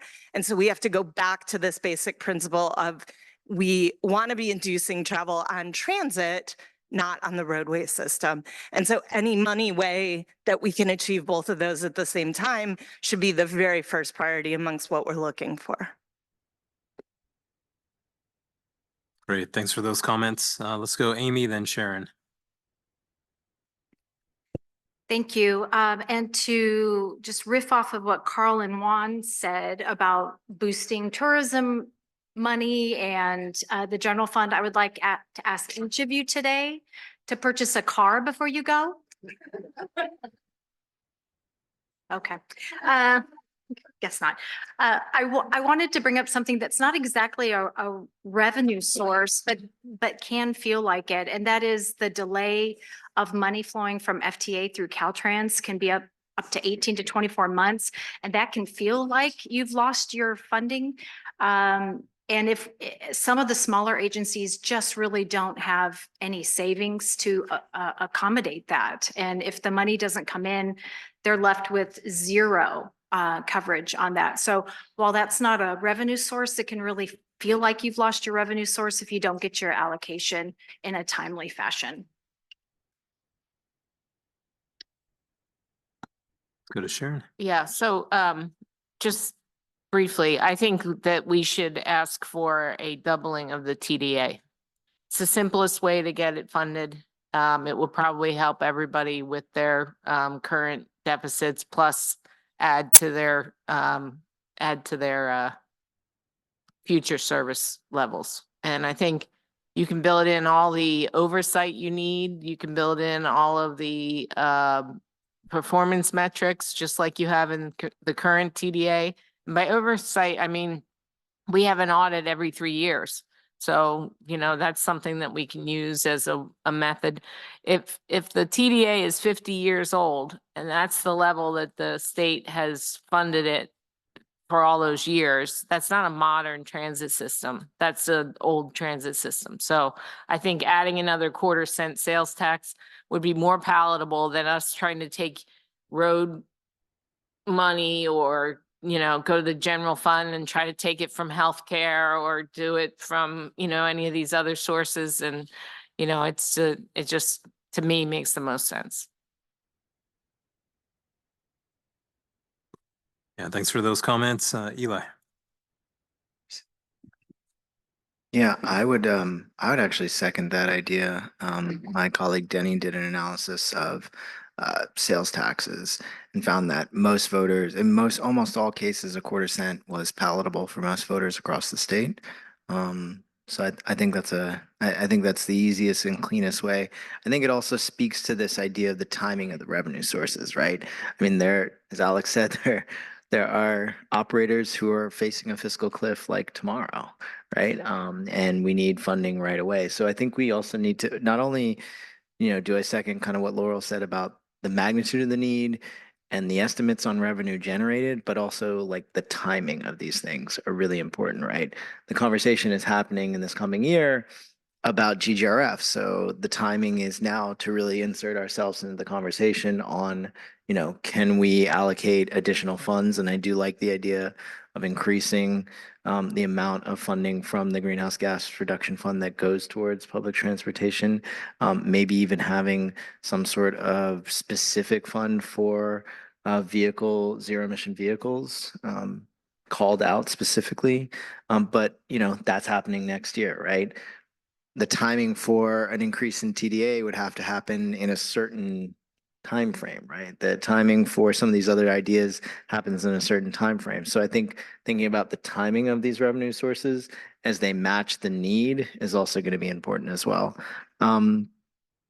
So yes to TDA, yes to GGRF and expanding it. We're talking about increasing the pot, but of GGRF by making the credits more expensive. So the pie gets bigger, but also increasing the percentage of the pie that goes to public transportation, I think is also important. I also like the idea that Carl had for a state tourism fee, maybe an Airbnb fee. We have to think about this too with the big mega events that are coming. And that's actually a consideration that some of our hotel workers are thinking about putting on the ballot in 2026 in LA is flat, like a increase during those times when we have these big mega events to generate even more revenue. And as my friend Ian points out, in other cities around the world, they even give tourists a transit pass for free as a benefit. So it's kind of like, well, you're paying this fee, but you get a transit pass. The delta on, we'd have to figure out the delta on how much money that generates between how much money is spent, but I guarantee you we would raise a lot more revenue because tourists will use it, but not as high of levels that we think. I also think we should just put out there now, and again, timing is important on this. We are seeing the expansion of autonomous vehicles, autonomous taxis, air mobility supposedly is coming, I was told by a lobbyist. So why aren't we taxing or imposing a fee now that will only grow, and their power as companies are quite small and they will have a huge impact on our roadways and on our transit systems. So I think now's the time to think about how we raise revenue from that, and TNCs as well, as we saw some ballot measures are passing to tax TNCs and has been considered as a revenue source by Metrolink. I think they actually did a study on that. And then lastly, just, again, like I think, we need to think about equitable road pricing. There's more, there are more people that live east of the 5 freeway than west of the 5 freeway in California now, according to the last census. And so, we really have to think about where the revenues are coming from, but also where they're going and ensuring that, we are distributing them equitably geographically throughout the state. And then congestion pricing hasn't come up yet. And I think should also be on the table because there's a timeline for that and it requires the state to enact certain legislation for congestion pricing to happen. And so, I know we're considering that in Los Angeles. I know the Bay Area is considering that. That could generate billions of dollars at a local level as well. So those would be my additions. Great. Thanks, Eli. Appreciate those comments. Let's go to Rashidi and then Laurel. Rashidi Barnes, Tri Delta Transit. Just want to expand on Eli and Carl's comments about the tourism. Outside of the World Cup, outside of Super Bowl, outside of NBA, World Championship, you have concerts, you have major golf tournaments, you have tennis events. There are so many people that come to the state of California, and all we talk about is just taxing ourselves. So I think there has to be other opportunities for us to grow this pot. And yes, TDA expansion is probably the easiest, but I believe that there's going to be a multi-pronged approach to how we're going to get to where we're trying to get to. And ticket sales and just for events can be an opportunity for us to take advantage of the millions and millions of people that come to California for the various just sporting events that occur. And then you're talking about lowering VMT potentially. And and I haven't, I'll let Michael talk about if he wants to, but I'm assuming for the Olympics, you have to do more. And the amount of funds that you are receiving or not receiving is, the amount of funds that you're not receiving is pales in the amount of money that you're probably expending just to be able to accommodate the Olympics. So anyway, it's a lot that we are taking on as transit authorities to accommodate these events that are occurring in our state. Rashidi, we like to say the statistic is that the Olympics will be the equivalent of 7 Super Bowls, or if you're not into that, 7 Taylor Swift concerts every single day for 14 days. Somebody has to pay for that.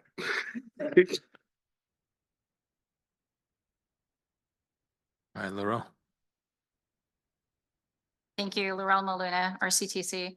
I really like hearing this discussion and the different ideas for new funding sources. They're all very interesting. I want to just put a plug in for what we're doing at the regional level and what regional agencies are doing to allocate funding between operations and capital needs. We obviously, as a regional agency like our TPAs, we manage various different formula funds. Each formula fund is handled differently. You know, there's obviously TDA, which is kind of the master go-to that identifies priorities and how LTF and STA funds can be spent, whatnot. And in our county, for example, you know, we take into consideration subregions, populations, needs, equity, all of that. I just want to add that any new funding sources that are established can be, I think, more efficiently handled if there is more flexibility at the regional level to be able to allocate the funds. It also helps us to deliver projects more quickly.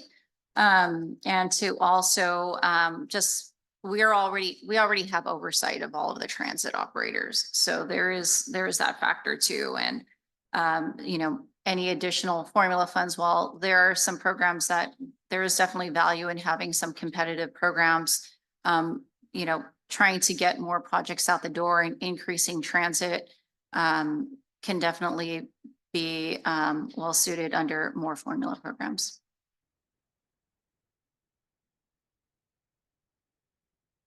All right. Any other comments from our task force members? Really appreciate the, Eli. This is quick, but that comment brought up another point or another opportunity regionally. We are looking at and are in discussion with air districts about the ability for an air district to be authorized to go to the ballot for, say, a 1/4 cent sales tax. And their mandate is clean air, but that has real strong relationships to transportation, particularly for the zero emission bus mandate. So an air district, and air polls really well, pollution polls really well as an issue. So raising money through an air district, and we have, you know, several, one here in the Central Valley, Bay Area, South Coast, Antelope Valley, that could raise money that could then generate the funds for those mandates, or potentially even for, you know, regional rail locomotives doing what Caltrain did to electrify, something like that. So that's also another opportunity that we're looking at. Yeah, thanks, Eli. I really appreciate the discussion on this, and I know there's a lot of, you know, kind of unanswered questions with respect to just the magnitude of what we're talking about and kind of how we're going to frame this out. But I think this has been really good to set a little more of a foundation about what we bring back to this group, and you can go back with our technical working group and others as we continue to you know, try to build out, you know, what some of these funding scenarios, you know, could look like.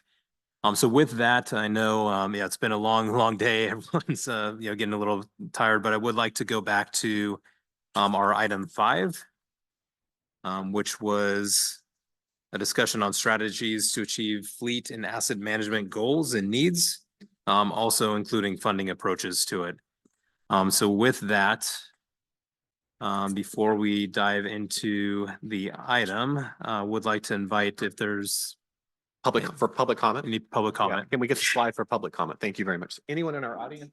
No one in our audience has a public comment. Rachel, does anyone on Zoom have a public comment? No, I don't see anyone on Zoom. Thank you. So with that, I would like to turn it over to Mike Eshelman at AC Transit, part of our technical working group, to walk us through a brief presentation. All right, thank you very much. Michael Eshelman, Service Planning Manager at AC Transit. I want to be respectful of your time as well as all the diligent work you've probably put into reviewing the packet. So I'm not going to go word for word, graph for graph over this whole thing. I just want to give you some insights about kind of what the TWG's discussion was on some of the highlights here, as well as some of our own experiences at my agency in the Bay Area. So just on this next slide, please. On the first chart, what we're going to see up top is just, you know, cost per hour, pretty basic. We kind of all know that this has been going up for a while. It was exacerbated in particular during the pandemic. If you look at the two graphs on the left, you can see that hours went down and costs went up. So, you know, we were providing less service, so the cost to operate that service went up as a lot of the kind of fixed cost remained in place. So that's a little bit of why we see that. But even if you take out 2020, 2021, you still see this increase, this continued increase. And there's a lot of discussion of what goes into that, you know, continually climbing operating cost per hour figure. What are the various elements? And I think they differ organization by organization, but some of the things that came up at the TWG were, and they've come up here as well, is increases in insurance costs, you know, both insuring the agency as well as providing insurance and benefits for our own employees. Some of those things have gone up significantly, and I think that plays a part. And we'll talk about some of the other issues a little bit later. We also do see this significant drop in ridership. It was dropping a little bit before the pandemic, but obviously the pandemic had a major impact, and we're starting to see some recovery. In terms of miles between road calls, this graph kind of really looked interesting to me. So we got better between 2013 and 2018, and then we suddenly got worse. So there was a little bit of discussion at the TWG of like what contributed to us getting better and then also getting worse. Was it, you know, was it a change in the type of bus or the complexity of bus? Did zero emission buses entering the fleet play a role in that? And we'll talk about it a little bit on the next slide. But also, is there some sort of institutional loss of skill or knowledge or something? Was there some element where we maybe forgot how to do some of the basic maintenance stuff or process stuff surrounding preventative maintenance and regular maintenance of our fleet? So we don't have the answers, just those were some of the discussion topics that came up. Next slide, please.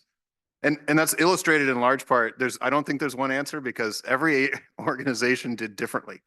So if we look at the graph on the left, there's a pretty wide gap between, you know, congratulations, Carl, you're all the way on the left. But between the ones doing well and the ones doing poorly. And you know, I don't have a clear understanding of why we have two examples pulled out here. So the Sunline Transit that really made an investment in zero emission hydrogen fuel cell vehicles. And we've experienced that a little bit at AC Transit, is that, you know, some of our reliability issues that are particularly lie on their zero emission bus side. But then you see SF Muni that also has a lot of zero emission buses, but those are primarily trolley buses. And they've seen a significant improvement in their reliability. And we also experienced that, but not necessarily with our zero emission buses. It was with our hybrid and our diesel buses that just we aged out a lot of vehicles that have been in our fleet for 14 to 18 years and brought in a lot of new vehicles. And so you see us slightly on the left side of this graph, and that's because of that kind of newer fleet kind of honeymoon. But we also have definitely experienced some of the zero emission bus reliability issues, especially on the battery side. I'm not going to read, next slide, please. I'm not going to read all of this to you. I just want to pull out a couple of examples of fleet and asset management strategies. So on maintenance optimization, one of the things that was discussed was, instead of thinking about preventative maintenance, so your ABC, your preventative maintenance program, talking about predictive maintenance. So it's thinking a little bit more holistically about how you approach your maintenance. Do you need to be performing preventative maintenance on a vehicle that doesn't need it? And is there a way to prioritize it more on vehicles that do need it over those that don't? Thinking on the capital expenditure side, we always talk about how difficult it is to do capital projects in particular. And some of that's that you build a project, everyone from that project leaves, goes somewhere else. And then you try to do it again in 10 or 20 years and everyone forgot how to do it. So you have to relearn it. So kind of building a lot of that in-house and engineering capacity for repeated projects. I know at our organization in particular, we have issues with actually just having enough engineering capability in our house to in-house to advance some of the transit priority projects that we want. So we have too many transit priority projects and not enough staff to actually advance those projects. And we'll talk a little bit about this on the zero emission fleet side, but standardizing purchases among bus operators, all the or transit operators.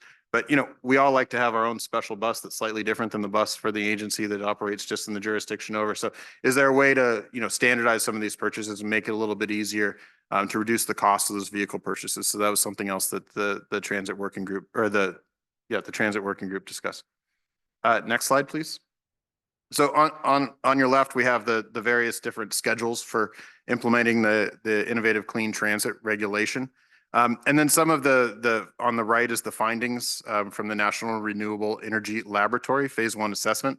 It's a handful or a mouthful about kind of how to make that really successful. And two of those big things, and one that we're experiencing in the Bay Area in particular, is expansion of charging and fueling infrastructure is really related to the utility. Are they capable of assisting you in the implementation of your zero emission bus infrastructure? Because if you can't fuel or charge that vehicle, there's no use in having it. And that's really one of the big bottlenecks for us in particular in getting our zero emission bus up and run bus program. It's already been up and running, but expanding to meet the schedule on the left. And then also comprehensive and standardized training programs. So this is something that we're working with the region on, as we have a zero emission bus university, ZEBU, that we actually are partnering with the community college on. And that's something that is like a shared opportunity for different agencies to come in and learn how to do some of the key zero emission bus maintenance and operations tasks that maybe they wouldn't have the capacity to do on their own. Next slide, please. So how can the state support fleet and asset management strategies? Some of the stuff we talked about at the TWG was considering shared procurement contracts or vehicles or parts, some of these things that can be really challenging, particularly for smaller agencies. In terms of software and digital tools, look at procuring centralized software for asset management. Every single agency is buying its own set of software. And it's not just for asset management, it's across multiple categories of different software. And so we're all repeating the same process kind of in our own different silos. So is there a way to kind of centralize that a little bit more and identify opportunities to get some cost savings maybe with scale? On the maintenance and infrastructure support, building out or facilitating shared facilities. I already talked about this a little bit with the ZEBU, but are there also charging facilities or fueling facilities or maintenance facilities beyond just training that we can leverage? It gets hard with the scale of California. If you're thinking about, you want a facility in Santa Barbara, San Luis Obispo is going to have to drive an hour and a half in order to use that shared facility. But are there opportunities throughout the state where this is something that we can be doing? And then finally, a lot of this is kind of a summary of what I've already talked about. This is the last slide, so you'll be spared soon. But so one of the things that we noticed was that procurement of buses, parts, and also the energy, the fuel or the electricity can cost more, and you really have limited suppliers. So a lot of this stuff is just way more expensive. You're kind of out there on the cutting edge. But is there an opportunity for regional or California-wide shared procurement contracts to aggregate the demand and to reduce the costs for all those different elements that go into your ZEB program? Also, this is a huge thing just in the service planning department, is that zero emission buses require operational changes. So, sorry, next slide. So zero emission buses require operational changes. So right now our battery buses kind of have a range of about 100 miles a day. Our typical block length, our vehicle assignment length, is somewhere around 160 miles. So if we want to replace a diesel bus with a battery bus, we got to do two battery buses and maybe two bus operators in order to make that replacement. So that's not just a capital increase. That's not just two buses. It's also an operational cost increase for the same level of service that we're providing to the customer. So that's a huge thing. And then we also just really want to be cognizant that agencies may need support and staff capacity to implement this transition. So the level, there's a wide continuum in the level of experience and understanding of the ZEB transition and everything that goes into it. And so really the state can play a huge role in providing that sort of technical support and making sure that the wide variety of different transit agencies that we have are given the resources to be successful in this endeavor. And next slide.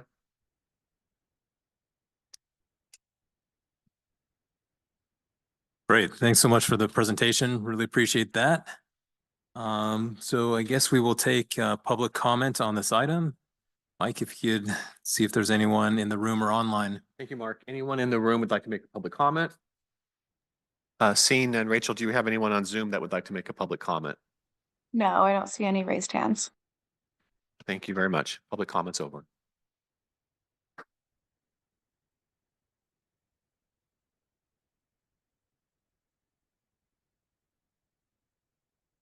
All right, well, I'd like to open it up to discussion from our task force members. We have a couple prompts on the screen here.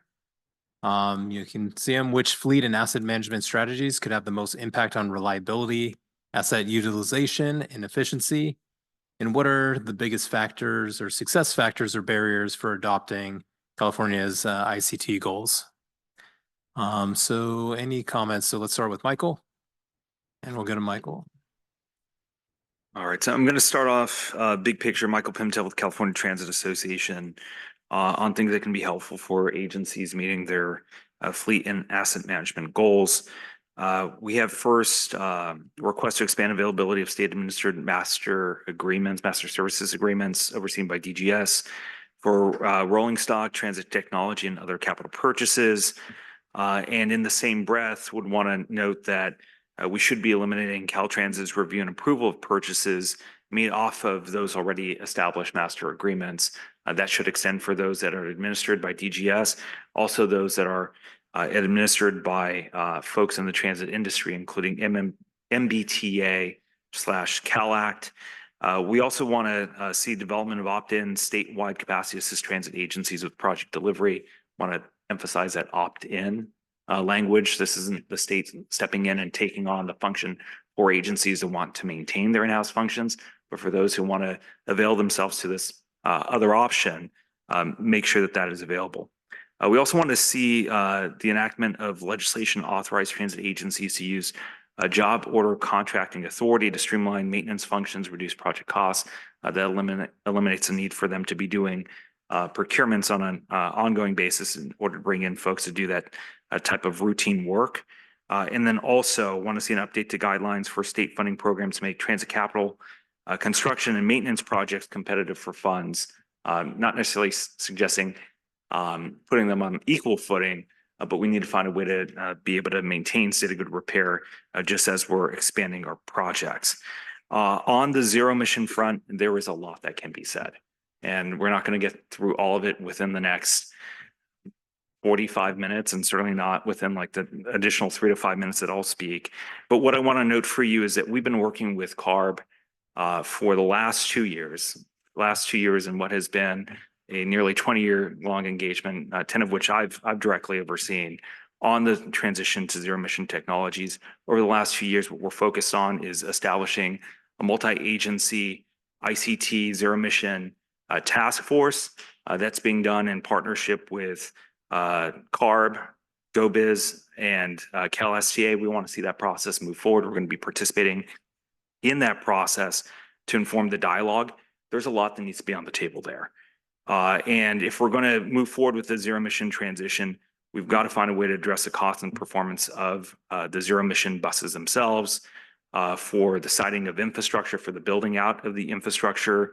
We've got to identify funding availability and program structures that would establish dedicated funding and find ways to consolidate those programs so that money is more certain for the agencies year over year. That gives them the ability to do large capital planning. At this stage, a lot of agencies are hoping for a competitive grant award. That's no way to build out a full transition. We've got to find a way to have dedicated funding for the agencies. In that same conversation, would want to focus on the health of the bus manufacturing industry. We've got a number of OEMs who have exited the market for a variety of reasons. And that lack of competition has helped ensure that costs remain high for those zero emission buses. On average, we're seeing the cost is 2 to 3 times more expensive for battery electric or fuel cell bus relative to the diesel or CNG buses that they're replacing. That is untenable. In the same conversation, also, vehicle weight limits need to be addressed. We are finding that the weight of the buses is starting to touch the boundary of what is permissible under state law. We're going to move forward with zero emission transition. We can't be running buses that are violating state law. We're going to have to see that addressed. Others spoke to things like utility interconnection. We've got to find a way to speed up energization timelines. We've got to also address commercial vehicle rate tariffs, which were instituted at a rate that was favorable for agencies as a teaser rate to get them into zero emission technologies. We're going to see the reintroduction of demand charges. That's going to mean that the cost of operating these vehicles is going to go up even higher than what it is now, which is not competitive on a diesel gas equivalent basis. We'll have to address also cost of hydrogen, workforce needs. That would be also through establishing training programs and partnerships. And then also may need to include a review of the ICT requirements themselves. I'll just acknowledge as someone who was there negotiating the rule, a lot of the assumptions that were made at the time that the rule was adopted have not come true. We had suggested that they would not at the time of the institution of that regulation. And yet we're proceeding apace as if all those assumptions were maintained and met, and that is a problem. And so that is going to be a focal point for us over the next few years. I mentioned previously sales and use tax exemptions. That's operative within this conversation.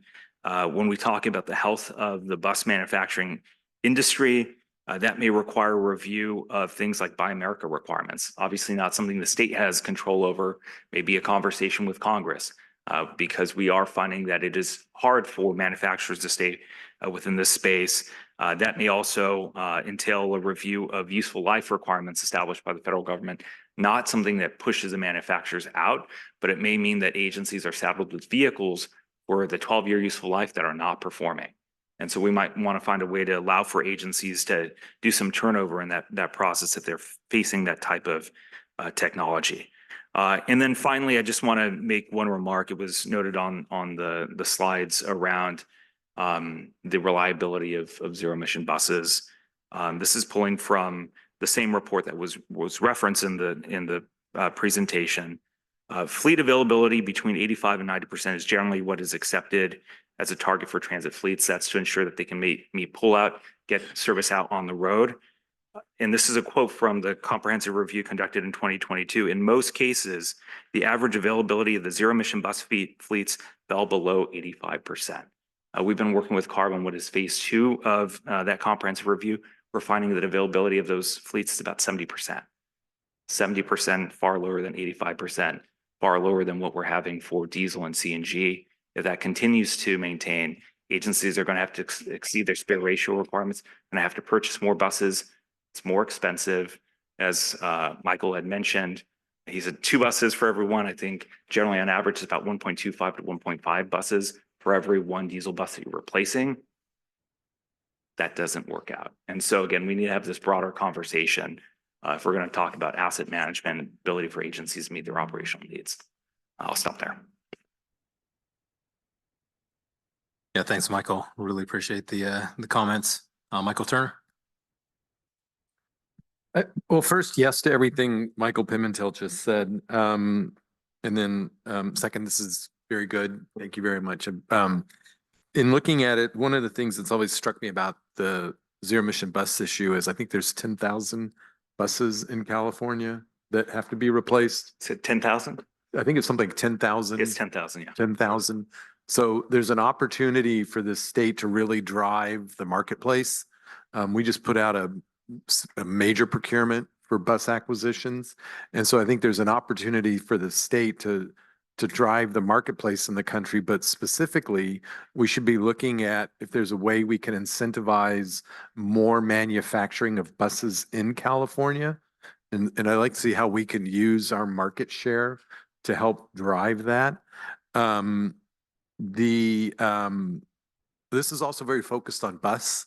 And so I think we also need to make sure we're looking at other modes, including, I mean, obviously we've got the commuter rail services, and Seamus runs something in the Bay Area. I don't know, some small service that's like, you know, I don't know how many people you carry, but you know, there are other modes beyond buses that we should also be looking at in this process. And then lastly, pardon me if this is a little nitpicky, but there's a point within it. On what is it, 21, on page 21, the first bullet, you reference continue driving down costs. I'm not aware of when costs for equipment and things like that have ever gone down. And the reason I said, pardon me for seeming a little nitpicky here, but the reason this is important is that when the ITC was being proposed, or ICT, I'm getting my acronym. There's another ICT in LA County I'm thinking of, sorry. When that rule was proposed, there were a lot of assertions made about how this was, a zero-sum game. This wasn't going to cost transit any money. We were going to save money in the long term, right? And there was a lot of information provided by transit agencies to CARB about how we disagreed with that assertion. And so I think we need to be careful when we're talking about this, because that is a very big assumption that went into the development of that rule. And if it is not something that we are seeing, then we need to be clear that, there really hasn't been any incident where costs are going down. And I don't see how transit agencies are going to be in a position to drive those costs down when we're looking at perhaps buying more buses than we currently have because they don't provide the range we need, right? The cost to power these things is a lot more expensive than what we're currently paying for CNG or diesel, right?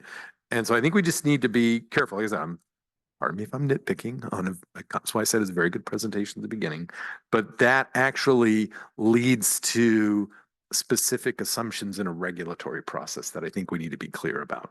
So. Yeah, thanks, Michael. Let's go to Rashidi. Rashidi Barnes, Tri-Delta Transit.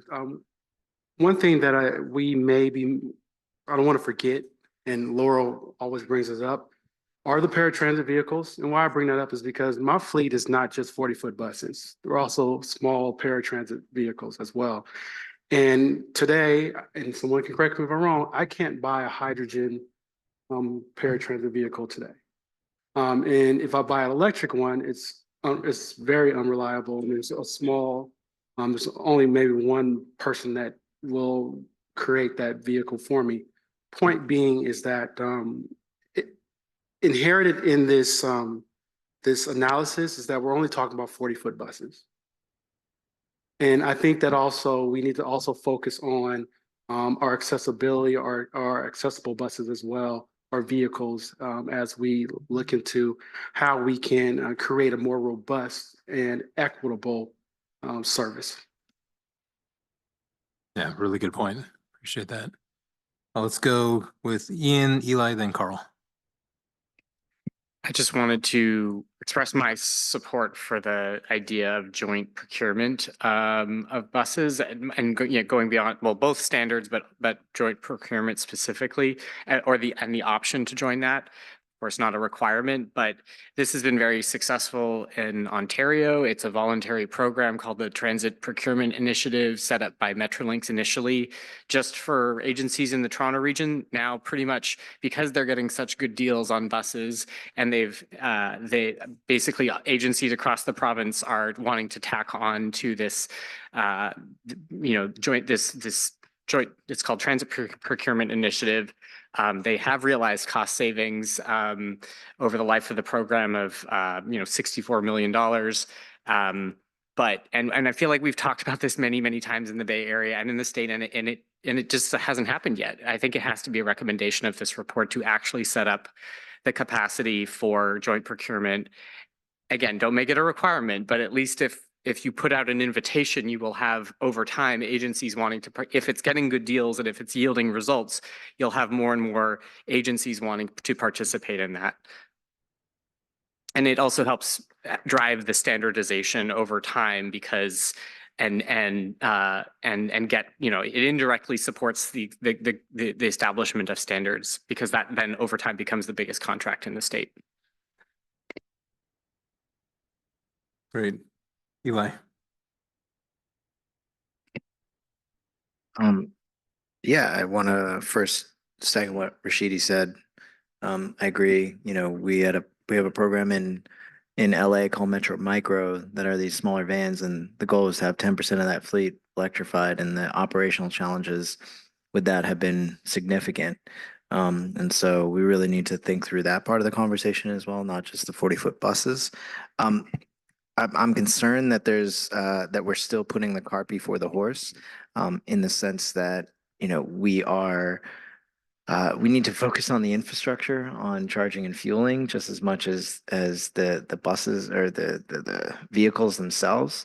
The interim plan for these 1,000 buses that Metro is planning is procuring is to actually charge them using natural gas generators, which is an interim plan, but it's not an ideal plan. And that's because the power companies who are generating the power are not at the table. And we really need to think about how we also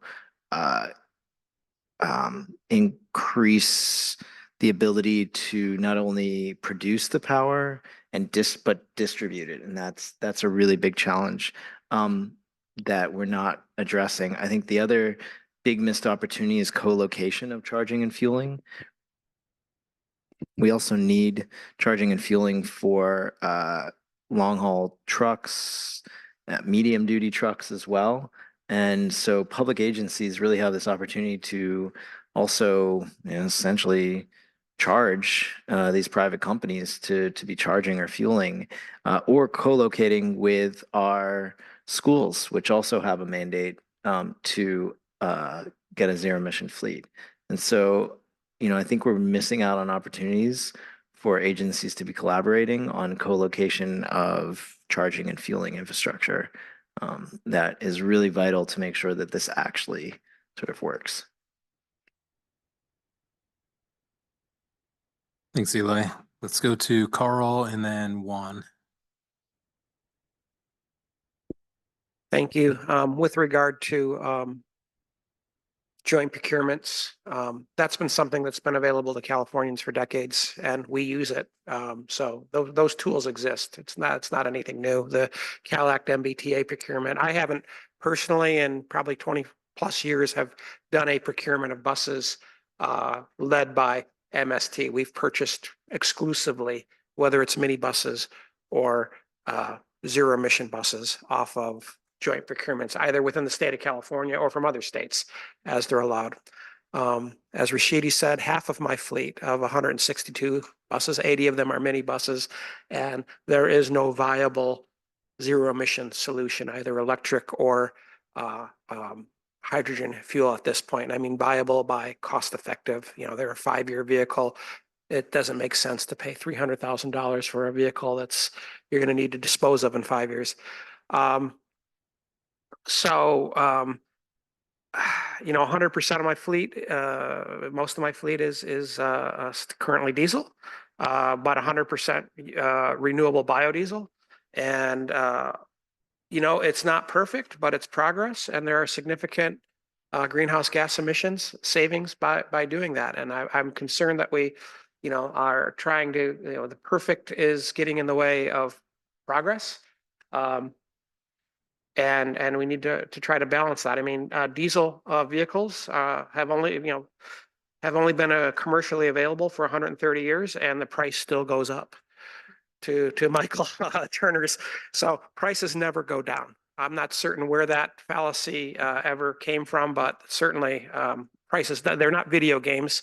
The prices don't go down. And if you want to know the secret, a secret of MSTs to be the one at the left of the scale there, 3% of my vehicles are zero emission buses, and those operate 100% in a service area that the average temperature is about 65 to 68 degrees. So if you can do that, you'll be okay. Thanks. Thanks, Carl. Let's go with Juan and then Laurel. Yeah, I think we've had a fair amount of conversation about 40-foot buses, and I'm gonna multiply it by 1.5 and say like the 60-foot bus is going to have a role ongoing, especially with some of the goals for ridership that we articulated in the first meetings. Like you can fit more people in 60 foot than 40 feet.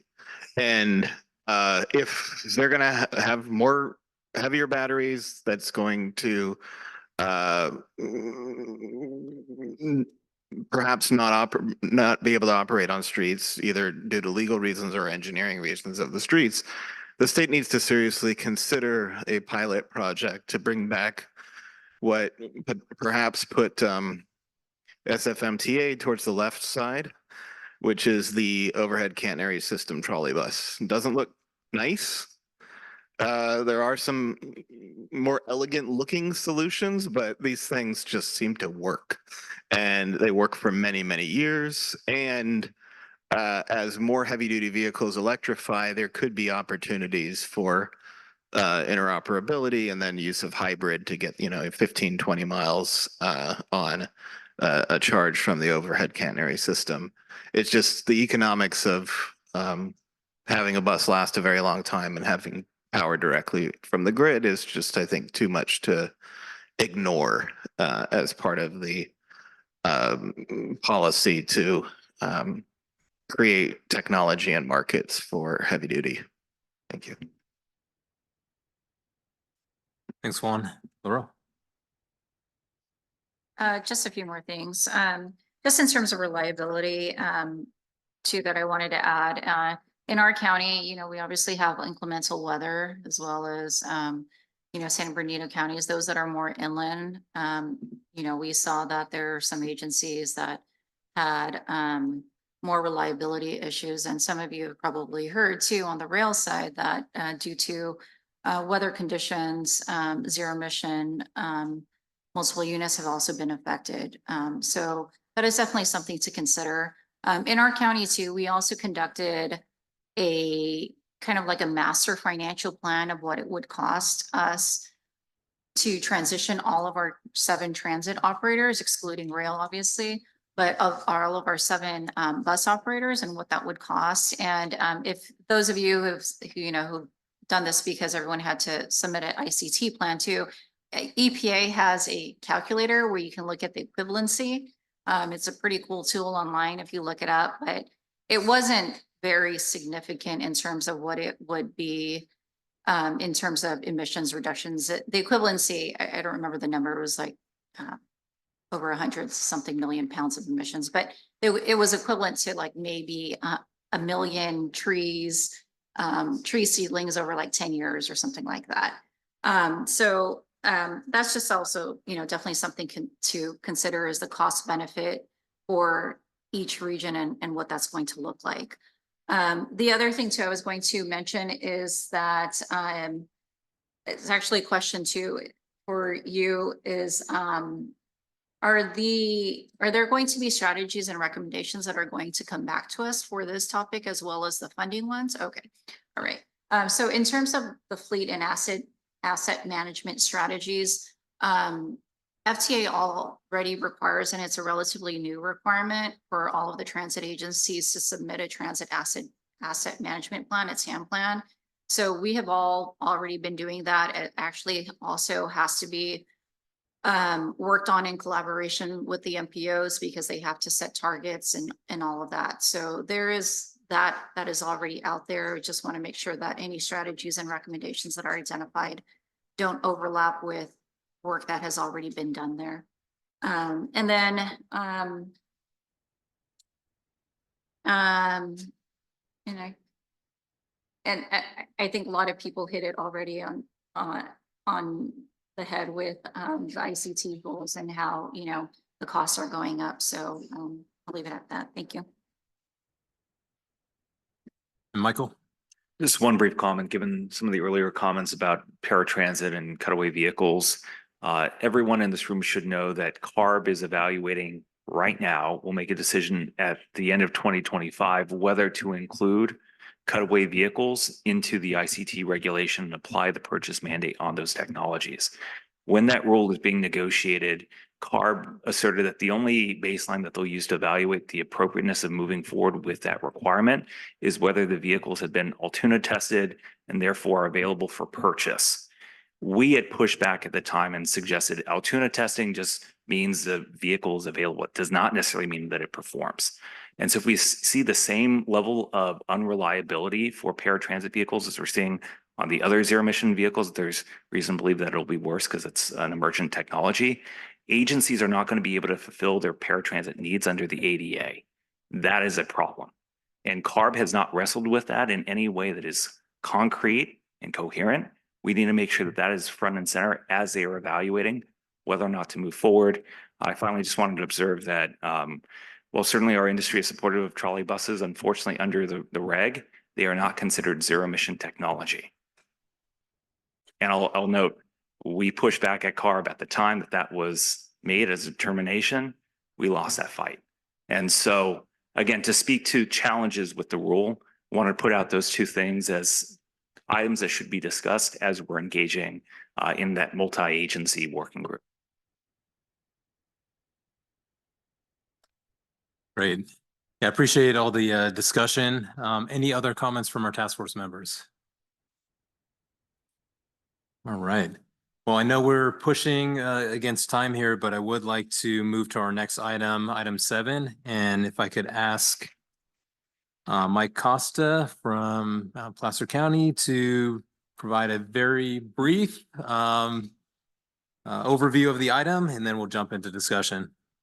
Thank Mike, you. to Good afternoon, everyone. Mike Costa, Principal Transportation Planner with PCTPA.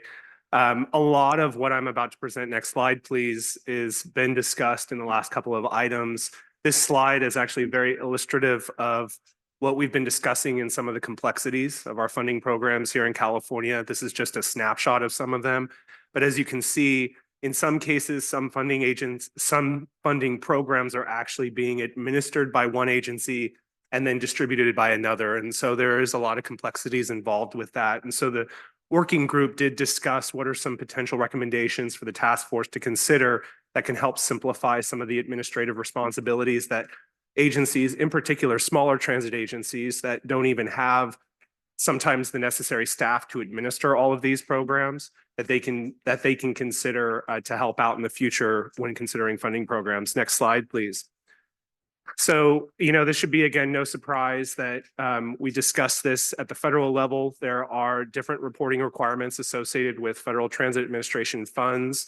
Mainly, you have the National Transit Database reporting process. And of course, at the state level, you have a lot of administrative responsibilities that come with the Transportation Development Act, or TDA, that requires also triennial performance audits. And so one of the recommendations coming out of the working group that we discussed was, could there be a way to consolidate some of those administrative responsibilities, since the feds already have those requirements that in many cases are repeated in some of the requirements for TDA administration. The other thing to look at, again, is in that previous slide that we had just discussed, is there a way to consolidate some of the funding programs, recognizing, again, the administrative burdens that come with some of those funding programs, and not just consolidating, but is there a way to also convert some of those funding programs into more formulaic distribution rather than discretionary, still recognizing that there is a need for some competitive funding programs, but could there be a way to ease the burden of administration by consolidating some of those programs? And then lastly, again, looking at all of these requirements, is there an entity, mainly at the higher state level, that can administrate these funds for transit versus the plethora of existing entities that administer these funds? So with that, happy to turn it over for discussion.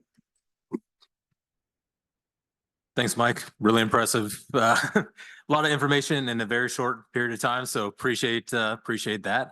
I would like to make sure that if there is anyone from the public that would like to comment on this item, item 7, in the room or online, that they have the opportunity to do so. Thanks, Mark. Anyone in the room like to comment? No one in the room. Rachel and Zoom, would anyone like to comment? No public comment on Zoom. Thank you very much. So I would like to tee us up for discussion on this item. So we have a few prompts on the screen there. So a few things for us to consider: the experience of existing oversight, grant administration, and reporting arrangements that exist today. How could we encourage reporting and oversight that incentivizes the most efficient use of funds across all of our agencies?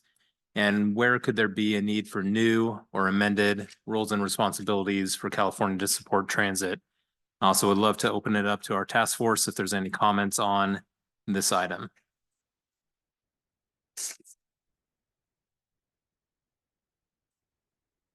Carl.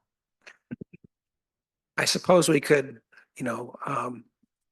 shorten the time and ask folks to raise their hands who've had positive experience with existing oversight grant administration and reporting arrangements. However, I can point to one program recently with SB 125 funds where I needed to, due to a federal issue, make a quick change in use of SB 125 funds.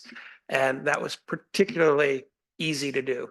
So things like that, do more of that. Things like having to go back multiple times to the CTC for this, for that, and do less of that. That's, I think. Okay. No, I appreciate that, Carl. Let's go to Laurel and then Michael. Laurel Paget-Seekins, Public Advocates. I obviously want to sort of support things the agencies need to sort of streamline. I also hoping that this agenda item can also speak to what recommendations are needed if we really are having this vision of, increased funding, increasing the amount of transit in California. What is the additional state capacity that is needed to be able to administer that, and where does it live? And so I am curious that I'm hopeful there will also be recommendations about, what is needed to build up, the ability of the state to support and run programs that is like, if we're doubling TDA, if we're doubling funding, what is needed to implement that? Yeah, that's a great point. Appreciate the acknowledgement that, with additional funding, there probably will be need for additional resources potentially. So let's go to Michael. I'm going to try to keep this brief. Michael Pimentel, California Transit Association. I'm just going to start with probably the dominant thing that we want to focus on here, which is to overhaul Caltransit's grant administration processes for FTA 5310, 11, 5311F, and 5307. I'm not going to read the paragraph of information that I have here, but at the highest of levels, I think what we want to see is making sure that funds are paid to the transit agency in the current fiscal year, not in arrears. We've got agencies who are waiting 18, 24 months to get payment that should be administered to them in a timely fashion. There are a variety of reasons why that's the case. We've got some of them documented in our submittal. Would like to see some progress on that. One of the ways that we'd suggest doing that is to convene a small task force, transit agencies, Caltrans, and FTA, work through the issues and find a way to just get those monies out the door. But there are several other things that we wanted to highlight. One is that we are encouraging further standardization, streamlining of grant programs. That may mean consolidation of some programs, including the reporting requirements. We do want to see also that in instances where agencies are receiving small grant awards and in the same year receiving larger grant awards, maybe we can just streamline those reporting so that you're not reporting for $25,000 and $2 million. Just make it $2 million and $25,000 and be done with it. Also authorize transit agencies or a sole transit provider within a region to directly receive the transit money that is directed to the region. There's little need for administrative oversight for an agency that is going to be receiving that money ultimately directly. And then also allow for programming and allocation of funds to be taken in one action by CTC. That was done previously. It's been bifurcated. Create some additional challenges in timely receipt of funds, and then finally create some opt-in capacity for rural and small agencies to assist these agencies with the development of grant applications, reporting requirements, just recognizing they may not have the staff on hand to be able to compete well on competitive grants or to be fully compliant with the requirements as they're asserted. So I'll stop there. Thank you. Yeah, thanks, Michael. And I know that, a theme through a number of our task force meetings has come up with respect to those grants and just the timeliness of distribution through Caltrans. So, with all of these, recommendations that we, ultimately come up with, our final report won't be, released until October of next year. I think there's a number of things that, we as an agency will try to take back and, hopefully we can address some of those, issues sooner. But, Well noted. Yeah, thank you. And we're totally supportive of that. Anything we can do to help expedite the process. Thank you. Any other comments from our task force members? Oh, Ian. Yeah, I want Ian Griffiths. I want to agree with Laurel's comments and add to them. And that was my sort of response, I think, to this topic area, which is obviously we want to streamline and improve, you know, how funding is distributed and make it as efficient and simple as possible. But as a transformational strategy, we need to create the transformational state, create the state capacity to be transformational and to oversee the suite of potential programs that we're talking about here, not only funding, but I think many things are about building some level of capacity at the statewide level to be administering these programs and maybe performing some activities directly. I mean, some of these recommendations talk about standing up something within the state to actually to be a center of excellence for something. And I think as a default, most of those things have been, going to Caltrans. I think Caltrans is a huge agency. Maybe they're the right agency to continue to house all these functions, but I think I would like to see this task force consider more explicitly or evaluate among other options the establishment of some kind of special purpose division within CalSTA to oversee transit, and that might be positioned to not only centralize some of the grant administering responsibilities, simplify that, but be more agile and responsive and less bureaucratic, and in creating something that's purpose built for the project at hand. I think we have an opportunity to be more transformational. So that's where my head goes to. I think there's, again, my favorite thing to do is refer to other global examples of where this is happening. I think province of Alberta is right in the midst of setting up a new provincial-wide entity to oversee their vision of a transformed system. BC Transit is another example in the province of British Columbia.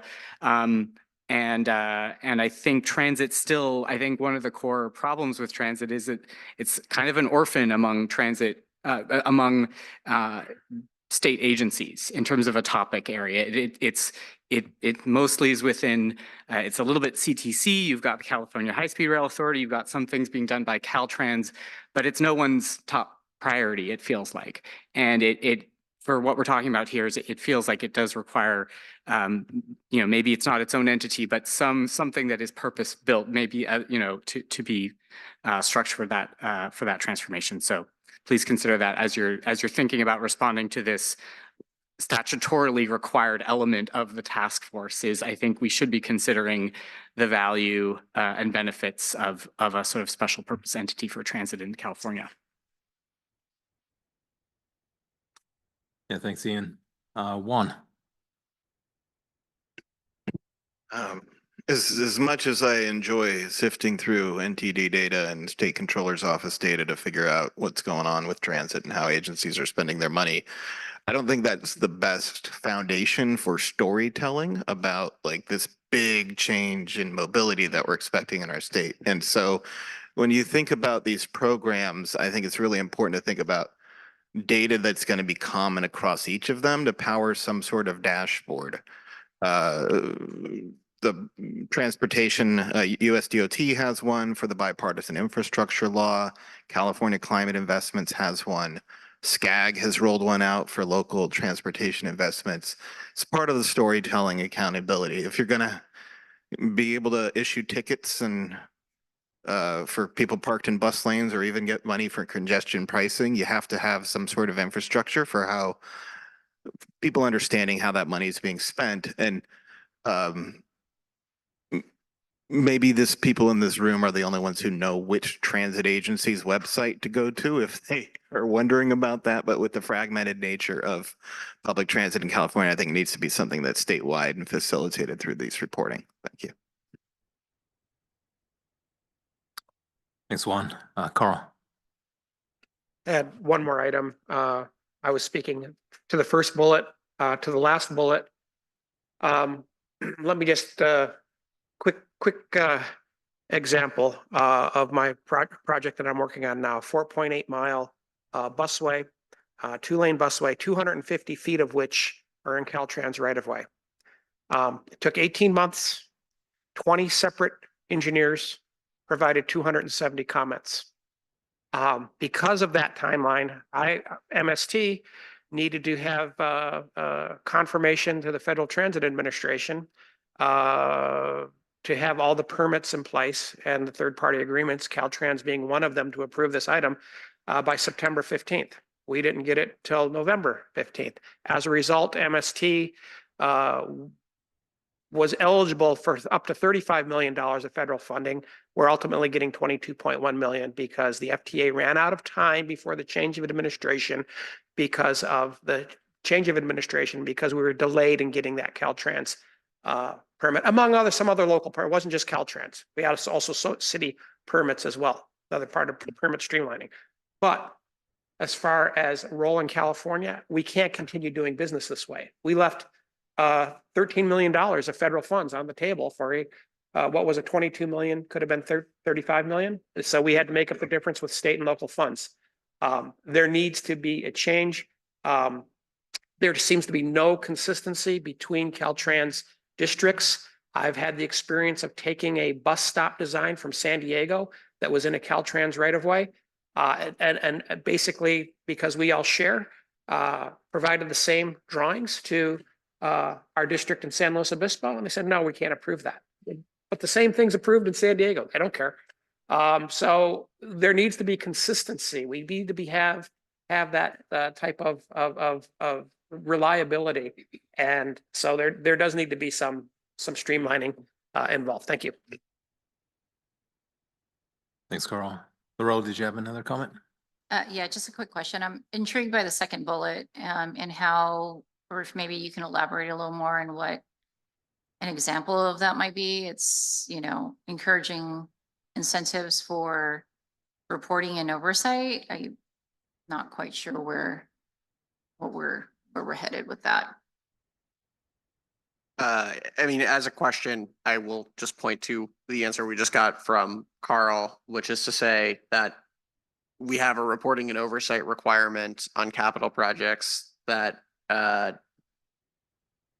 it clearly led to a non-efficient use of funds. And so just wanted to hear about where reporting and oversight challenges lead to inefficiencies. We're not at that level. Like, I don't know at that level. So wanted to hear from you all where those changes need to be made at how reporting and oversight is done in order to encourage us to be able to leverage more funds and put more projects out there and align with our goals rather than putting together answers to reports or fulfilling the needs of different requirements that have never really been looked at in concert with each other to shape to the goal.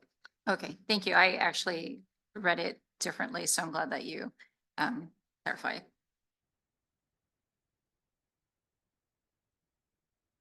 Right. Any other comments from our task force members? Great. Let's move on to our next agenda item. So, Mike, if you could see if there are any public comments for items not on the agenda in the room or online. There are no public comments in the room. Rachel, do you have any public comments, any public that would like to speak on for items not on the agenda at this time? There are no public comments on the Zoom. Thank you. Well, great. Let's go ahead and move on to our final, item on the agenda. So just next steps. So what's really been really helpful from you all is just the homework that we've kind of put out and just really getting your feedback between meetings. That's allowed our team to really go back and focus some of the conversations, not only with the technical working group, but with our subject matter experts on where we go. So just a couple things to leave you for our next meeting is just again, any feedback that you have on additional data sources that we should be tapping, subject matter experts that we should be talking to, or future TTF discussion topics that you'd like us to tackle. I think that's one of the things that I did want to highlight is that now we have actually hit every statutorily required item that we were supposed to take up as a body here. But I know that there's a lot of other issues that, are facing you as, operators that you think may be able to help us get to that goal of, reimagining transit into the future. So if there are any of those topics that you would like us to take up in our subsequent meetings, would love to hear from you all on that. So please, feel free to send those to the SB 125 transit@calsta.ca.gov mailbox. In addition, I know we had to fly through a few of the topics right towards the end, but appreciate, again, the robust discussion. So if there are additional items that you'd like to flag or additional comments that you have that you were unable to make, today on fleet and asset management, new options for revenue sources, as well as our last topic on oversight and reporting, we'd love to, hear from you on those. Please email any of those comments by January 2nd. And that'll help build, our agenda for the next TTTF meeting, which will occur in February of next year. Again, really just want to appreciate everyone's efforts this year. Hope everyone has, a nice holiday season. Happy New Year, and we will be with you all back in early February. So really appreciate it. With that, we'll go ahead. So we have talked through, we may in the new year, we'll have to see. We were able to get through all of our topics. As you saw today, a lot of our meetings now are going to be heavy on getting to recommendations. I think we may need some additional time as we refine those recommendations, going towards our draft report that we put together. So TBD on some of those interim meetings. But I think at this stage, and again, really appreciate the feedback on trying to, kind of provide a roadmap of where we, are today, what we've gone through, where we go into the future. So hoping, for our February, meeting that we will be able to map some of that out in addition to tackling some of the recommendations from previous discussions. But yeah, I think it is going to be very heavy on trying to drive towards recommendations. And then the funding conversation obviously is going to dominate a lot of the future discussions.